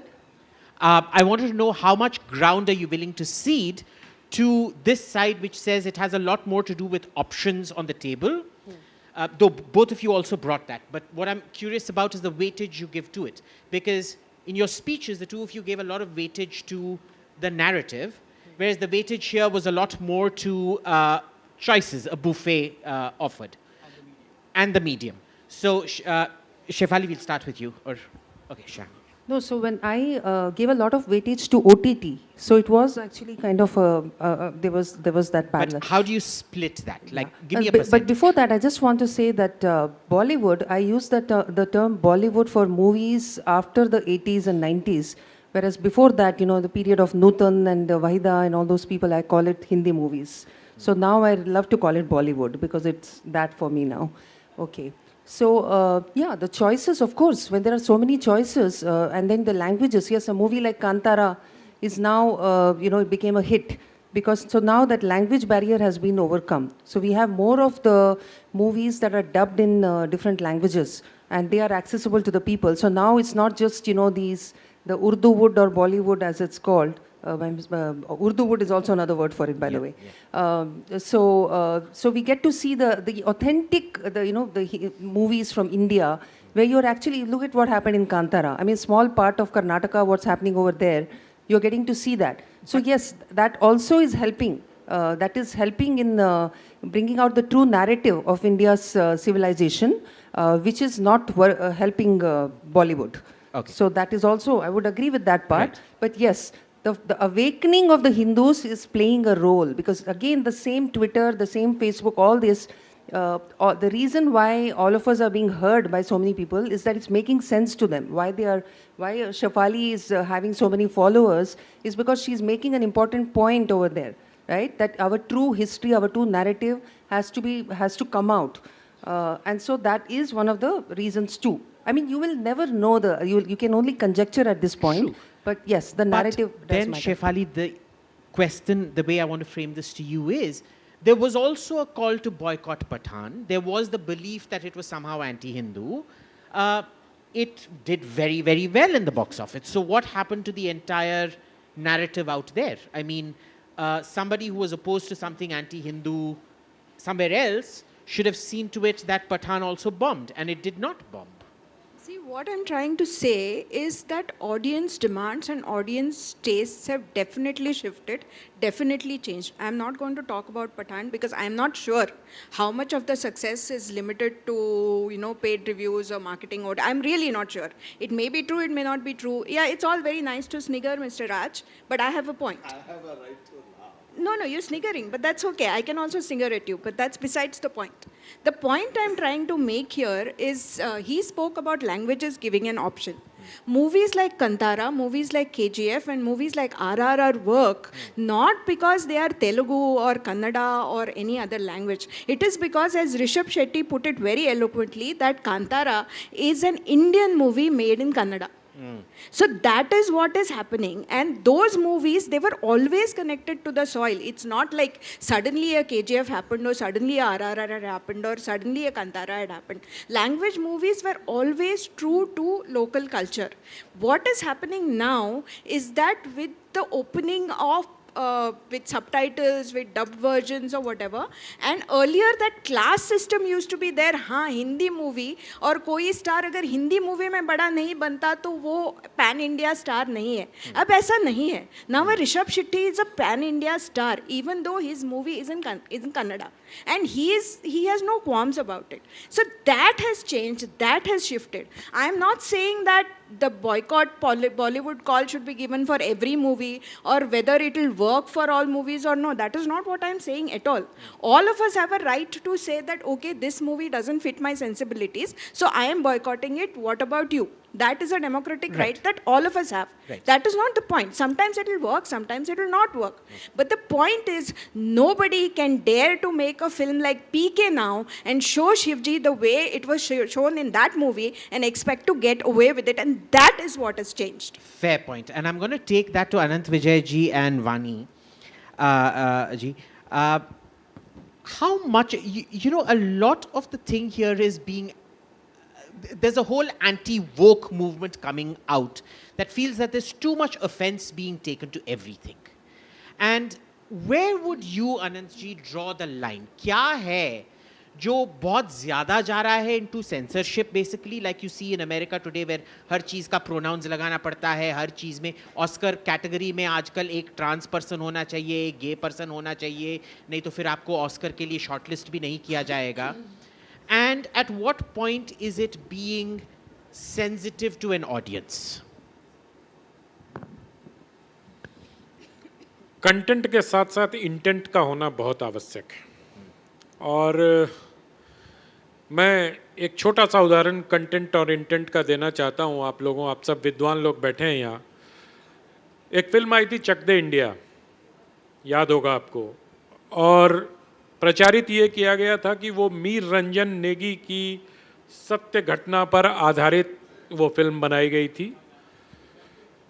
1000 crore business करने वाले शाहरुख खान उसमें hero थे. उसमें शाहरुख खान के character का नाम मीर रंजन नेगी के character से जो इंस्पायर था उसका नाम नईम खान था, याद होगा अगर आपको. और पूरी फिल्म के इंटेंट पर अगर बात करें तो उस फिल्म में ये दिखाया गया था कि चूंकि वो नईम खान है, चूंकि वो मुस्लिम है, इसलिए वो प्रताड़ित हो रहे हैं. अगर आप सब लोगों को स्टोरी याद हो उसकी तो. और लेकिन वो प्रताड़ित होने के बावजूद देशभक्त हैं. ये इंटेंट था जिसको कंटेंट की तरह से पेश किया गया. मेरा एक और उदाहरण आपको देता हूं छपाक का. लक्ष्मी पर फेंकने की बात थी, उसमें भी पात्रों के नाम हिंदू मुसलमान गड्ढमड करके इंटेंट बनाया गया. एक तीसरा उदाहरण देता हूं जिस अभिनेत्री का नाम मैं नहीं लेता हूं, मैं लूंगा भी नहीं, रस भरी में आई थी वो, और उसका जो टैगलाइन था ओटीटी का, उस टैगलाइन में स्कूल के छात्रों के बीच मेरठ स्टेशन पर दुपट्टा लहराते हुए जाती थी और क्या क्या बदल देने के दावे वो करती हैं बैकग्राउंड में. तो जब तक आपके कंटेंट का इंटेंट सही नहीं होगा, मुझे लगता है ये जो आप बायकॉट कॉल की बात कर रहे थे ये होते रहेगा. और बायकॉट कॉल जो अज्ञानी लोग हैं अभिजीत, वही कहते हैं कि रिसेंट फेनोमेना है। आप सब लोगों ने भरत मुनि का नाम सुना होगा। जितने फिल्म से जुड़े लोग हैं भरत मुनि के नाट्य शास्त्र पे के बारे में जानते होंगे, परिचित होंगे। दुनिया का सबसे पहला नाटक देवासुर संग्राम था, जिसके बारे में भरत मुनि ने कहा कि उसको ब्रह्मा जी ने स्वयं लिखा था। उसका भी बहिष्कार हुआ था, उसका भी विरोध हुआ था, और यह भरत मुनि के नाट्य शास्त्र में उद्धृत है। तो जब हमारी परंपरा में भरत मुनि से लेके महात्मा गांधी से लेके, गांधी जी ने भी बायकॉट कॉल दिया था। हिंसक ना होइए आप, आपको अपनी पसंद नापसंद को प्रदर्शित करने का अधिकार है, आपको सार्वजनिक रूप से उसे बताने का अधिकार है, और ये अधिकार संविधान सम्मत है। जो लोग कहते हैं कि बायकॉट कॉल देके एक हिंदू इकोसिस्टम ने ऐसा कर दिया और वो कर दिया, वो ऐसा कुछ नहीं है। वो कोई संगठित नहीं होता, वह स्वतः स्फूर्त होता है। जिस प्रकार से गांधी जी ने भी तो विदेशी वस्तुओं के बायकॉट की कॉल दी थी, गांधी जी ने भी नमक सत्याग्रह चलाया था।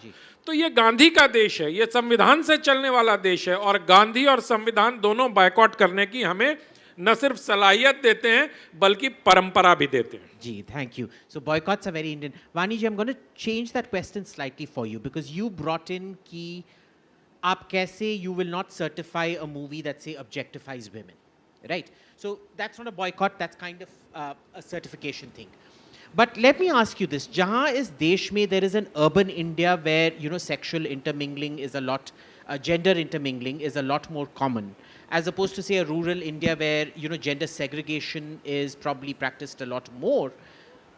Don't you think that there is a fundamental difference in nuance out there where a gender segregated society will want different content?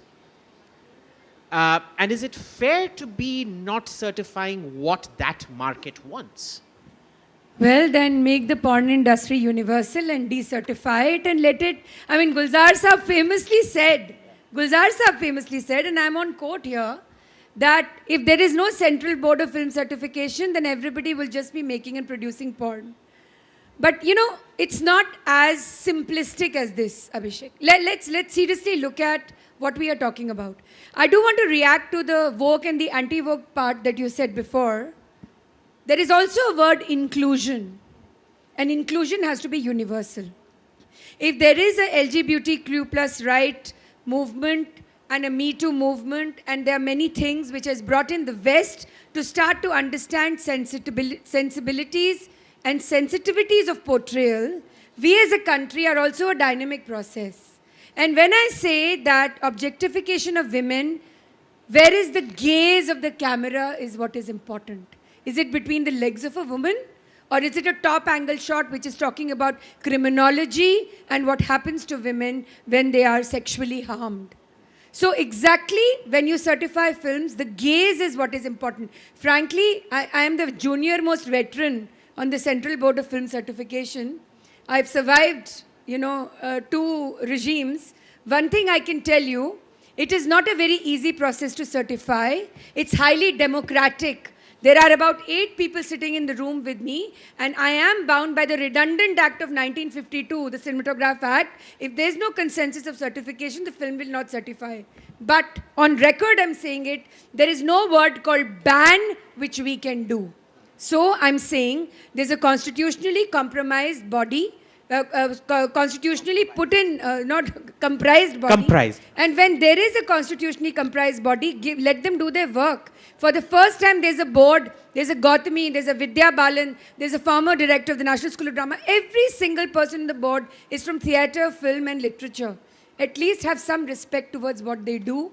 They have some intention to do what they do. But when it comes to whatever you may call boycott, हम पद्मावत भी झेल गए ना, national calamity था ना। जब finally वो film बाहर आई और प्रदर्शित हुई, किस बात की चर्चा हुई?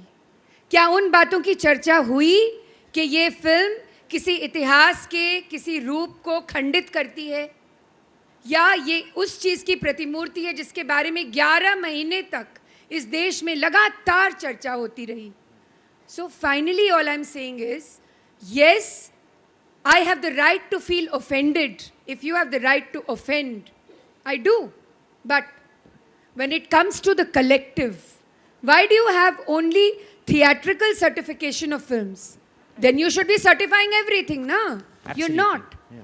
Again, what is consumed as an individual, the moment it becomes collective, the gaze changes. Right. And that gaze cannot be, it is distinct and unique. And all over the world, whether it's France or the United States, films are certified. They have to be certified. Because when you're watching it as a collective, there is a responsibility. You've also taken responsibility that those 1,000-odd people, those 2,000-odd people are there in that space and they will remain safe. But just a counter. So you would support a Western style classification as opposed to certification? Age-related classification. But I'm also saying we are a very nuanced country. You cannot rubbish the cultural nuance of a country. Right. What works in the West is going to work with us is a horrendous, generalization. And we cannot. And let me tell you, look at the OTT. We are again going back to what is happening now, what is the most dynamic process, what is happening as a democratic sort of, unveiling of the narrative. Look at the stories which are coming from smaller towns of India. Yeah. They're about you and me. They're about our lives. They're about what we feel big dreams, big India, small towns, big dreams means. Let us celebrate that. Yeah. It's time to celebrate that. Right. And again, content is not just connected to what is being said on social media, what is being put out. It takes a very long period of time and tremendous hard work to put a thing out, to put a film out. Thousands and millions of people are involved in the creation of that work. Yeah. At least let that work come out. Let it find its creative journey. Agree, disagree. It's your democratic right to do both. Right. But don't already rubbish a process, a journey, which you've not even encountered as yet. Fair point. Prakashji, because you brought up evolution, I wanted to ask you about two evolutions. When India was largely rural, and since the 1990s, it's very rapidly, we're almost, 65% urban today. Since you act in movies, what evolutions have you seen in audience perception, number one? And number two, how open do you think, because, for example, let me give you an example of food, for example. Indian food never really competes in a Michelin category because we don't make our food that way. We don't serve our food that way. So it's fundamentally different. Like Iranian cinema is fundamentally different, but it appeals to a Western sensibility. Whereas Indian cinema, like Vani said, it was showcased at Cannes, but it's still seen as a kind of a niche sort of thing. So how have you felt the evolution, and where do you think it's going, and how we're going to deal with it with urbanization and niche? You talked of food. Just look at the coastline of this country. You come from Gujarat, then you come down to Maharashtra, then to Goa, to Karwar, to Kerala, to Tamil Nadu, Andhra Pradesh, and Bengal. It's two seas, oceans. Fish are the same, but the way you cook and eat is so different. The masalas are so different, and that's how we have lived. Western people looking at Indian cinema, because now again, if you look at Oscar awards, or I've been there, even the Golden Globes, the last film where I did with Priyadarshan, we were one among the 20, and I could see around 100 jurors sitting, and they also have these questions. It is their problem. You don't have to think if we get an Oscar or the global is something which is going, that we become big. No. They have different parameters, there's different, like the Miss World pageant, Miss Universe. So let's not look into it. As she said, we need to celebrate our stories. What has happened, evolution is happening, is more stories are coming out because the whole star system or film system or Bollywood, Collywood, kind of everything, the whole mafia, it has come out of the mafia because the audience are now exposed to different stories. And as he said, anybody can become a star today. If you are a relevant actor, if you are a good actor, a web series comes and he is the biggest star. The stars are born out of the stories.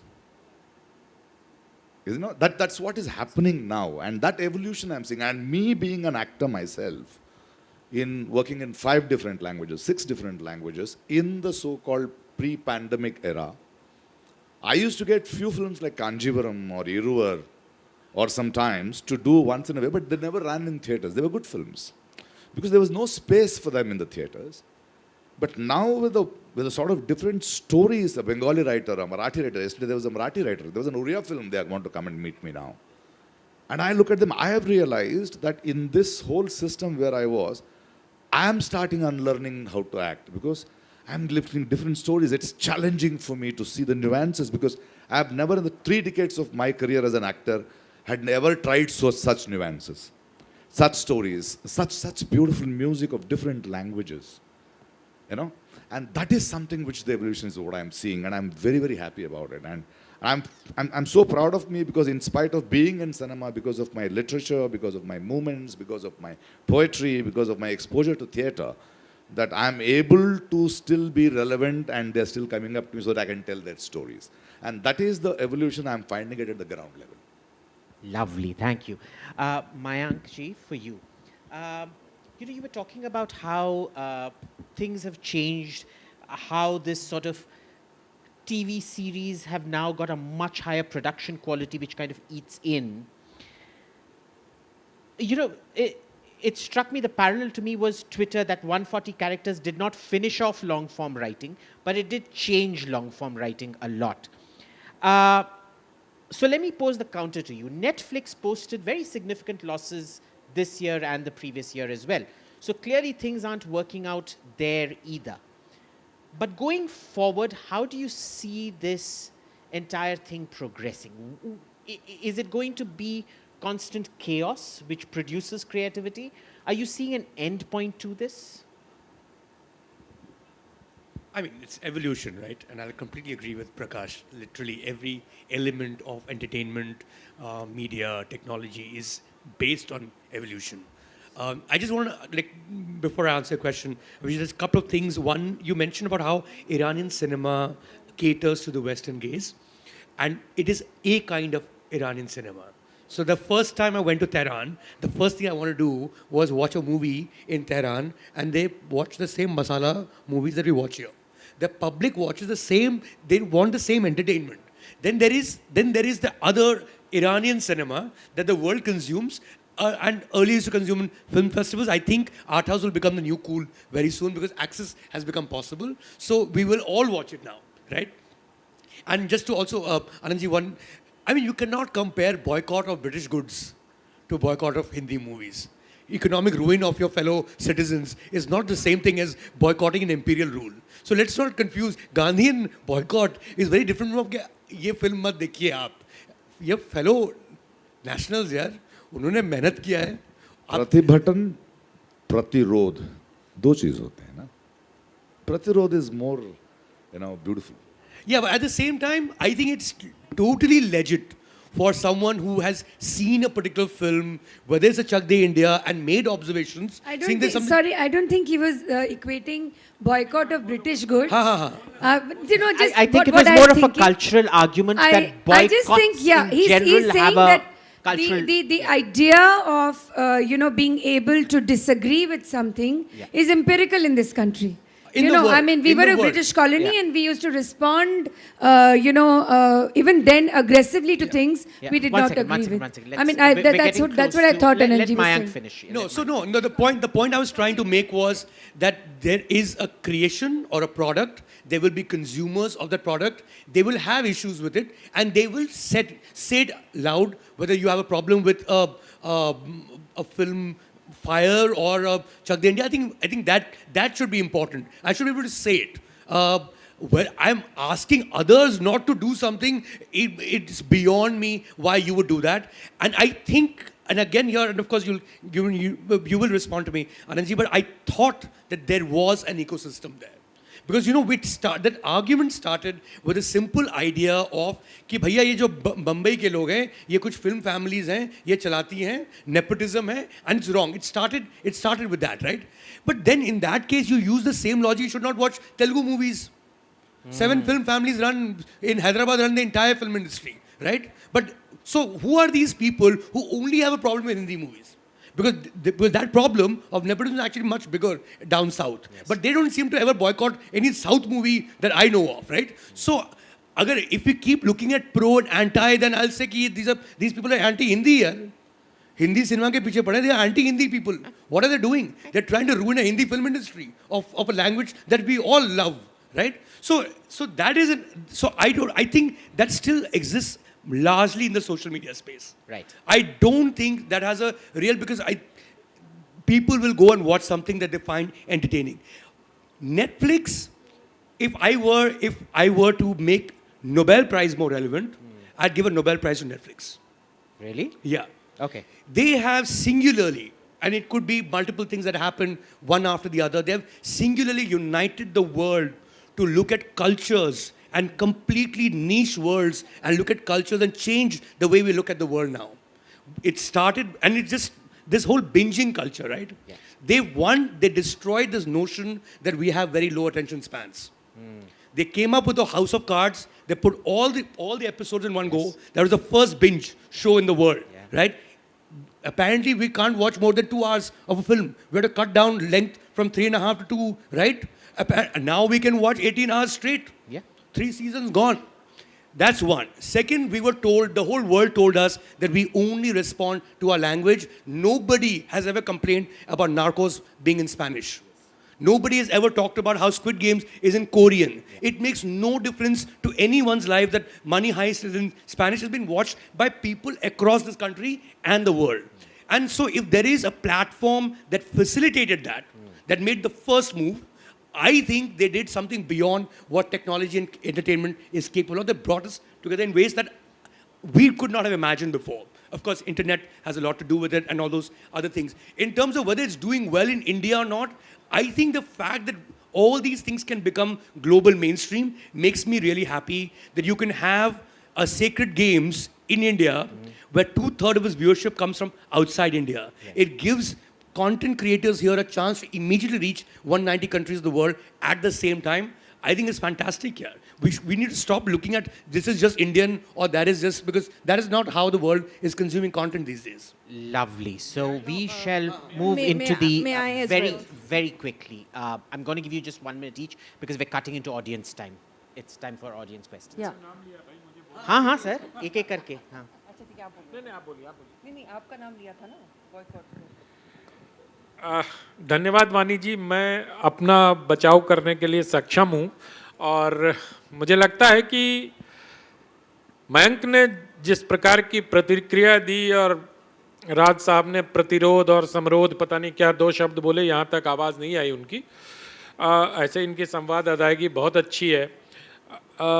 मुझे लगता है कि चीज़ों को समग्रता में समझने की आवश्यकता है। अगर आप अनंत विजय के स्टेटमेंट को सिर्फ गांधी से पिक कर लेंगे तो आप दोषपूर्ण निष्कर्ष के शिकार होंगे जिसके आप हुए। मुझे सिर्फ इतना कहना है कि जब मैं फिल्मों में ये देखता हूँ या किसी टीवी सीरियल में मैं ये देखता हूँ कि किसी थाने के बाहर अगर 4 मुस्लिम परिवार बैठे हैं और एक व्यक्ति कहता हुआ अनायास चला जाता है कि यार ये तो मुसलमान ऐसे ही बैठे रह जाते हैं, सिस्टम इनको पूछता नहीं है, कोई सरकार का ध्यान इन पे जाएगा नहीं, ये राजद्रोह है। और अगर राजद्रोह है तो वो देश के खिलाफ है, और अगर देश के खिलाफ है तो उसका बायकॉट करने का अधिकार उसी प्रकार से हमारे पास है जिस प्रकार से गांधी के पास ब्रिटिश के बायकॉट करने का अधिकार है। तो मैं जब कंटेंट के साथ इंटेंट की बात कर रहा था तो इसको समझते हुए आपको आगे बढ़ना होगा कि फिल्मकारों को, डायलॉग राइटर्स को, संवाद लेखकों को ये देखना पड़ेगा कि आप अपना एजेंडा तो नहीं चला रहे हैं किसी में। अगर एजेंडा चला रहे हैं कहीं पर तो आप अपना एजेंडा चलाइए। मैं तो कहूंगा ना कि शेफाली आप ये फिल्म मत देखिए। Sir let's wrap up quickly 30 seconds Prakash ji. 30 content और इंटेंट जो बोल रहे हैं ठीक बोल रहे हैं आप। कंटेंट विद रॉन्ग इंटेंट है तो आप पूछ सकते हैं, लेकिन बिना देखे हुए how do you decide content and intent? Just because with one bikini you will say Beshram Rang and content is wrong, intent is wrong, and the whole world goes on ban the film. No chance, it should not come out. That is not done. No, I'm but saying. Prakash ji. So I understand. If you have an investigator who has gone inside, seen the content, while writing the script, has been there with the intent, you come up with that. No. No, Prakash Just ji. with one kal Besharam wrong, content intent is wrong, ban it. Lovely. when- KGF, wait, KGF. Prakash Raj talks against these guys, so ban KGF. अरे क्या हो रहा है भाई? No. Did you No, have no, anything I'm to telling you, no. see when- Content, intent, if you already know. If you have an investigator who has gone to the writer's table in the thought of the writer and you know it is wrong, you have every right. Give me the proof. Nothing. Just because one poster comes, one bikini is in Besharam Rang. So it's an orange color, yaar. It is a democratic country. No. and- That sort okay, of and banning, did you- that did sort you- of panic is guys, wrong. No, when we're eating into Vishwarupam audience came time. out, when Guys, Vishwarupam we are came talking- out, and they said Allahu Akbar needs to be Guys. removed from there. No, without recently seeing the there movie. was one That time, film in did you say Malayalam anything about it? which called Sexy Durga. It was about a lady who was a escort worker. They were against, ban it, the name is wrong. I said, you have no problem with the Durga wines. You have a problem with a film which is called Sexy Durga. This is not done here. Prakash ji No, you just can't. Prakash No, ji, no. आपको- This is the Guys, narrative guys, which is wrong. guys, Sir, we are not saying you have every right. guys, You have one every second. right to say something is Prakash wrong ji, if you know it is wrong. आपके कहने का पूरा सम्मान है, लेकिन जिस film की आप बात कर रहे हैं और जिस काली को आपने सिगरेट पीते हुए दिखाया, जरा सुप्रीम कोर्ट के तो आदेश अरे पढ़ there was लीजिए not Maharaj. even a costume यार, a अरे lady. सुप्रीम कोर्ट के आदेश, अभी आप सेक्सी दुर्गा पे थे, फिर आप जंप कर रहे हो बिकनी पे। Ramdev ji is wearing a langot which is Besharam चीज पे Rang. रहो भाई। You'll stop him? एक No, चीज no. पे रहो। You just can't आप jump to conclusions like that. Just This is because not there's done, one sir. religion which is This so is not done. You are terrorizing Okay, people one to second. think. Guys, time out, time out, time आप out. you choose Time bikini, out. I don't choose bikini. Time Nobody out, chose please. Bikini. अगर bikini choose किया होगा तो film 1000 crore Time नहीं out. करती। 1000 करोड़ नहीं करती। Yeah. Okay, Okay. I need to say something. 30 I still seconds have- each. Thank you. Shefali, 30 seconds. Sahana, So 30 he seconds. said लोगों ने मेहनत की है, आप फिल्म का बॉयकॉट करने का मैसेज मत भेजिए। फिल्म मेहनत तो मणिरत्नम में भी की थी बॉम्बे में, लेकिन क्या हुआ, बॉम्बे में उनके घर पे बॉम्ब गिराया गया था, बॉम्बे में या चेन्नई में। He got hit by a shrapnel. Why? Because in his movie a Muslim man was shown marrying a Hindu girl. So the Hindu man and a Muslim woman. Similarly, गदर में जब सनी देओल शादी करता है, हाँ? No. When in Gadar, when Sunny Deol marries a Pakistani girl and puts blood in her head and says, "अब हो गई सिकनी," तब भोपाल में 400 लोगों का मॉब आया था, तब जला दिया था, पेट्रोल बॉम्ब फेंके थे थिएटर पे। One minute. Let me complete. So this तब भी तो मेहनत की थी, तब किसी ने बोला नहीं। अब जब मूवीज बन रहे हैं सॉरी अब जब मूवीज बन रहे हैं सो कॉल्ड इंटरफेथ मैरिजेस में where the man is a Muslim and a woman is Hindu and they are showing it in movies like Kedarnath, they are showing it in like my name is Khan, तब movies किसी ने बोला नहीं था boycott करना है। अब people have the ability to say that and they are only exercising their democratic right, which they have every right to do so. So basically, you're not disagreeing about anything. You're saying that people have the democratic right. They're not disagreeing with that. They're just saying use an informed opinion.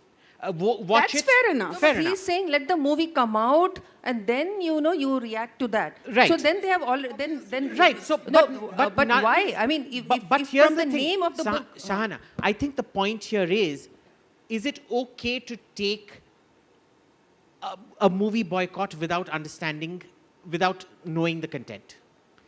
How will you know the intent, like Anant Vijayji said, without knowing the content first? Well, you see, I would probably, I would raise questions personally rather than boycotting, but I would understand why somebody would want to boycott also. See, in the case of Sanjay Leela Bhansali, he has made Devdas, where he has made those two people dance together, which, the prostitute and the lady, the main character, that was not there at all in the original novel, and it was very objectionable. So people thought that something like that might come in this movie as well. Maybe there will be a dream sequence between Alauddin Khilji and this Padmini, right? And so they objected, and there were many reasons to object. So basically, this is a fundamentally. Sorry, one second. No. I'm saying we have to really go. We've eaten up into audience time. No more.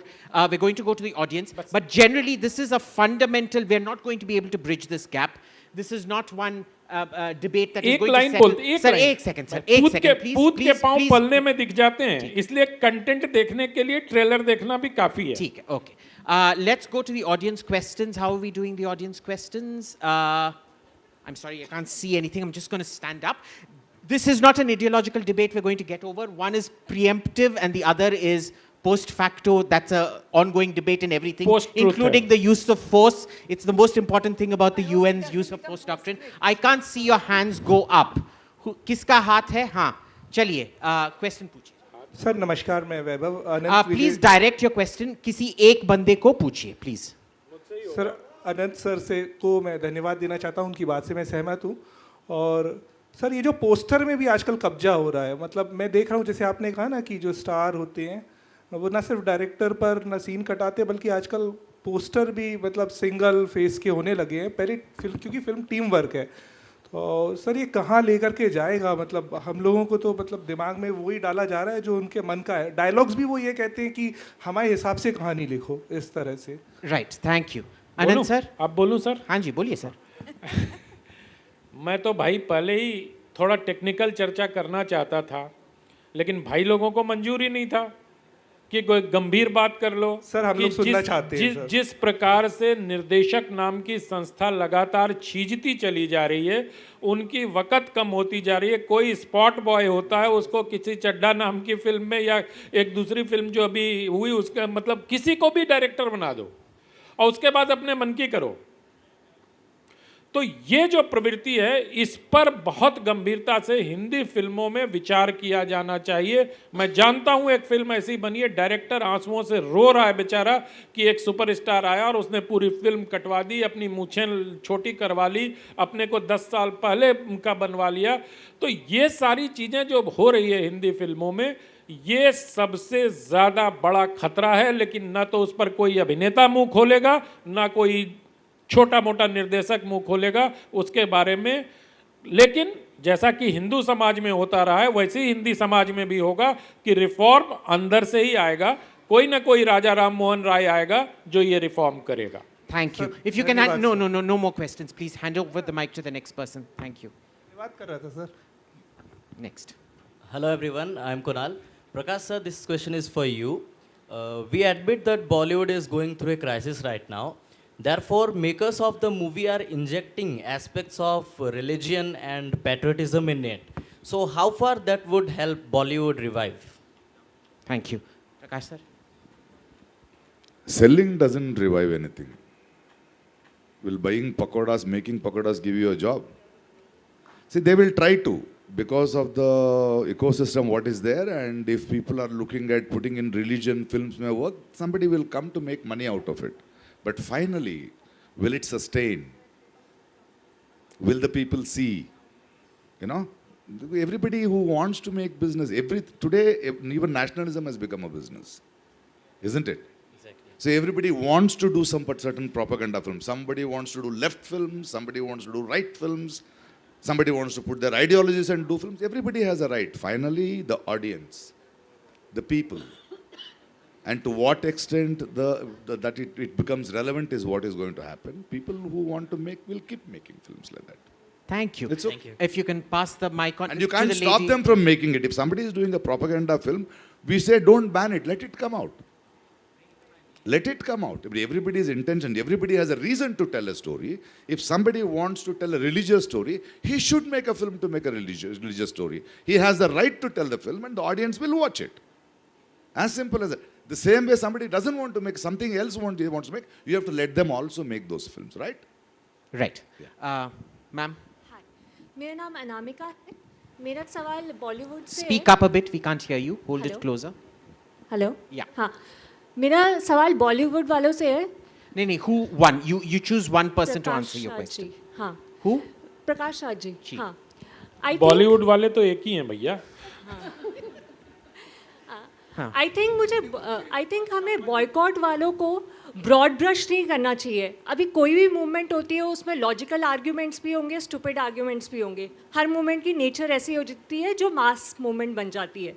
तो मेरा सवाल है कि बॉलीवुड जो logical arguments है boycott वालों के, उनको कॉग्निसेंस क्यों नहीं देता? जस्ट बिकॉज पठान हिट होगी इसका मतलब ये नहीं है, इसका मतलब ये नहीं है कि उसमें जो चीज़ें थी वो ठीक थी। अभी हमें ये पता है कि इंडिया पाकिस्तान स्पॉन्सर टेररिज्म का विक्टिम है, तो हम अपनी मूवीज़ में पाकिस्तान को सॉफ्ट क्यों दिखाते हैं और अपनी साइड को रोक क्यों दिखाते हैं? Okay, so that's a good point. I mean, so her question basically is, if somebody wants to see Pakistan depicted as a bad state, why Then you should wait they... for the films which are made like that? Why are you asking the fellow who is making a film? If you see 1,000 films which will be made like that, no, go watch those films. So why are you deciding what a filmmaker should do for you? No, don't watch that film. ये nation को नुकसान करता है। नहीं करता है, नहीं करता है, नहीं करेगा। वो नहीं कर रहा है। One second, Anand ji, do you want to add telling that? you, उनका प्रश्न पठान पे है। प्रकाश जी से पूछ लो पठान देखा है नहीं देखा इन्होंने, तभी तो रिएक्ट करेंगे। आपने उनका देखा है प्रश्न पठान पे है, आपने पठान देखी? नहीं, वो पठान पे नहीं है उनका। पठान पे ही है सर। नहीं, they are saying. No, her question was specific to Her question Pathan. was something else. Very specific on No, Pathan. it is not. I am telling you, she is telling it. Why are you telling her question? Please. Let Don't me decide others' ask questions her, also, sir. was your No, no, question I am- specific you to can't decide Pathan? others' questions मैं आपको also. सिर्फ I'm इसलिए कह रहा हूँ, sorry. you must be I am sorry, sir. sorry. आपको sorry होना ही That was पड़ेगा। not the question. यही क्वेश्चन था। No, आप उनसे okay, पूछना। okay, okay, okay. That was the question. He is saying. That was the she's question. You are saying it. वो पहली लाइन में उसने कहा Pathan. She says her question is specific to Pathan. Don't. Am I correct? A sentence अरे is sir, not बात तो Pathan. सुन No, लो। no, no, बात no. तो सुन लो। She is talking similar films. I'm answering No, it. no, no. She's Don't decide Prakash questions is also. saying Prakash sir, she's saying her question is specific to Pathan. Yeah, that was not the question. You know. अरे चलो How do you She's know? talking about Pakistan. This thing. Why are they showing it? अरे Let them इनको suit show. नहीं कर रहा भाई, छोड़ दो। Let them show. Let them show. I said. You don't watch that film. I No? need 30 seconds Okay, here. You don't so watch now it. he's saying, let her go and watch the movie and then Let her decide, not right? watch the Or let film. her not watch the movie. The 2 minutes ago he said, पहले movie देखो तो सही, उसके बाद बोलो boycott करना है कि नहीं. No, दोनों no. नहीं हो सकता है ना. दोनों नहीं हो सकता है. true. You can't have both. You no? can't have both. You I can't. said don't try to boycott before not seeing the content. How do you know? Content पता नहीं है, intent पता नहीं है. अभी आप एक बोल रहे रंग हैं, देखा तो और रंग कैसे को भी पता हाईजैक कर चलेगा? लेंगे आप. सिर्फ आपका रंग है. तो कैसे पता चलेगा जब रिव्यू बोल रहा है कि पठान का जो हीरो है उसी ये बोल रहा हूँ, let- तो okay. How do you read the review Let that film be there, no? You are saying don't watch the movie You have every right not to like the film. no that's not what you said. Just because you you said by don't chance watch the went movie. into the I'm theatre sorry, and watched sir. a film you didn't You like, you please can't don't ban the change film. goalpost. Don't change goalpost. Okay. 2 minutes ago you said don't watch the movie. Prakash ji Now you are जैसे saying लोगों you के have साथ every right दिक्कत to यही not है like the movie. कि These वो are two different things. I'm sorry. जहाँ फंसते हैं वहाँ निकल लेते हैं। Okay, let's talk about the topic. Let's talk about the topic. At मैं निकलता हूँ, अटके रहते हैं आप. प्रकाश जी आपसे एक क्वेश्चन है। प्रकाश जी आप ही को पूछ रहे हैं सर. हाँ. वेब सीरीज में आप गाली देना पसंद करेंगे अगर आती है तो? बार बार फिल्मों के अंदर गाली वेब सीरीज में भी हर जगह गाली उपयोग हो रही है आजकल. अच्छा, he's asking about गाली No, गलौज. ऐसे roles मेरे पास आ रहे हैं. मैं नहीं करूँगा ऐसे because there's a lot of dark web series which come, which is not mine. Very good, very good. I don't like it personally. I would rather do a Mukbir. Okay. I would rather do a Chiku. If you can give the mic to the next You know, person. it is my decision. I don't do dark films. वाणी से भी एक question है. Sir एक ही question वाणी से एक sir question. बहुत line लगा है. प्लीज अगले बंदे को दे दीजिए. Thank you. Good evening panelist, my name is Rohan. मेरा क्वेश्चन प्रकाश सर से है अगेन. यार किसी और को भी पूछो कभी कभार. या तो बेचारे फिर- इतने सारे पैनलिस्ट बैठे हुए, बस उन्हीं को इट्स सर पे टपके जा कंबाइंड रहे हो. Question related to both south Indian movies and ठीक है, आपका हक बनता है. चलिए. आप उनको डिक्टेट नहीं कर विनती कर रहा हूं सकते आपसे, प्लीज. but आप उनको पूछिए. डिक्टेट नहीं कर सकते सर प्लीज. उनको देश डिक्टेट में नहीं ऑलरेडी डिक्टेटर है. तू बोल. सर इतने बुरे हैं हम नॉर्थ वाले सर. पूछिए सर. मेरा क्वेश्चन ये है कि जैसे अभी एक ट्रेंड चल रहा है कि साउथ इंडियन मूवीज को लोग ज़्यादा प्रेफर कर रहे हैं इन द सेंस कि एक साउथ इंडियन मूवीज कोई भी आ रही है everyone is liking them. They are great. Kantara is great. RRR. But in this sense जब एक ही साउथ इंडियन मूवी जैसे अला वैकुंठपुरमुलु, उसी का भी रीमेक बना Shehzada. Both movies have similar plot holes. One Can you ask the question? We've run out of time, so just ask the question. So please. one was appreciated while the other was criticized for its plot holes. So does it have a hypocrisy कि एक के plot holes appreciate No, हो रहे हैं certain कि नहीं? stories which work with different languages, different music, different sensibilities, they would have taken the plot and it might have not worked in these sensibilities here. You know, certain things just cannot be translated. They must have just transcribed something like that. So there's something lost in translation. Probably that is it. The intent are two different. Now, if Kantara, if you say it's a very big hit, it's a wonderful film. But suddenly you can't say I will do it based on a culture in somewhere in Gujarat or somewhere in Haryana. No, it doesn't work like that. So that must be there. And they must have jumped at the whole idea of the film or the plot that they thought they would work. It didn't work. As simple as So some idioms are untranslatable. Sometimes. It happens And thank you. I'm really sorry, but I've been given the chop. I've given the chop order. I'm sorry. Just a Madam, short question. Time's up. The boss has given me the chop order. I'm so sorry. Sir, just a short question. Sir, just one short question. नहीं, sorry. Madam, आप madam से बात कर लीजिए. Ma'am, 30 Thank you seconds. so much. She's the boss. Thank you. Please don't throw stones at me. Feel free to throw stones at ma'am, her. 30 Thank you seconds. very much. You're a fantastic audience. Thank you to all the panelists. Thank you, sir. No hard feelings. All of us will stand by whatever we believe in, and let's make this country a beautiful space. Since I Thank waited for the 30 seconds, all I'm saying is, and the argument continues. ये देश बहस का नहीं संवाद का है, इसलिए कृपया संवाद करिएगा. आर्गुमेंटेटिव इंडियन की कोई जगह नहीं है. Thank you to the moderator and thank you to all the panelists. Jai Hind. Thank you very, very much. Very, very much. Did you or did you not enjoy that conversation? The Samvad? I did. And this happens only at Arth, a culture fest. Please come together for a photograph.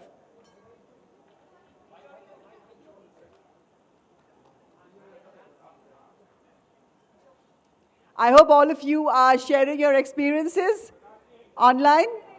You can use the hashtags India Ka Arth, #Arth Culture Fest. Our handles are @Arth_live on Twitter and Instagram. And of course, our page on Facebook is @Arth Culture Fest. Send your messages out there. All right. Ladies and gentlemen, it's time for me to say goodbye and hand the stage over to Anjum Sharma, who is a Hindi poet based in Delhi. He's also host of a series called Sangat on Hindvi YouTube that talks to many, many literary figures from across the country. He will now take the stage over for the Kavita Sandhya by the Rekhta Foundation. We begin this session with a short film we are now going to play for you that is about the Hindvi initiative of the Rekhta Foundation. Eyes on the screen, please.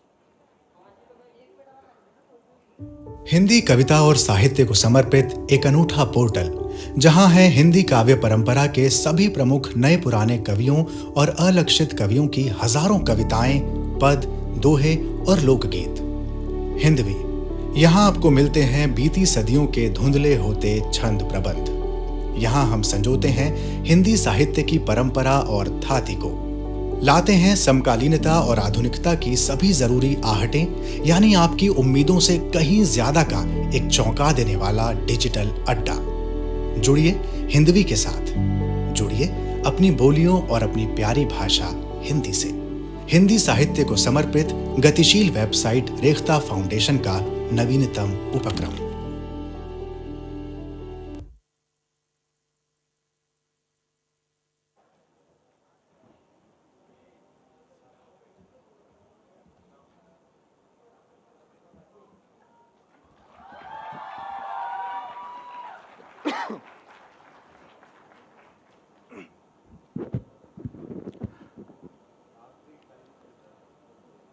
रात में जब बहुत अंधेरा होता है तो कभी कभी प्रकाश की ज़रूरत पड़ती है और कभी कभी कुछ प्रकाश बहुत देर कर देते हैं। तो हमारी इस कविता संध्या में काफ़ी देर हुई और उसके लिए मुझे अपना समय बचाना पड़ेगा कि मैं कम से कम बोलूं और आप कवियों को ज़्यादा से ज़्यादा सुने। तो अर्थ कल्चर फेस्ट और रेख्ता फाउंडेशन के तत्वाधान यानी सहयोग से आयोजित इस कविता संध्या में आप सभी का स्वागत है। फरवरी की ये जाती हुई शामें इससे बेहतर क्या बीतेंगी कि इस शाम आप कविता सुन रहे हैं और कविता के सानिध्य में हैं। आज हम कविता के सानिध्य में हैं और कल यहाँ से कुछ दूरी पर पुस्तकों का सानिध्य आप लोगों को प्राप्त होगा। एक लंबा समय आप पुस्तक मेले में गुजारेंगे और ये तमाम कवि आपको वहाँ भी नजर आएंगे। जब अनुभव बहुत सघन होकर कागज़ पर उतरने लगते हैं और उन नवरस की ओर ले जाते हैं जिनका आस्वादन करना ही कविता होता है, तब इस तरह की शामें आती हैं और उस शामों में आते हैं इस तरह के कवि जिनमें हमारे साथ है साहित्य अकादमी पुरस्कार से पुरस्कृत प्रोफेसर अनामिका।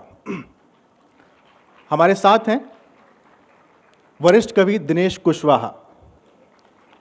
हाल ही में जिनके शब्दों को, जिनके तुमड़ी के शब्दों को साहित्य अकादमी से नवाजा गया, बद्री नारायण। यात्राओं में जिनको लेखन का आनंद आता है, हमारे साथ में है लेखक मानव कौल। और आज के इस कविता संध्या की अध्यक्षता कर रहे हैं वरिष्ठ कवि अष्टभुजा शुक्ल। और मेरा नाम है अंजुम शर्मा। तो बहुत ज़्यादा मैं आपका समय नहीं लूँगा क्योंकि बहुत ज़्यादा देर वैसे ही हो रही है। मैं सबसे पहले एक ऐसे लेखक को बुलाना चाहूँगा जो कहते हैं कि अब जो जैसा दिखता है मैं उसे वैसा ही देखता हूँ, जो नहीं दिखता वो मेरे लिए है ही नहीं। जो कहते हैं कि तुम्हारी दहलीज पर खड़े होकर कितनी ही बार मैंने कसम खाई, नहीं मैं भीतर नहीं आऊँगा और कुछ ही देर में मैं तुम्हारे साथ तुम्हारे बगल में पाया जाता हूँ। जो कहते हैं कि जूता जब काटता है तो जिंदगी काटना मुश्किल हो जाता है, जूता जब काटना बंद कर देता है तो वक्त काटना मुश्किल हो जाता है। मानव कौल कविता से अपने लेखन की शुरुआत करने वाले लेखक हैं जिनकी तमाम कविताएं कर्ता ने कर्म से में दर्ज हैं, जो अपने बहुत सारे बिखरे हुए को संभाल कर रखते हैं और उसे बार बार मिलने को उत्सुक रहते हैं। तालियों से स्वागत कीजिए मानव कौल का और उनसे पूछिए कि बहुत दूर कितना दूर होता है।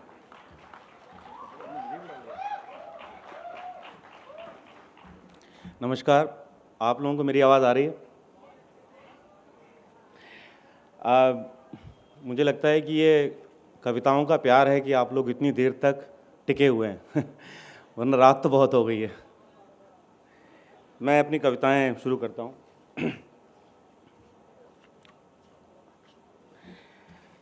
पहली कविता है बादल।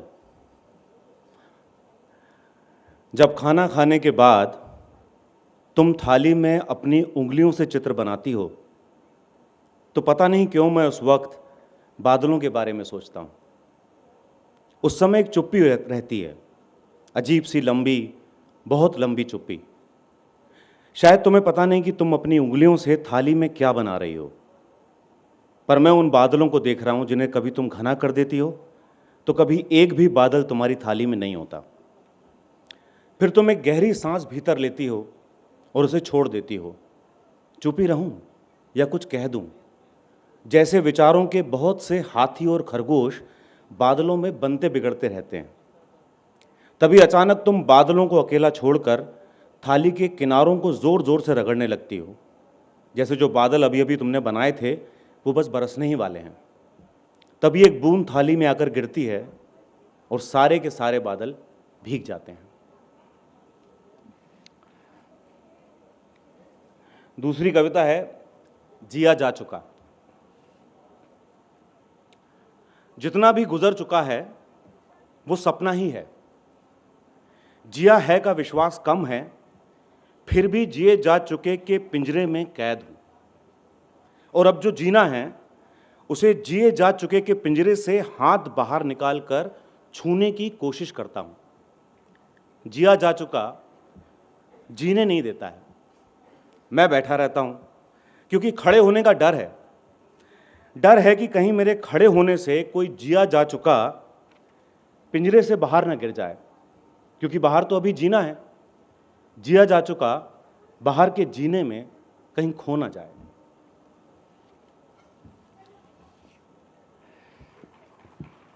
Thank you. अगली कविता है पतंग। छोटे छोटे नामालूम कितने सारे संबंधों के सिरे गिनता बैठा था, जो कुछ छूट गए हैं और जो कुछ छूटने को हैं। जो संबंध छूट गए हैं वो कहानी बन गए हैं, जिन्हें कहते सुनते हमारा वक्त गुजर जाता है। और जो संबंध छूटने को हैं वो अभी इस वक्त वैसे हैं जैसे जैसे आपकी पतंग कटने के बाद कोई बच्चा आपके मांझे को कहीं और पकड़ लेता है। वो उस छोर पे खड़ा होकर इंतजार करता है, संबंध को ना तोड़ता है ना छोड़ता ही है। आप यहां अपने पतंग कटने के दुख को भूलकर अपने मांझे को बचाने में लग जाते हैं। दोनों के संबंध का तनाव मांझे पर देखा जा सकता है। पतंगबाजों के अनुसार जो संबंध को पहले खींच के तोड़ेगा उसके पास सबसे कम मांझा आएगा। धैर्य, परीक्षा धैर्य की होती है, क्योंकि बात कहानी में नायक होने की है। अगर उसने संबंध पहले तोड़ा तो कहानी आपकी है और नायक भी आप ही हैं। पर अगर आपका धैर्य टूट गया तो पूरी जिंदगी कहानी में आपकी भूमिका खलनायक की होगी।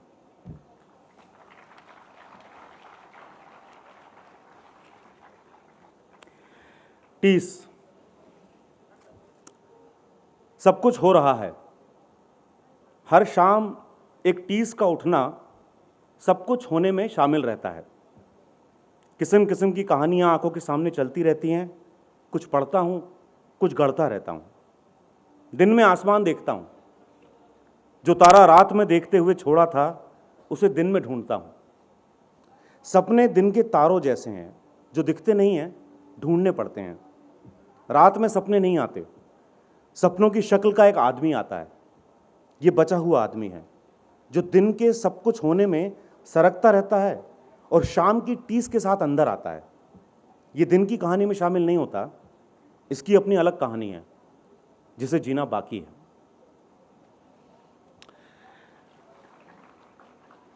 एक प्रेम कविता सुना देता हूं, और उस कविता का नाम है चोरी से।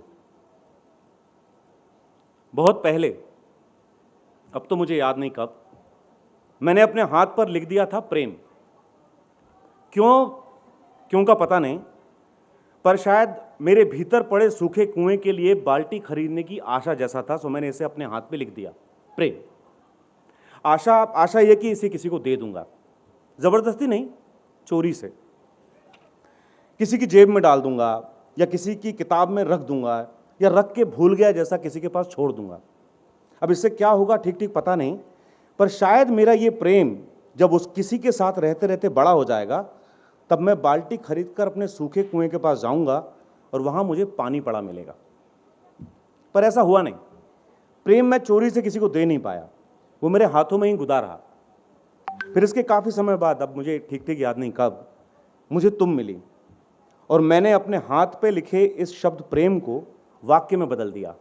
मैं तुमसे प्रेम करता हूं और इसे लिए तुम्हारे साथ घूमता रहा। सोचा इसे तुम्हें दे दूंगा, नहीं, जबरदस्ती नहीं, चोरी से। तुम्हारे बालों में फंसा दूंगा, या तुम्हारी गर्दन से लुढ़कती हुई पसीने की बूंद के साथ बहा दूंगा, या अपने किस्से कहानियां कहते हुए इसे बीच में डाल दूंगा।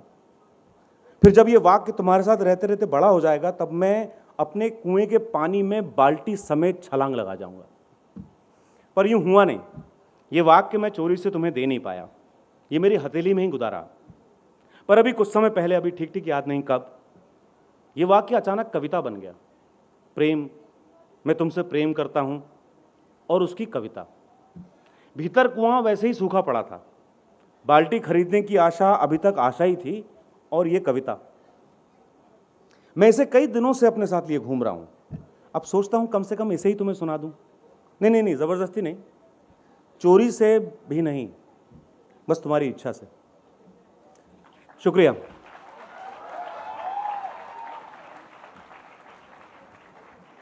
बहुत शुक्रिया मानव। तो मानव कौल थे, आप सबके बीच में प्रेम के साथ उन्होंने समापन किया।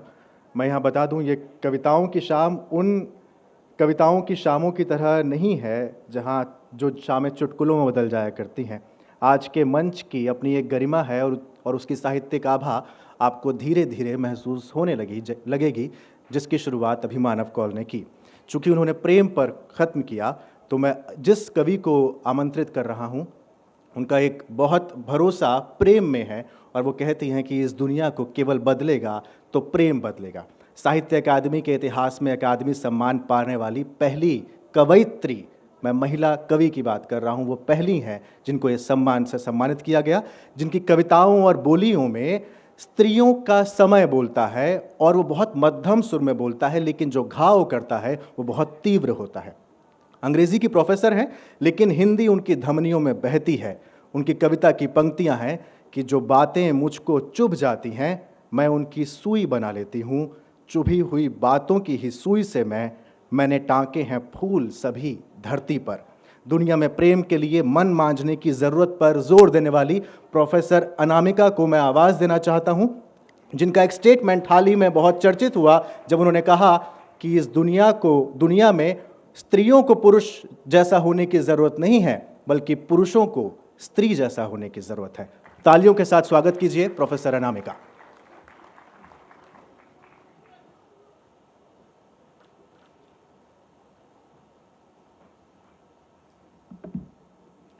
आप लोगों को इधर प्रणाम, आप लोगों को उधर प्रणाम।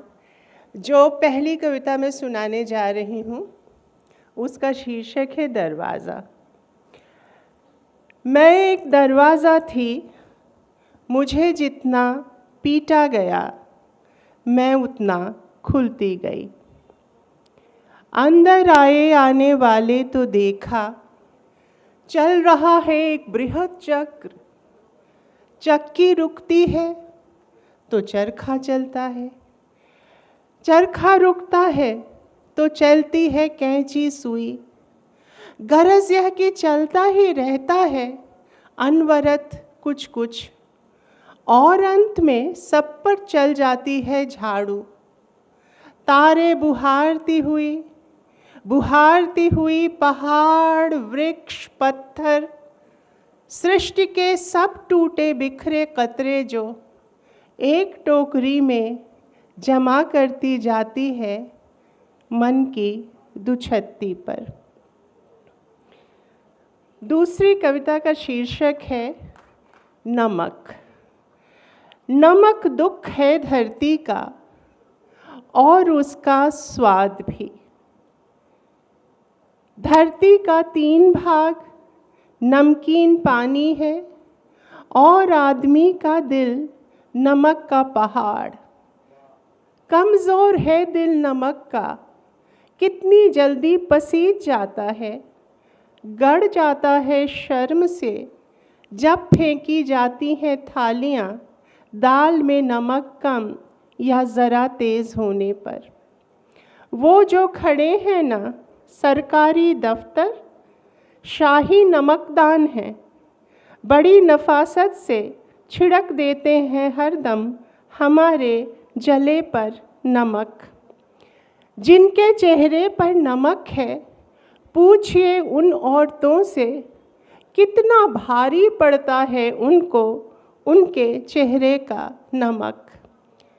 जिन्हें नमक की कीमत करनी होती है अदा, उन नमक हलालों से रंज रखता है महासागर। दुनिया में होने न दी उन्होंने क्रांतियाँ, रहम खा गए दुश्मनों पर।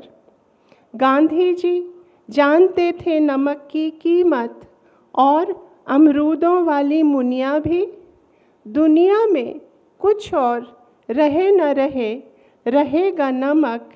ईश्वर के आंसू और आदमी का पसीना, यही वो नमक है कि जिससे थिराई रहेगी ये दुनिया।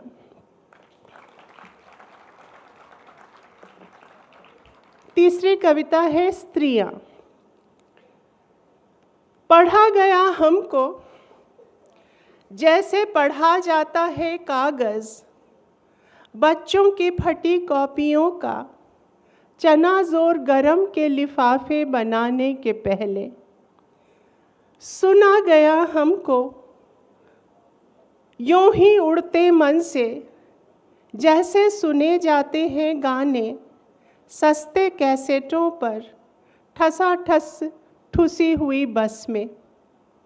देखा गया हमको जैसे कि देखा गया हमको जैसे कि कुफ्त हो उम्मीदें, देखी जाती है कलाई घड़ी अलस सुबह अलार्म बजने के बाद। भोगा गया हमको बहुत दूर के रिश्तेदारों के दुख की तरह। एक दिन हमने कहा हम भी इंसान हैं, हमें कायदे से पढ़ो एक एक अक्षर, जैसे पढ़ा होगा नौकरी के बाद BA के बाद नौकरी का पहला विज्ञापन। देखो तो ऐसे जैसे कि ठिठुरते हुए देखी जाती है बहुत दूर जलती हुई आग। सुनो हमें अनहद की तरह और समझो जैसे समझी जाती है नई नई सीखी हुई भाषा। इतना सुनना था कि अधर में लटकती हुई एक अदृश्य टहनी से टिड्डियाँ उड़ी और रंगीन अफवाहें चीखती हुई ची ची। दुष्चरित्र महिलाएं किन्हीं सरपरस्तों के दम पर फूली फैली अगर धत्त जंगली लताएं, खाती पीती सुख से ऊबी और बेकार में बेचैन आवारा महिलाओं का ही शगल है ये कहानियाँ और कविताएं। फिर ये इन्होंने थोड़े ही लिखी हैं। कनखियाँ इशारे फिर कनखी, बाकी कहानी बस कनखी है। हे परम पिताओं परम पुरुषों, बख्शो बख्शो अब हमें बख्शो। अंतिम कविता है अनुवाद। लोग दूर जा रहे हैं, हर कोई हर किसी से दूर। लोग दूर जा रहे हैं और बढ़ रहा है मेरे आसपास का स्पेस। इस स्पेस का अनुवाद विस्तार नहीं, अंतरिक्ष करूंगी मैं, क्योंकि इसमें मैंने उड़न तश्तरी छोड़ रखी है। समय का धन्यवाद कि मेरी घड़ी बंद है। धन्यवाद खिड़की का कि ऐन उसके सीखचों के पीछे गर्भवती है चिड़िया। जो भी जहाँ है सबका धन्यवाद कि इस समय मुझ में सब हैं, सब में मैं हूँ थोड़ी थोड़ी। भाएं भाएं बजाता है हारमोनियम मेरा खाली घर। इस खाली समय में बहुत काम है। अभी मुझे घर की उतरनों का अनुवाद करना होगा जल की भाषा में। फिर जूठी प्लेटों का किसी श्वेत पुष्प की पंखुड़ियों में अनुवाद करूंगी मैं। फिर थोड़ी देर खड़ी सोचूंगी कि एक झाग भरे सिंक का क्या मैं कभी कर सकूंगी किसी राग में अनुवाद। दरअसल इस पूरे घर का किसी दूसरी भाषा में अनुवाद चाहती हूँ मैं, पर वह भाषा मुझे मिलेगी कहाँ सिवा उस भाषा के जो मेरे बच्चे बोलते हैं। इसमें ही हो जाएगी शाम, और इस शाम का अनुवाद इतना ही करूँगी कि उठूँगी, खोल दूँगी पर्दे। अंतिम उजास की छिटकी हुई किरचियाँ पल भर में भर देंगी सारा का सारा स्पेस, और फिर उसका अनुवाद अंतरिक्ष नहीं विस्तार करूँगी मैं, खालिस विस्तार। तालियां आपकी थोड़ी कम हैं।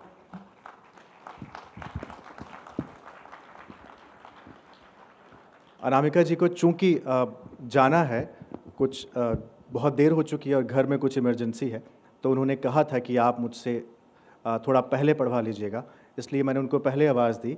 जबकि उनसे पहले मैं वरीयता क्रम में चल रहा था। जो सबसे छोटे हैं वो सबसे पहले आए, उनके बाद वो आए जो उनसे बड़े हैं, और सबसे वरिष्ठ जो हैं वो इस मंच की अध्यक्षता कर रहे हैं। तो उस क्रम को जब मैंने तोड़ा तो अब मैं वापस उसी क्रम पर आ रहा हूँ और आवाज़ दे रहा हूँ एक ऐसे लेखक को जिनका संबंध साहित्य से भी है और सामाजिक इतिहास से भी, जो बिहार में पैदा हुए और हाल ही में साहित्य अकादमी पुरस्कारों की जब घोषणा हुई तो उन्हें वो पुरस्कार देने का ऐलान किया गया। उनकी पुस्तक है तुमड़ी के शब्द, जिनकी कविताओं में वो ऐसे कवि हैं जो अपनी कविताओं में वो बचाने की जद्दोजहद करते हैं जो हमारी नज़रों से छूट जाया करता है। मनुष्य से ज़्यादा मनुष्य के साथ चलने वाली चीज़ों को वो बचाने की बात करते हैं। मसलन जो आदमी को आदमी बनाता है, जैसे भरोसा, सपने, खेल, घर, कौतुक, इच्छाएं, प्रेम गीत या प्रेम पत्र। और वो कविता में जब कहते हैं कि प्रेत आएगा किताब से निकाल के ले जाएगा प्रेम पत्र, गिद्ध उसे पहाड़ पर नोच नोच खाएगा। और एक पंक्ति है कि सांप आएगा तो डसेगा प्रेम पत्र, झींगुर आएंगे तो तो चाटेंगे प्रेम पत्र, कीड़े प्रेम पत्र ही काटेंगे।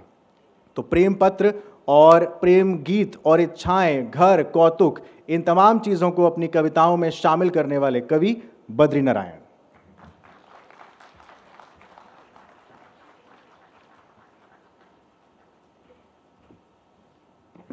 Thank you. मैं कुछ कविताएं पढ़ूंगा।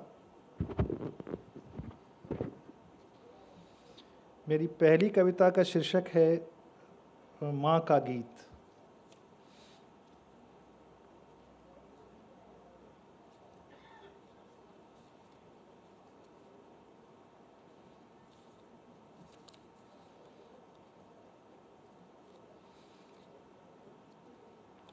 अगर तू सूर्य होता तो दिन भर आसमान में जलता रहता। अगर तू चांद होता तो पूर्णिमा से एकम तक तुझे रोज रोज कसाई के कत्ते से कटना पड़ता। अगर तू तारा होता मेरे लाल तो मुझसे कितना दूर होता। अच्छा हुआ तू बद्रीनारायण हुआ। दूसरी कविता है न जाने क्या हुआ। न जाने क्या हुआ, कल एक राजा नींद में चिल्ला उठा। न जाने क्या हुआ, कल एक राजा नींद में चिल्ला उठा, मंत्रियों मुझे लोक गाथाओं में जगह चाहिए। चिंतित हुए सारे मंत्री अधिकारी हैरान, जिसके पास पुलिस है असंख्य किले हैं, जिसके पास जल दुर्ग थल दुर्ग 64 किले हैं, उस राजा को क्या जरूरत पड़ी लोक गाथाओं में जगह के लिए। हुआ गहन विचार, शब्द सत्ता स्मृतियां मिथक गाथा पुराण पुरखे पुरोहित ओम मोम ब्रह्म ज्ञान सबको आमंत्रित किया गया। सब सुने, सब सोच में पड़ गए। इस राजा के लिए लोक गाथाओं में कैसे जगह बनाई जाए। चलो यह राज किसी मदारी से जाना जाए। न जाने कहां से पकड़ एक बाजीगर बुलाया गया, उसे सारी स्थितियों से अवगत कराया गया। सब सुन हंसा मदारी, यह लो हा हा हा। राजा को भी अब लोक गाथाओं में जगह चाहिए, जगह भी वहां जहां लोक गाथाओं में नायक बैठते हैं। अचानक वह हुआ गंभीर, फिर पूछा कवियों से बात की नहीं, लेखकों से बात की नहीं, गांवों में जिनकी आंखों में डूबता है सूरज उन बूढ़ी औरतों से बात की नहीं। तो मूर्खों, राजा के लिए किस तरह और कैसे जगह बनाओगे लोक गाथाओं में। इसके लिए गलियों पेड़ों चिड़ियों से बात करनी होगी, हवा को समझाना होगा, पानी को मनाना होगा, बीजों को कहीं ले जाकर धीमे से बुझाना होगा, कायाकल्प करना होगा। इतने पर भी नहीं होगा, सबसे बड़ी बात है कि राजा को मरना होगा। तीसरी कविता है, ये एक कविता है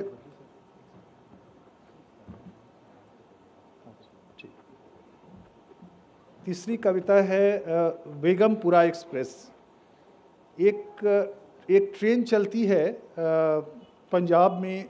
पंजाब से हर साल एक रविदास मेला लगता है बनारस में। तो एक ट्रेन चलती है जालंधर से बनारस तक, जिसका नाम है बेगमपुरा एक्सप्रेस। और बेगमपुरा आप जानते हैं रविदास की का नगरी है, रविदास ने जिसको कल्पित किया है। तो ये कविता उसी पर है, अमरपुरा बेगमपुरा एक्सप्रेस। अमरपुर से बेगमपुरा तक चलती है एक ट्रेन, बेगमपुरा एक्सप्रेस। सुबह 5:10 पर, बिल्कुल ब्रह्म वेला में। टिकट काउंटर पर बैठा है क्लर्क टिकट लेकर। कहते हैं कि पैसे से मिल जाता है सब कुछ, पर लोग हाथ में लिए खड़े हैं पैसे, रुपए व एटीएम कार्ड। टिकट बाबू फिर भी उन्हें टिकट नहीं देता। टिकट बाबू फिर भी उन्हें टिकट नहीं देता।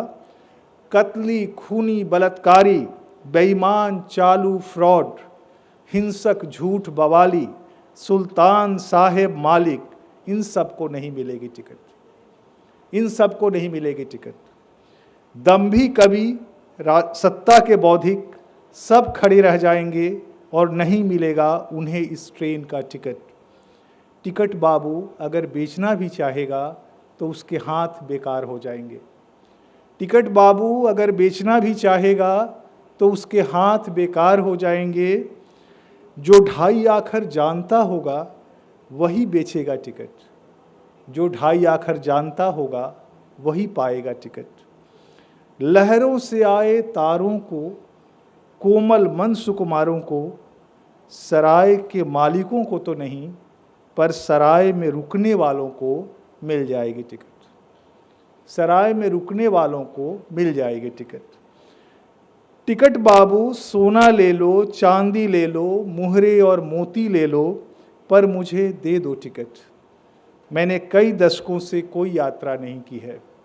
मैं जाना चाहता हूँ बेगमपुरा, मैं जाना चाहता हूँ बेगमपुरा।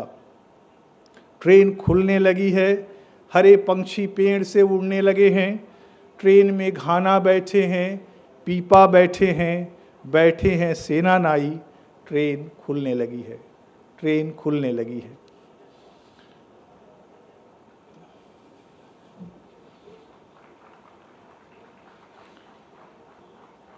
एक कविता है कुर्ता और लड़की। कुर्ता और लड़की कविता का शीर्षक है। एक कुर्ता था एक लड़की, एक कुर्ता था एक लड़की, लड़की को वह कुर्ता बहुत पसंद था। जब भी वह उसे मेरे देह पर देखती मुग्ध हो जाती। धीरे धीरे वह कुर्ता पुराना होता गया, उसके धागे घिसते गए, रंग उड़ता गया। धीरे धीरे वह लड़की उस कुर्ते से उदासीन होती गई। धीरे धीरे वह लड़की उस कुर्ते से उदासीन होती गई। उसे देखती और आंखें झुका लेती। मैं उस कुर्ते को ले कोरी के पास गया। कोरी कोरी इस कुर्ते के धागों को फिर से नया कर दो। उसने कहा यह मेरे बस में नहीं। फिर रंगरेज के पास गया। रंगरेज रंगरेज इस कुर्ते को फिर से रंग दो। उसने कहा यह मेरे बस में नहीं। उसी वक्त करवा चौथ के लिए आकाश पर आए चांद ने कहा यह काम न दुनिया कर सकती है न देवता। यह काम न दुनिया कर सकती है न देवता। इसे नया सिर्फ वह लड़की ही कर सकती है जो इस पर पहली बार मुग्ध हुई थी। उसे नया वह लड़की ही कर सकती है जो इस पर पहली बार मुग्ध हुई थी। अब मैं अपनी अंतिम कविता सुनाता हूँ। वो मैंने एकदम नई कविता लिखी है और मैं आपको शेयर करता हूँ ये कविता। कविता का शीर्षक है, बिना शीर्षक की कविता है। एक लोढ़ा है एक सिलवट पर दोनों कूचते हैं। एक लोढ़ा है एक सिलवट पर दोनों कूचते हैं। दोनों ही पाट पीसते हैं, बस इतना ही अंतर है, एक ऊपर है एक नीचे। दोनों ही पाट पीसते हैं, बस इतना ही अंतर है, एक ऊपर है एक नीचे। एक अगल है एक बगल पर दोनों काटते हैं। एक अगल है एक बगल पर दोनों काटते हैं। फर्क बस इतना है कि एक बाएं है एक दाएं पर दोनों चूरते हैं। फर्क बस इतना है कि एक बाएं है एक दाएं पर दोनों चूरते हैं। एक बाहर है एक भीतर दोनों चूभते हैं। एक बाहर है एक भीतर दोनों चूभते हैं। कूचे जाते पीसे जाते कटते चूरते चुभन में रहते, हंसते भी हंसते हैं हम, हंसते भी हंसते हैं हम। धन्यवाद।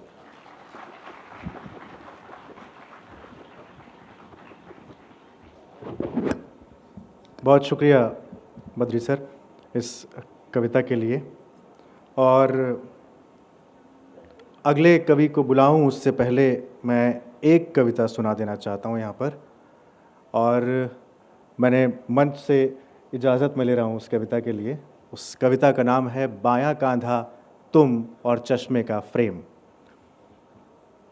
चूँकि संचालन कर रहा हूँ तो ये छोटी सी गुस्ताखी यहाँ पर मैं कर रहा हूँ। बायां कांधा तुम और चश्मे का फ्रेम इस कविता का शीर्षक है। समय हमारे पास दरअसल है और इससे पहले मैं दिनेश कुशवाहा जी को आवाज़ दूं, जिनको अपनी कविताएं याद रहती हैं और उनकी कविता के पढ़ने का अंदाज़ जब आप देखेंगे तो आपको लगेगा कि कविता ऐसे भी पढ़ी जाती है और ये कविताएं बहुत लोगों को भी याद रहती हैं। उससे पहले ये कविता, चूँकि बहुत सारे युवा यहाँ बैठे हैं और मुझे मंच से पीछे से कहा गया कि कोई युवाओं के लिए कोई प्रेम कविता पढ़ दीजिए, तो मैं एक कविता पढ़ रहा हूँ, बायां कांधा तुम और चश्मे का फ्रेम। याद है सर्दियों की सुबह जब धुंध से आंख मिलाकर तुमसे मिलने आया करता था मैं, और तुम उनींदी आंखों से मेट्रो की सीढ़ी पर बाट जोहा करती थी मेरी।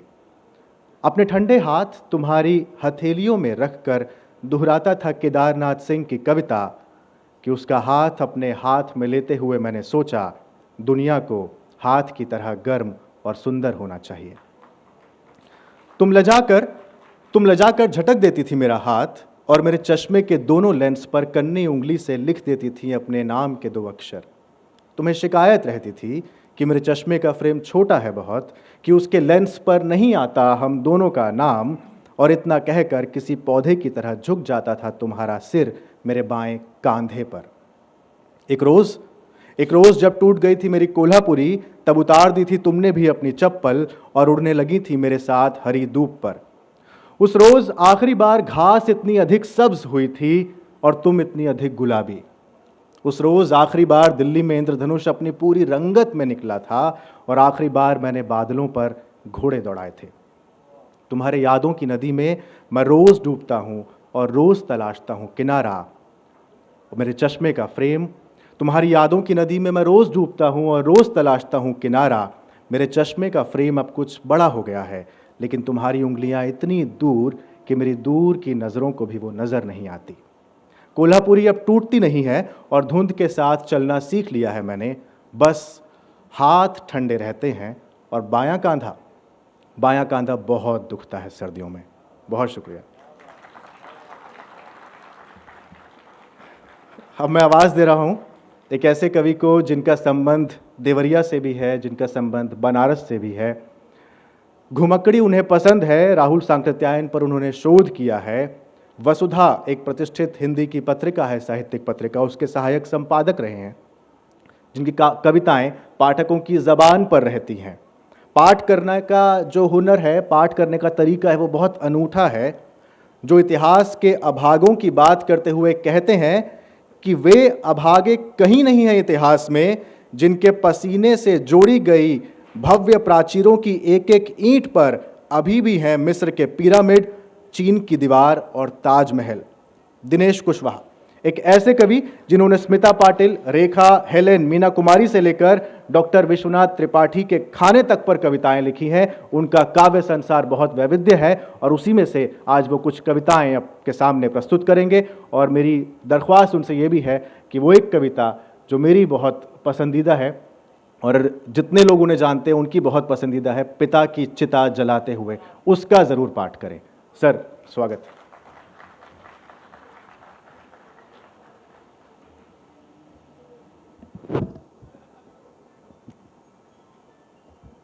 शुक्रिया अंजुम। सम्मानित कवि मित्रों और सामने बैठे श्रोताओं, पहले एक बहुत छोटी सी कविता जो अभी बनने के क्रम में है, 4 पंक्तियों की। कील। ईमानदार आदमी आजकल कुर्सी से निकली कील की तरह है। ईमानदार आदमी आजकल कुर्सी से निकली कील की तरह है। कोई भी ठोक देता है उसे अपनी सुविधा के अनुसार, और बहुत हुआ तो निकाल कर फेंक देता है।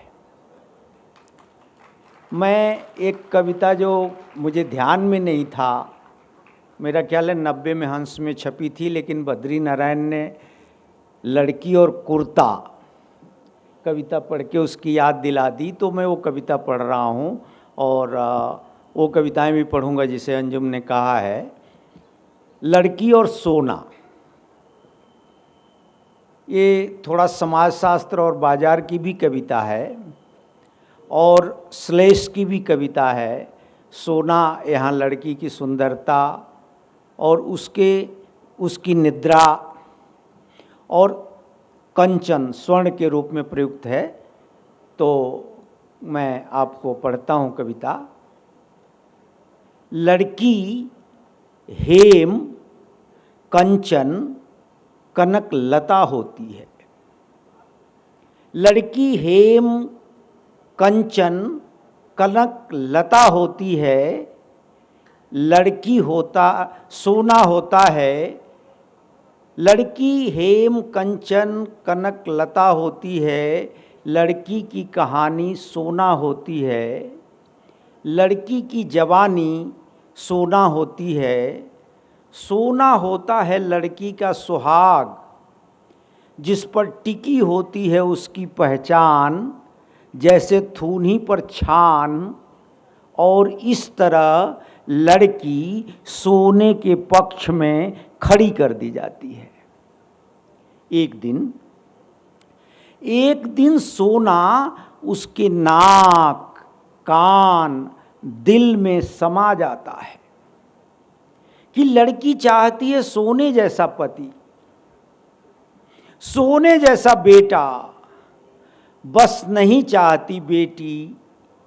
इस तरह सोना उसे ही उसके खिलाफ खड़ा कर देता है।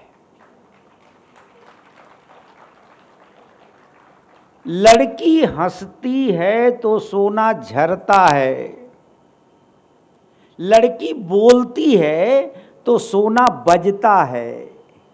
लड़की चलती है तो सोना ढलता है। यानी उसका हंसना, बोलना, चलना सब सोना होता है। इस तरह समूची लड़की सोने में बदल दी जाती है। लड़की पहले भी चाहती थी सोने का मृगछाला। सीता परम रुचिर मृग देखा, अंग अंग सुमनोहर रेखा। सत्य संध प्रभु वध कर ये ही, आनहु चर्म कहती वै देही। लड़की पहले भी चाहती थी सोने का मृगछाला। लड़की आज भी चाहती है सोने का बाला। लुटेरे लड़की का सोना लूटते हैं और गढ़ते हैं सोने की लंका। और सोने और सुंदरता की ट्रेजेडी ये है कि कोई उस पर विश्वास नहीं करता कि ये शुद्ध है। अच्छी सूरत भी क्या बुरी शय है। अच्छी सूरत भी क्या बुरी शय है, जिसने डाली नजर बुरी डाली। तो आगे की पंक्तियां हैं जहां कविता खत्म होती है कि हजार हाथों की अग्नि परीक्षा और काली कसौटियों की रगड़ सहकर भी सोने के गुमान में इतराती है लड़की। लड़की सोना छुपाने में हर घड़ी रहती है परेशान और कभी निश्चिंत नहीं हो पाती। यहाँ तक कि सोने में भी सोने पर धरे रहती है हाथ। गोरी हो या गहना, बहुत दिन नहीं टिक पाता है सोने का पानी। एक दिन दिखने लगते हैं चांदी के तार। गोरी हो या गहना, बहुत दिन नहीं टिक पाता है सोने का पानी। एक दिन दिखने लगते हैं चांदी के तार, तब भी सोने के जाल से नहीं निकल पाती है लड़की, नहीं निकल पाती है लड़की। एक प्रेम कविता,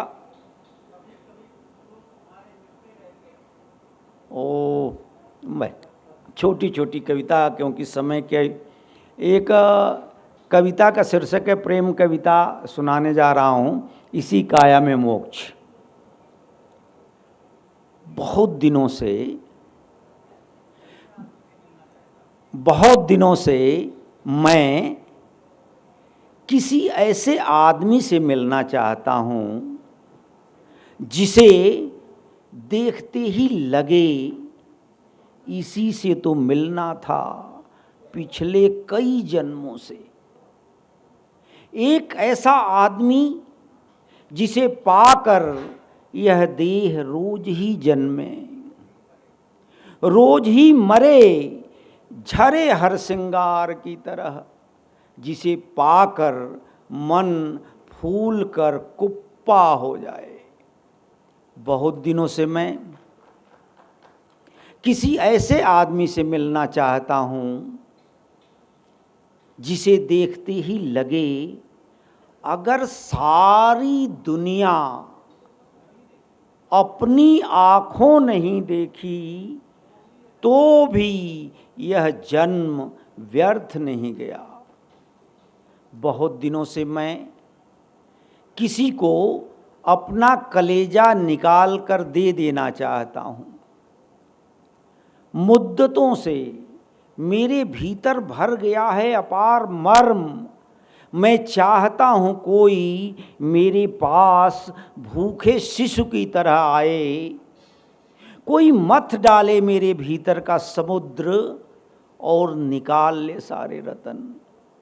बहुत दिनों से मैं किसी ऐसे आदमी से मिलना चाहता हूँ जिसे देखते ही भक्क से बर जाए आँखों में लौ और लगे कि दिया लेकर खोजने पर ही मिलेगा धरती पर ऐसा मनुष्य। बहुत दिनों से मैं जानना चाहता हूँ कैसा होता है मन की सुंदरता का मानसरोवर। छूना चाहता हूँ तन की सुंदरता का शिखर। चाहता हूँ मिले कोई ऐसा जिससे मन हजार बहानों से मिलना चाहे। बहुत दिनों से मैं किसी ऐसे आदमी से मिलना चाहता हूँ जिसे देखते ही लगे सारे पाप मिट गए, कट गए सारे बंधन, कि मोक्ष मिल गया इसी काया में, कि मोक्ष मिल गया इसी काया में। पिता की चिता वाली सुना दें। पिता की चिता वाली थोड़ा सा ये पानी का गिलास दे दीजिए। मित्रों, जो भारतीय काव्य शास्त्र है उसके अनुसार ये निषिद्ध विषय है जिस पर कविता नहीं लिखी जानी चाहिए, लेकिन अपने दुख को निकालने का कोई तरीका नहीं था और जब मैंने लिखा तो अपार लोगों के दुख शायद उससे मिल गए। जैसा कि अंजुम ने कहा, बहुत पसंद की गई ये कविता। फिर भी कविता का शीर्षक है पिता की चिता जलाते हुए। कुछ बातें अक्सर कहते थे पिता, कुछ बातें अक्सर कहते थे पिता। भादों की किसी विकट काली रात में जब 56 कोटि बरसते हों दैव, अपने निकट बहने वाली नदी को उसकी समग्र भयावहता में देखो और कल्पना करो कि यमुना को कैसे पार किया होगा वसुदेव ने एक नवजात बच्चे के साथ। तुम्हें लेकर जीवन की बैतरणी को कुछ इसी तरह पार किया है मैंने। धन्यवाद, बहुत बहुत धन्यवाद। अघाये हुए और रिरियाते आदमी की हंसी में फर्क करना सीखो। अघाये हुए और रिरियाते आदमी की हंसी में फर्क करना सीखो। अभागा आदमी का बच्चा जन्मते ही रोना शुरू करता है।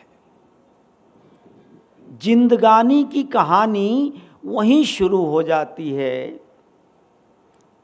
टूटी झोपड़ी, फटी धोती, डसी देह और कुचली आत्मा ने गरीब को एक अधम शरीर बना दिया।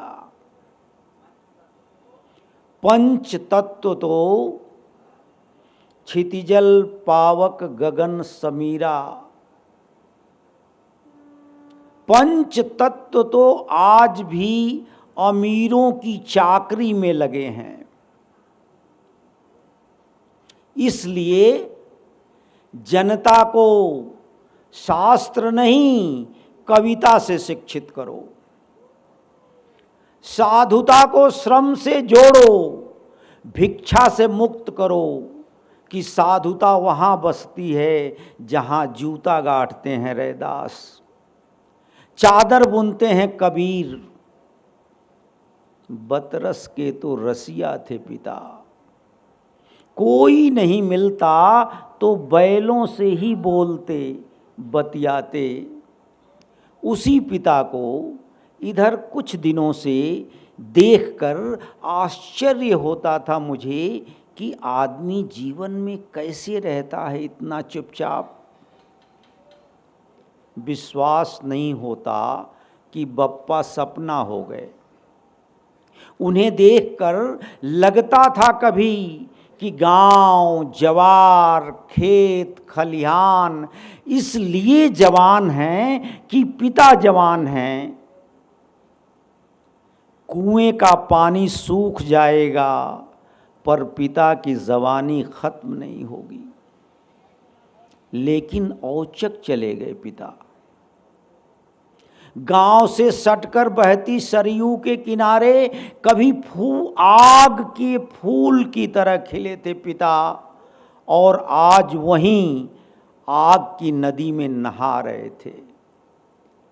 सबसे पहले पिता के जलते हुए दोनों पांव झूल गए, जैसे उतान लेटे पिता ने टांगें बटोर ली हों और कह रहे हों अब नहीं चल पाऊंगा तुम्हारे साथ। लपटों के बीच लाल अंगार हुए पिता और अस्त होते सूर्य का रंग एक जैसा दिख रहा था। बस नहीं दिख रही थीं तो पिता की वे आँखें जिनके तनिक लाल होते ही हम भाई बहनों की कपकपी छूट जाती थी।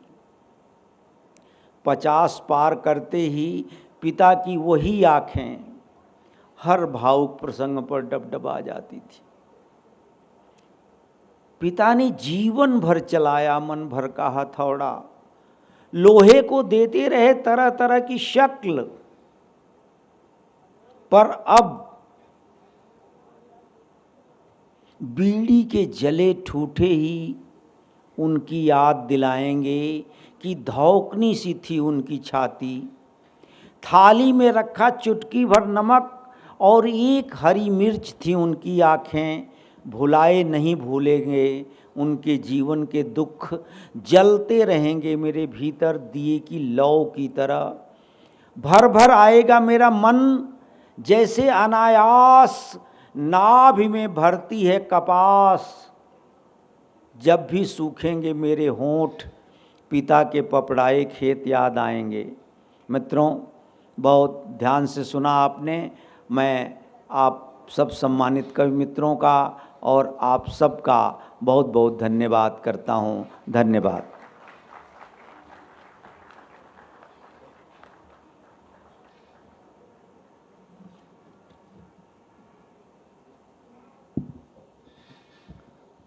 हमारे पास केवल 10 मिनट हैं और इस कविता के बाद मुझे लगता है कुछ कहने की मुझे ज़रूरत ज़्यादा है नहीं। मैं बुलाना चाहूँगा आज के इस कविता संध्या की अध्यक्षता कर रहे हमारे अग्रज, हमारे वरिष्ठ कवि अष्टभुजा शुक्ल जी को। उत्तर प्रदेश बस्ती से इनका संबंध है अध्यापन करते रहे। लोक जीवन के सुख दुख और जीवन के जो सुख दुख हैं और लोक जीवन है, उनके बीच में इनकी कविताएं डोलती हैं। महत्वपूर्ण कवि हैं, अपने काव्य वैविध्य के लिए जाने जाते हैं। लोक संवेदना उनकी कविताओं में मिलती है। पद कुमुद, चैत के बादल, दुःस्वप्न भी आते हैं। ये तमाम कविता संग्रह उनके हैं, पद के लिए जाने जाते हैं। और उन्हीं की कविता से उनको आवाज़ देता हूँ कि कहीं जाने के लिए अगोर रहा हूँ साधन, साधन मिल जाए तो संभव है यहीं रुक जाऊँ। घृणा से भर गया है मन, कोई पापी मिल जाए तो संभव है उसे प्यार करने लगूँ। आवाज़ देता हूँ अष्टभुजा शुक्ल जी को। आप जोरदार तालियों के साथ उनका स्वागत कीजिए।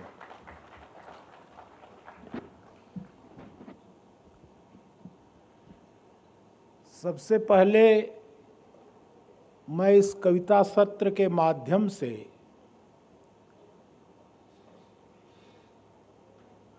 विश्व कविता के उत्कृष्ट अनुवादक, बहुत ही खांटी सज्जन लेखक गणेश शंकर विद्यार्थी पर बड़ा काम करने वाले श्री सुरेश सलिल जी को अपनी श्रद्धांजलि अर्पित करते हैं हम, क्योंकि अभी कल ही वो कीर्ति शेष हुए हैं। मैं कुछ कविताएं आपको सुनाता हूं।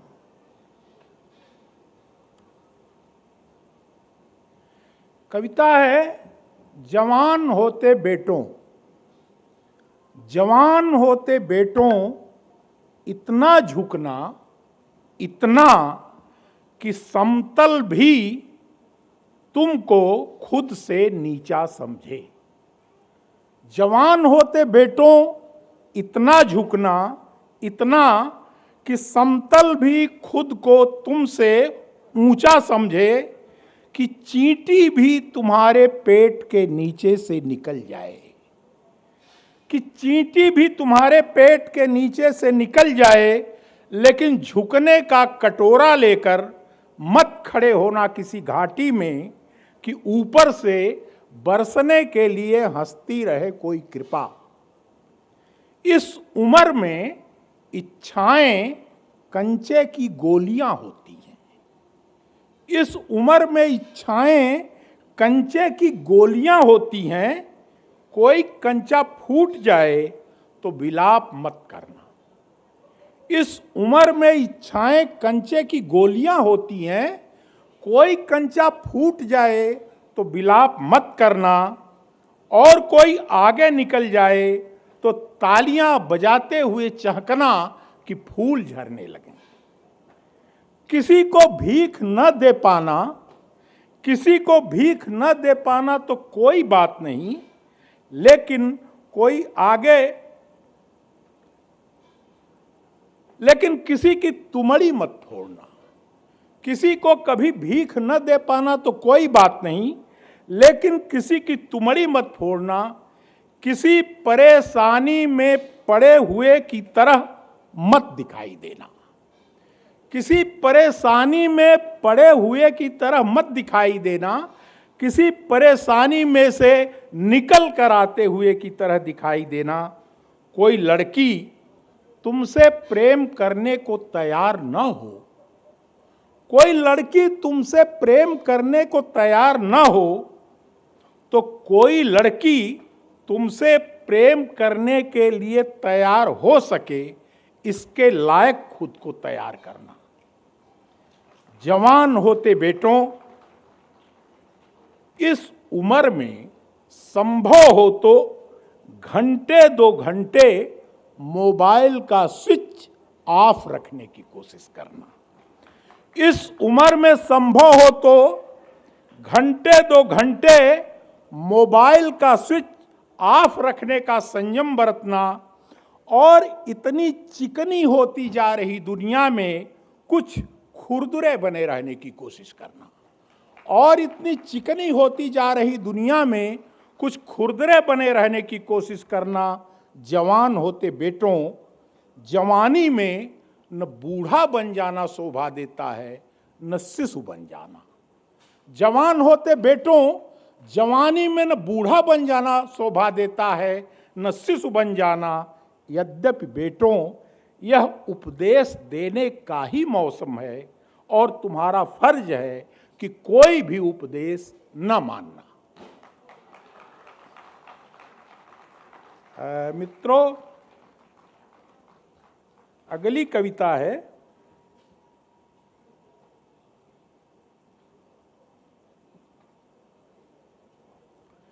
इस कविता का शीर्षक है गालियां और थूक। ओह क्या राजप्रासाद था साहब, ओह क्या राजप्रासाद था साहब, इतना भव्य कि कोई भूखा आदमी देखते देखते 2-4 दिन और भूखा रह जाए। ओह क्या राजप्रासाद था साहब, इतना भव्य कि कोई भूखा आदमी देखते देखते 2-4 दिन और भूखा रह जाए। उसके चारों ओर झाड़ियों, खाइयों और कुंजों और महकते फूलों की ऐसी मेखला थी साहब। उसके चारों ओर झाड़ियों, खाइयों, कुंजों और महकते फूलों की ऐसी मेखला थी साहब कि लाशों की दुर्गंध और नवजातों के कें की दूर दूर तक कोई आहट न मिले। क्या चमत्कार था साहब, क्या चमत्कार था साहब कि अंतःपुर में झरते आंसुओं के झरने। क्या चमत्कार था साहब कि अंतःपुर में झरते आंसुओं के झरने चौखट तक आते आते चमकीले संगमरमर में बदल जाते। क्या चमत्कार था साहब कि अंतःपुर में झरते आंसुओं के झरने चौखट तक आते आते चमकीले संगमरमर में बदल जाते। क्या सक्रियता थी साहब, क्या सक्रियता थी साहब कि कारिंदों के आगे 22वीं सदी के रोबोट हाथ जोड़कर खड़े हो जाएं। क्या सक्रियता थी साहब कि कारिंदों के आगे 22वीं सदी के रोबोट हाथ जोड़कर खड़े हो जाएं। क्या प्रताप था साहब, क्या प्रताप था साहब कि मूत उतरते उतरते परिंदों तक को करक पकड़ ले। क्या प्रताप था साहब कि मूत उतरते उतरते परिंदों तक को करक पकड़ ले। लेकिन क्या विडंबना थी साहब, लेकिन क्या विडंबना थी साहब कि ककरीली गलियों में गालियां और थूक और अभिशाप बेखौफ टहलते मिलते राजप्रासाद के चारों ओर।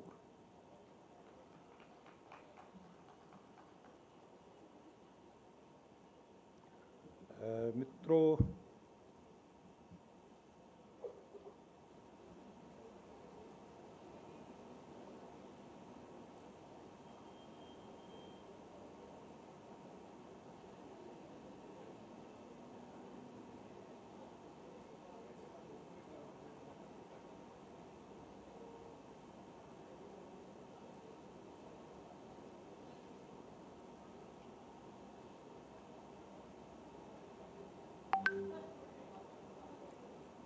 जो पन्ना खुल जा रहा है वही कविता सुना देता हूं।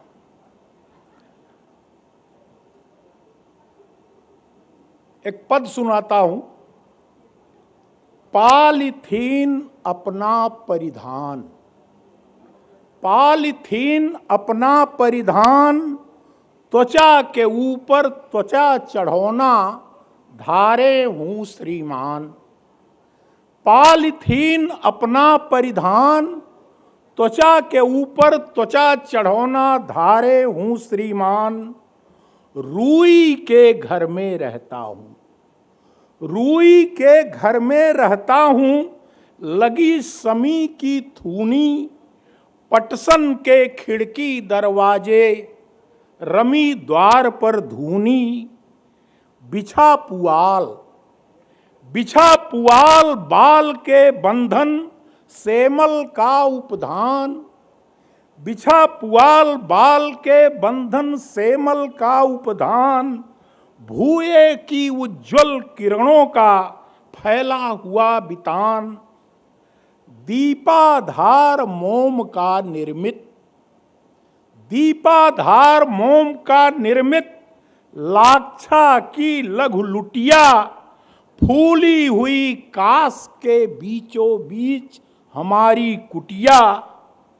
ऐड़ कुचाल कुभाव कुबोली, ऐड़ कुचाल कुभाव कुबोली, मावस की हर रात मड़रा रहे यहाँ घर फूकन आस पास दिन रात।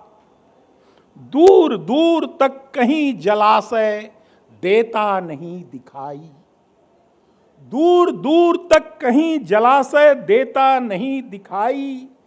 गर्मी की ऋतु जेठ महीना लहक रही पछुआई, कितने दिन तक चल पाएगा अष्टभुजा यह ढाक, कितने दिन तक चल पाएगा अष्टभुजा यह ढाक।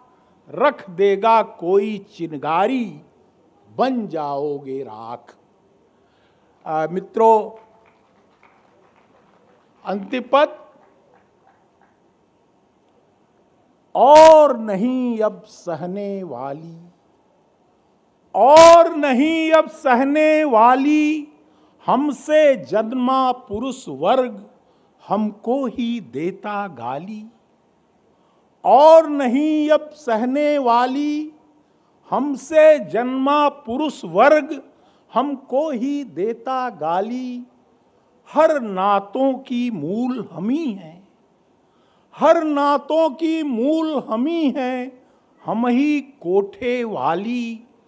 हम चौके में, हम बिस्तर में, हम पत्तल हम थाली।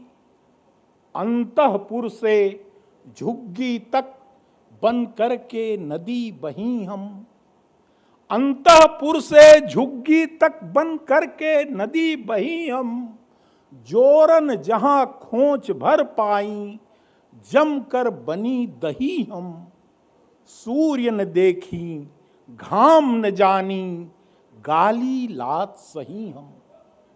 सूर्य न देखी घाम न जानी, गाली लात सही हम। हमसे जो कुछ कहा पुरुष ने, अब तक वही कहीं हम। हम माया, हम माया तो वे मायावी, हम माया तो वे मायावी। कौन दूध का धोया, उनका अपना बचा हुआ सब, हमने सब कुछ खोया। मंच उन्हें, नेपथ्य हमें, यह नाटक नहीं चलेगा। मंच उन्हें, नेपथ्य हमें, यह नाटक नहीं चलेगा। इस अभिनय के मूक दर्शकों सबका दुर्ग जलेगा। पहले हटें विदूषक, इसमें से फिर बात करेंगे। पहले हटें विदूषक, इसमें से फिर बात करेंगे। अष्टभुजा तर्जनी दिखाने से अब नहीं डरेंगे। बहुत बहुत धन्यवाद। कविता अनुशासन से आती है। आपकी तालियां कम है, मुझे लगता है आपको और जोरदार तालियां बजानी चाहिए। कविता अनुशासन से आती है और उस अनुशासन का पालन करते हुए जो हमें समय दिया गया था 1 घंटे का, उसके भीतर आज की कविता संध्या को हम यहीं विराम देते हैं। आप चाहते तो इससे बच सकते थे, लेकिन श्रीकांत वर्मा जैसे हवन कविता में लिखते हैं कि जो बचेगा वो कैसे रचेगा। तो आप नहीं बचे, आप यहाँ पर रुके रहे, यानी आप रचनाशीलता के समर्थक हैं। आप रचनाओं के प्रति प्रेम करते हैं, उन्हें प्रेम दिखाते हैं। तो आपके प्रेम का बहुत बहुत शुक्रिया। शुक्रिया अर्थ का कि उसने रेखता के साथ, रेखता और हिंदवी के साथ, ये सहयोग के साथ ये कविता संध्या का आयोजन किया। मैं अपने तमाम कवियों का शुक्रिया अदा करता हूँ। अष्टभुजा शुक्ल जी जो इसकी अध्यक्षता कर रहे थे, रामिका जी जो किन्हीं कारणों की वजह से मंच पर अभी नहीं है, बद्री नारायण जी, मानव कौल और साथ में दिनेश कुशवाहा, इन तमाम लोगों का शुक्रिया। शुक्रिया आपका, शुक्रिया प्रोडक्शन टीम का जिन्होंने लाइव प्रसारित किया, उनका, मंच के पीछे जितने लोग हैं उनका, और आपका बहुत बहुत शुक्रिया।